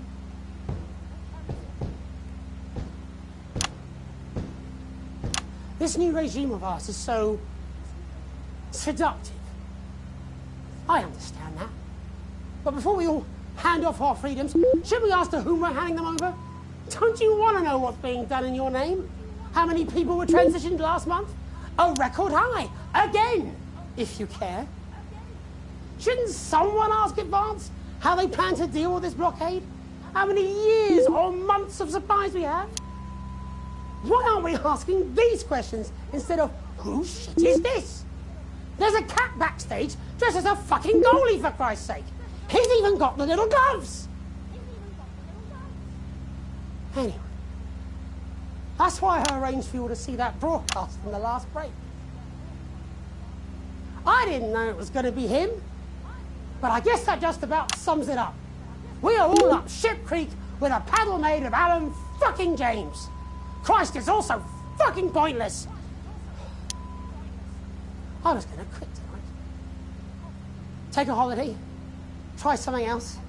Out of the limelight. Maybe try having a relationship. I hear they're nice. Never tried. I loved the news. And now, well... Oh, God, Jeremy, don't! I've tried my best to be honest with you, but this just isn't the news anymore. And I'm Cut to the sorry. ads. I've lost this fight. Alex, think of the consequences. I've let you down. Please, we can't show All this. of Cut you. to the ads. My name...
all's well with the family. Just a heads up, we're expecting those troublemakers at Disrupt to attempt to hack the channel during the broadcast, so keep an eye on the interference screen and stay out of the orange. Let's keep the news on the air. It's important, now more than ever.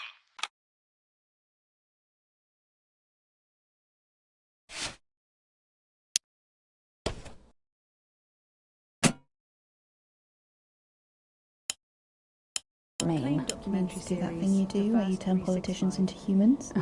Just don't get drawn into talking about the war or politics in general. Really. They do know this is the news, don't they? You didn't hear this from me. It's over to Patrick Bannon for all the day's sports board highlights, including all the tabletop action. Apparently, there's a crew at Team HQ right now. I think she's giving a speech or something tonight. They'll get it on the news. Oh, great. So they get the brains and we get the performing monkey. Followed at 9:25 by our unsettling play, Sometimes you sound just like him, you know. which tells the cautionary tale How of are one you? brave young lady's battles to survive the cruel administrations of our neighbours. It At is what it is. 11:25, it's in sizes. It And is what it tonight, Dr. Adrian Atkinson Blimey I'm will be listening getting to his you now. teeth into Fiona from Hamble Bambleberry, who has 10 invented seconds, a tasty everybody. twist on the humble biscuit. Rumpel's And that sod. takes us, after the weather and public information Going in film, 5, into our close down. 4, But first 3. tonight, it's time to join Megan and the team for the National Nightly Good News. evening. This is the National Nightly News. I'm Megan Wolfe. It's the 140th day of war. Our main headlines tonight. Company of Heroes. Skirmishes on land and sea again today as our armed forces tested the mettle of the World Council's illegal blockade. Advance's strategy of multiple small-scale incursions into the disputed zone is certainly keeping the enemy on high alert, unable to work out where or when the next strike will come. Sadly, however, more casualties were reported today, and as the weeks and months of this war make ever more demands on our armed services, those numbers will, tragically, only continue to rise. Don't starve.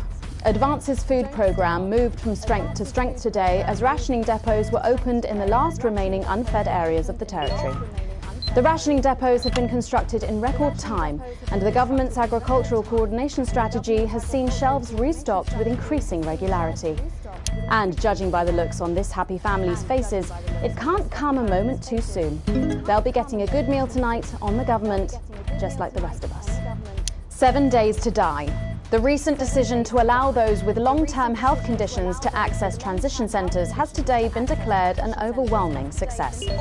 Previously available only to those in their final years, the expansion of the service has been met with relief by the many organisations calling for it to be opened up to the wider community. The transition centres have reported larger than expected numbers, but report that they are coping well and able to provide a complete and meaningful service to all who choose to use it. Populace. More than 11% of the population have thus far failed to register for a team membership card, a worrying statistic given that the cards are a legal requirement from midnight tonight. While applications are still open for those who like to run fashionably late, they can expect a few tricky questions from Advance. Start me up. Disrupt spokesman Alan James held an impromptu rally today in the northern city of Mankipool. Large crowds gathered to hear the band speaker prove Disrupt are still able to capture the public's imagination. A representative from the Mankipool Community Cohesion Team described the event as mostly peaceful. But it looks like Disrupt aren't going quietly into the night. And finally tonight, our mutual friend. Bail was denied in the High Court today for shamed former National Nightly News anchor Jeremy Donaldson. The presenter will be transferred to new lodgings at Pension Ridge Prison, while the lengthy preparations for his trial, which is still 18 months away, begin. Following his very public breakdown on this programme 10 weeks ago, the once-loved presenter was disarmed and taken into custody by the Community Cohesion Team. Let's hope doctors can help the once great man.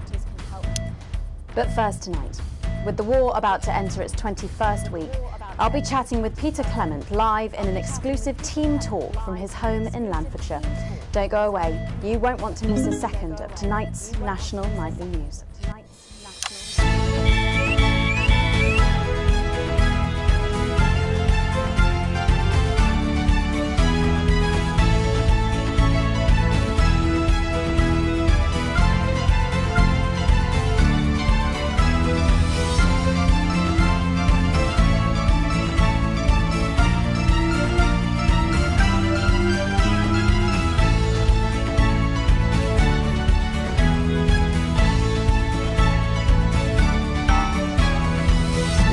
programme, I'm thrilled to say I'll be chatting with mega pop star Lil C, who's going to be treating us to a world premiere of her new single. And then after that, in part 3, we've got something new I promise you won't want to miss. But first tonight, let's check in with Prime Minister Peter Clement, who's coming to us through the magic of television all the way from his home in Lanfordshire. Are you receiving me, Prime Minister? Loud and clear, Miss Wolf. Loud and clear. Well, let's start with the obvious. What's that in your hand, Prime Minister? Cheeky cow. But yeah, it's true. 75 days without an alcoholic drink, and I've got to say, I'm beginning to feel the benefits. It certainly looks that way. Well, I made a promise to Mrs. C, and as my old man used to say... a promise is worth keeping? It was something like that, only with assholes. So, I've heard from my sources that you and the illustrious Mrs. C plan to take your winter break somewhere a little different this year. That's right. We're planning a walking holiday right here in the territories, which is different for us because, like you, Megan, I've always been a big fan of those warm foreign beaches. Did you make this decision because of the blockade, Prime Minister? Well, no, that's a good question. Well, as you know, while the blockade has effectively restricted the flow of goods into the country, we and our neighbours have continued to allow unimpeded travel for business leaders, ministers and such. So, although me and the missus could theoretically go to that gorgeous beach I just mentioned, it just doesn't smell much like team spirit to me. After all, as my old man used to say, when life gives you shite, make shite pie. It works just as well with lemons and lemonade. I suppose it does. Prime Minister, maintaining a healthy body like yours at a time of national crisis must require some demanding planning. What's your regime and how do you go about it all? Well, the truth be told, it's all down to Claude, my infinitely patient personal trainer. He's a man with a plan. I'm just the prat with the fat. Well, on that very subject, how are you and Mrs. C handling living on rations? Well, let me tell you, Megan, back in the 50s, when I worked for you backstage for your Patrick Brannan's dad, did you know I did that? I think everyone knows that, Prime Minister. Well, what you probably didn't know was that Graham Bannon was a right tightwad, paid the bare bloody minimum and still found every possible excuse he could to dock your pay even further. I remember he once docked me a whole $5 for having an unacceptably smelly lunchbox, type bastard. Anyway, what I'm saying is back then I ate a lot less than I am now, even under rationing. We all did. And let's face it, there are still plenty of people in this country who could afford to lose a little bit of weight. What are you implying? No, but seriously, Prime Minister, we know you're very busy, but one final question, if I may. Oh, well, go on then. When you get home from a long day, your head full of the territory's hopes and fears, what music do you listen to when you work out to take your mind off things? Well, I know I've got a bit of a reputation for being an old fuddy-duddy, but I'd be lying if I didn't say there's something about Lil C that just demands one's attention. Well, let's hope you stay watching, Prime Minister, because she is going to be talking and performing live after the break. Oh, I'll be watching. After all, as my old man used to say, everything's a treat on a boring Friday with nothing but the wind up your shunt. It's Wednesday, Prime Minister. I think the expression still stands. Peter Clement, thank you for joining me. I don't know about you at home, but I think there's something kind of inspirational there. I know I feel safer. When we come back, Lil C is going to be giving us the debut performance of her new single, and I'll be getting to meet her. As her biggest fan, I don't mind telling you, I'm pretty excited. Don't go away. We'll be back after these messages. 1 minute back. Gripping stuff. Was that even news? I think you forgot to ask him what his favourite number is. Oh, I must have forgotten that in all the excitement.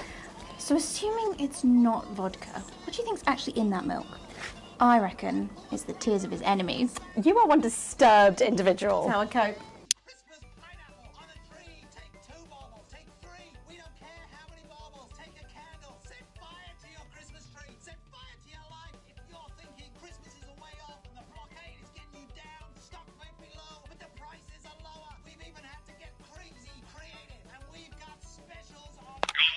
Spotted the updated mixing disc. You'll need the new buttons during the next sections. First, we'll need applause when the guest enters and before her song. Don't worry, I'll walk you through it when we get there.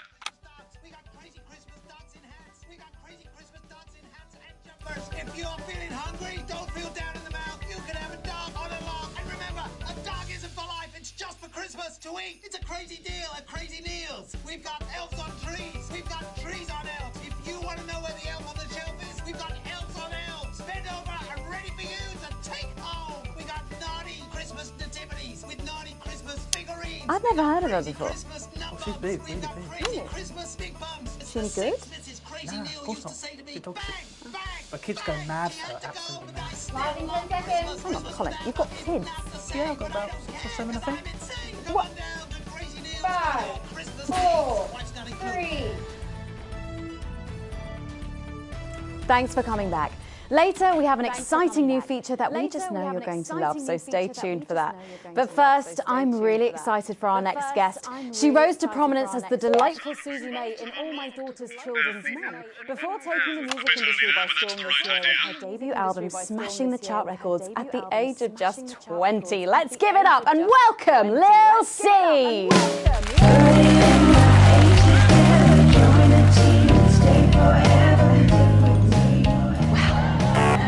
I just say, you look incredible. Oh, thanks, babe. I'm doing this new regime and it really does work. What's the regime? My manager suggested it to me. It basically involves bathing in like cabbage water, then having the leaves sucked out of you while you sleep.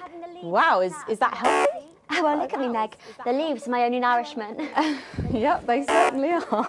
Now, you'll have to forgive me, but I'm somewhat of a super fan, so I'm sorry if I get a bit starstruck. Oh, bless you. I've never actually heard of you before, so if you do get a little tongue-tied, I can always carry the interview. So your first album, F My Face Together, it hit shelves this summer and it just exploded. I mean, what was that like for you? Bonkers, just so weird. I was in all the papers and the magazines. Overnight, I went from that like annoying little girl from that show to that like sexy little girl from that show. Wow, that must have been bizarre.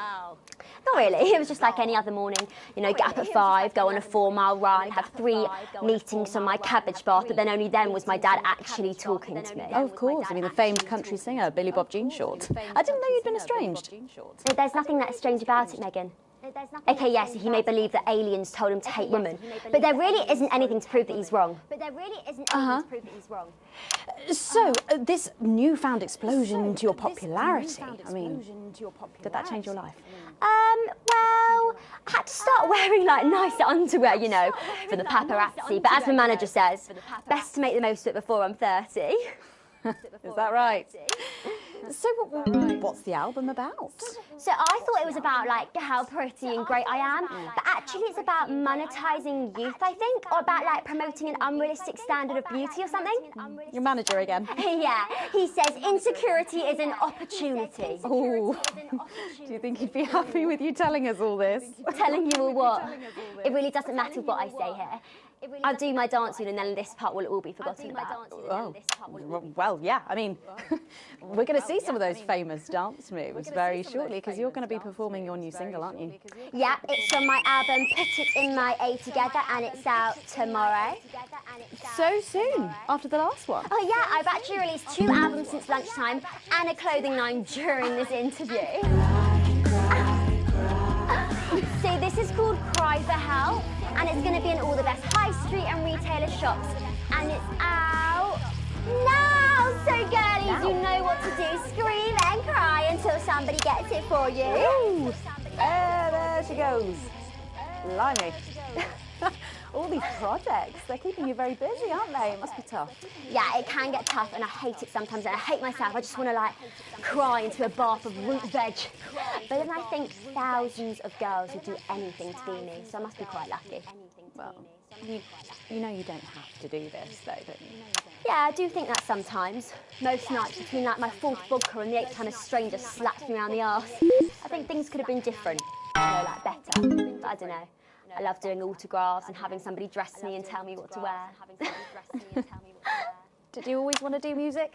Well, ever since I was a little girl, I did. I'd sit in front of the radio, and as soon as my favourite girl group would come on, I'd press record on my cassette. But then my dad would come in and tell me to turn it off and to go back upstairs and start practicing again. Sorry, is your dad your manager? Yeah, which can be tough. And sometimes when it gets really hard, he'll say, "Make Quagler proud and you might just survive childbirth." Well, you know what, despite anything, you'll make me proud. Oh, if only your opinion was as valuable as his. And on that problematic note, you're going to be singing your song for us soon, aren't you? Tell me about it. Tell me about it. So it's called These Babies Gonna Bring You Home, and I actually got sent the lyrics in the car on the way up here. You know what? It's actually all right. And don't worry, all my work is team approved. All right then. Well, you can go and get ready for that. We'll see you in a little bit. It was a very specific type of pleasure to chat to her, and I just can't wait to hear this. Whoa, Let's do better this time. Here we go. with an exclusive first performance of her new track, These Babies Gonna Bring You Home. Take it away. Ladies and gentlemen, it's the That's much better. You're a quick learner. the team here to break in your blockades. Lil C.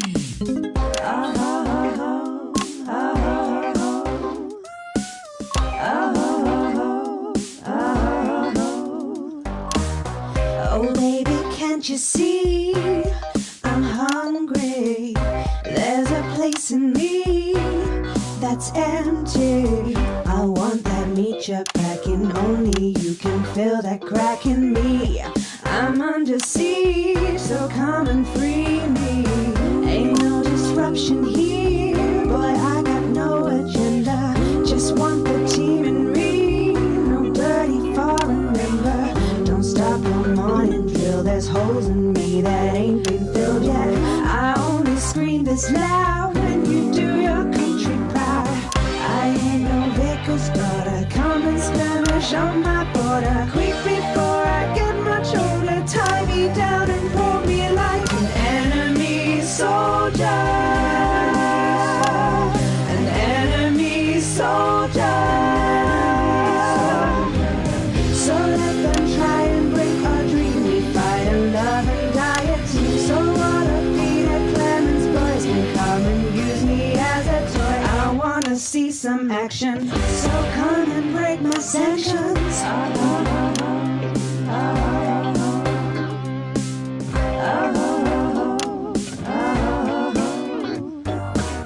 I've been this wild and free since Mama burdened me. She was only 53, but gave to save her family.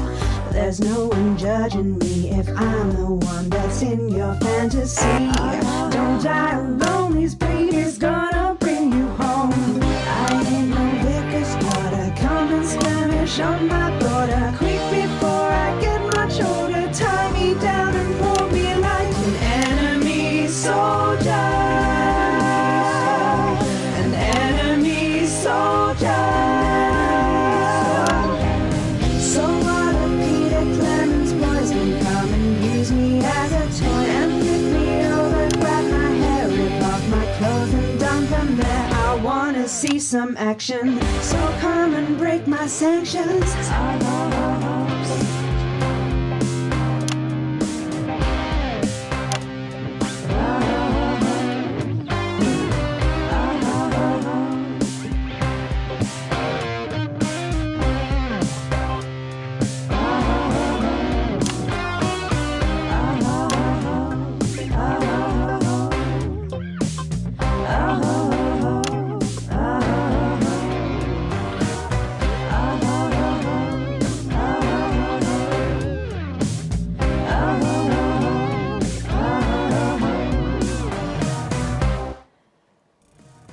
Well, if that doesn't distract you from the world outside, I don't know what will. I'd like to thank Lil C for doing that. Don't go anywhere. After the break, we'll finally be revealing the new segment of our show that we just know you're going to love. We'll be back right after this. And we're out.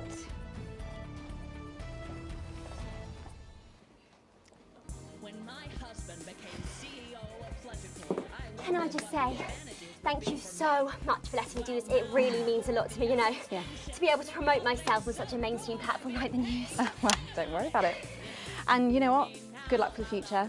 Take care of yourself. This industry can be crazy sometimes. Watch out for that father of yours. Oh, no. I manage myself. It's just, you know, for the public to have that certain perspective. You know what it's like. Oh, right. And Michael? Michael? What about Billy Bob Jeanshaw? Is he? Oh, my dad. He's such a sweetheart. We both had the same agents, you know, like it just made sense. both of us for our image together. And Michael, I want to see the revenue share for the clothing line and get me a G&T before my meeting with the lube guys. If they say for your pleasure, I'm going to stop needing it. I hope you've got your head around these sound effects, Alex, because you'll need all 4 buttons for the next section. Each time they light up, listen to the actors and try and pick the most appropriate effect. The actors can't hear your choices, so let's not upset them when they watch it back later. Do I look like the sort of person who counts things? No, no, no, not anymore. I'm better than that now. I'll tell you what, just keep adding flowers until it feels like 12. Got it? Absolutely, right away. 10 seconds. The cruise now mainly takes place around some family. 5, 4, 3. Thanks for joining us for part 3. We've been teasing you about our new feature all night, and now the wait is finally over. I can reveal that every night on the show we'll be treated to an episode of an informative and hilarious new segment called The Notice Board. It stars some top talent and we're very excited about it. But before we see it, let's have a quick chat with the writer, director and phenomenon, may I say, Jeff Algebra, guys. Actually, I've dropped the algebra. I go by Jeff DePoon now. How'd you like that? Oh, yeah, very fancy. I suppose you need a new name now that you're a successful artiste. Well, exactly. I'm earning enough to pay taxes now. Oh. It's shit. And how does Angela feel about all this? Your wife. Your wife. Ah! Oh, God, no. No, she's long gone. No, she was holding me back. I'm with Norm now. We were married last month. Norm de Plume. Yeah. Norm de Plume. Yeah. And why did you write this? What was your inspiration? Oh, well, I received a telephone call offering me 25 grand to write a protein sitcom, and I heard my father's voice. It said, Jeff, you listen here, boy. You make hay while the sun shines. You wring every penny you can get out of this. So I wheeled him down to the transition centre, got out my typewriter and started clacking. Utter shite. And without further ado, let's give it up for the notice board. Why would they be laughing here? It hasn't started yet.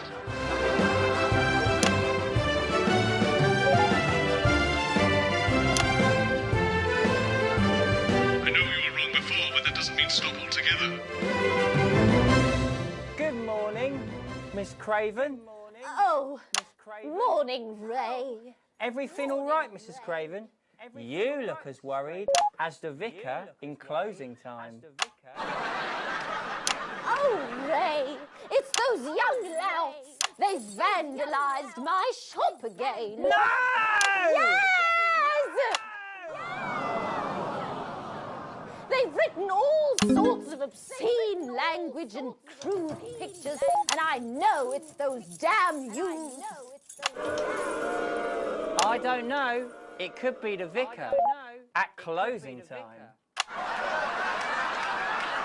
I'm just worried they won't ever become productive members of the community. What if they never see the error of their ways and end up as social outcasts, such as shoplifters or bong rats? Don't worry, Mrs. Craven. This is a very supportive community, and I'm sure that in time they will fit into this society like this key into this lock.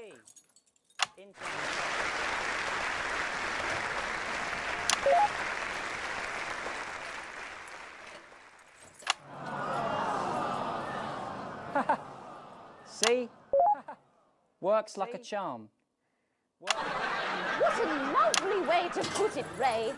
And just like that, we can unlock their future. Yes, yes. Wow! Look at all the letters in my collection today. Oh, I think that one's addressed to me. What? This one? Oh, so you're right.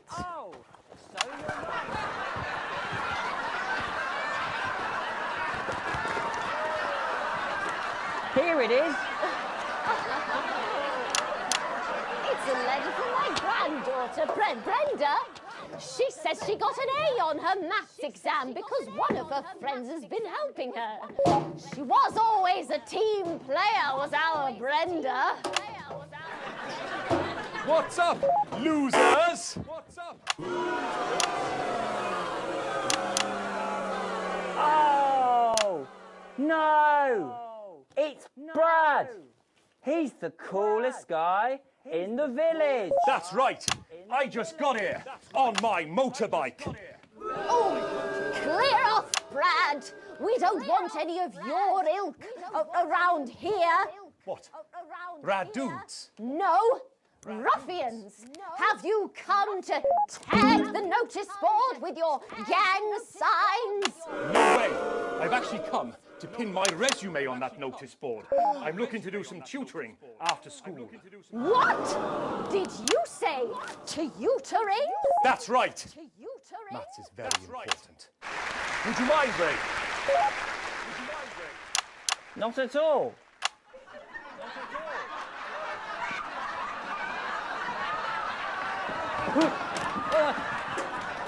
So you, a young person, have been spending your time helping others and not just urinating on churches or huffing glue?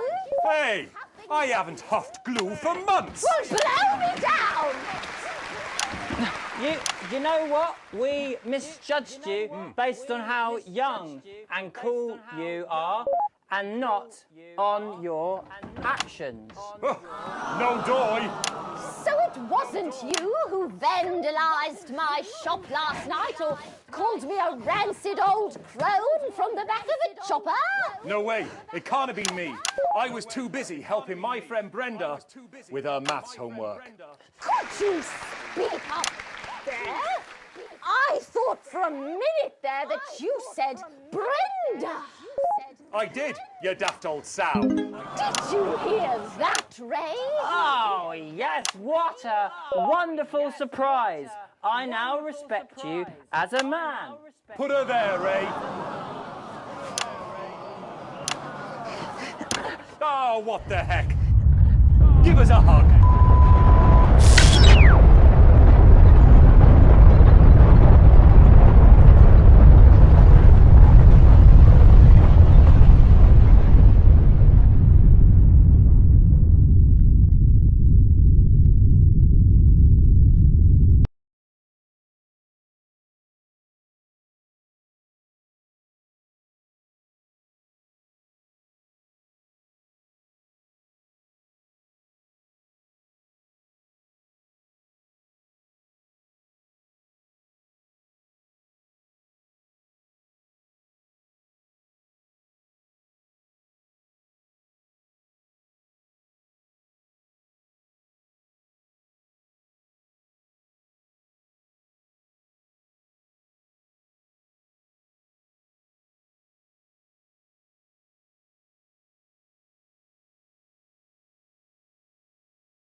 When my husband became CEO of Pleasurecore, I wondered what the advantages would be for me.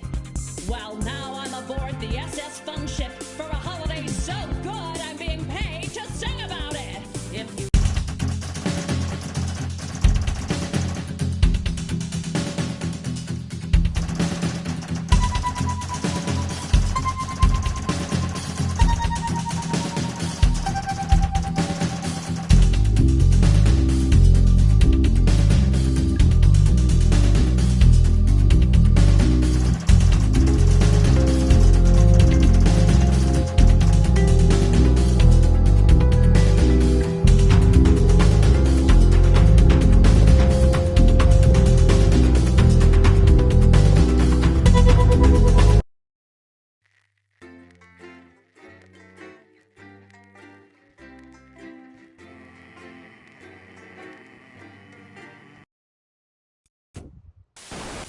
Good evening, I'm Megan Wolf. And I'm Jeremy Dawes. Our main headlines tonight.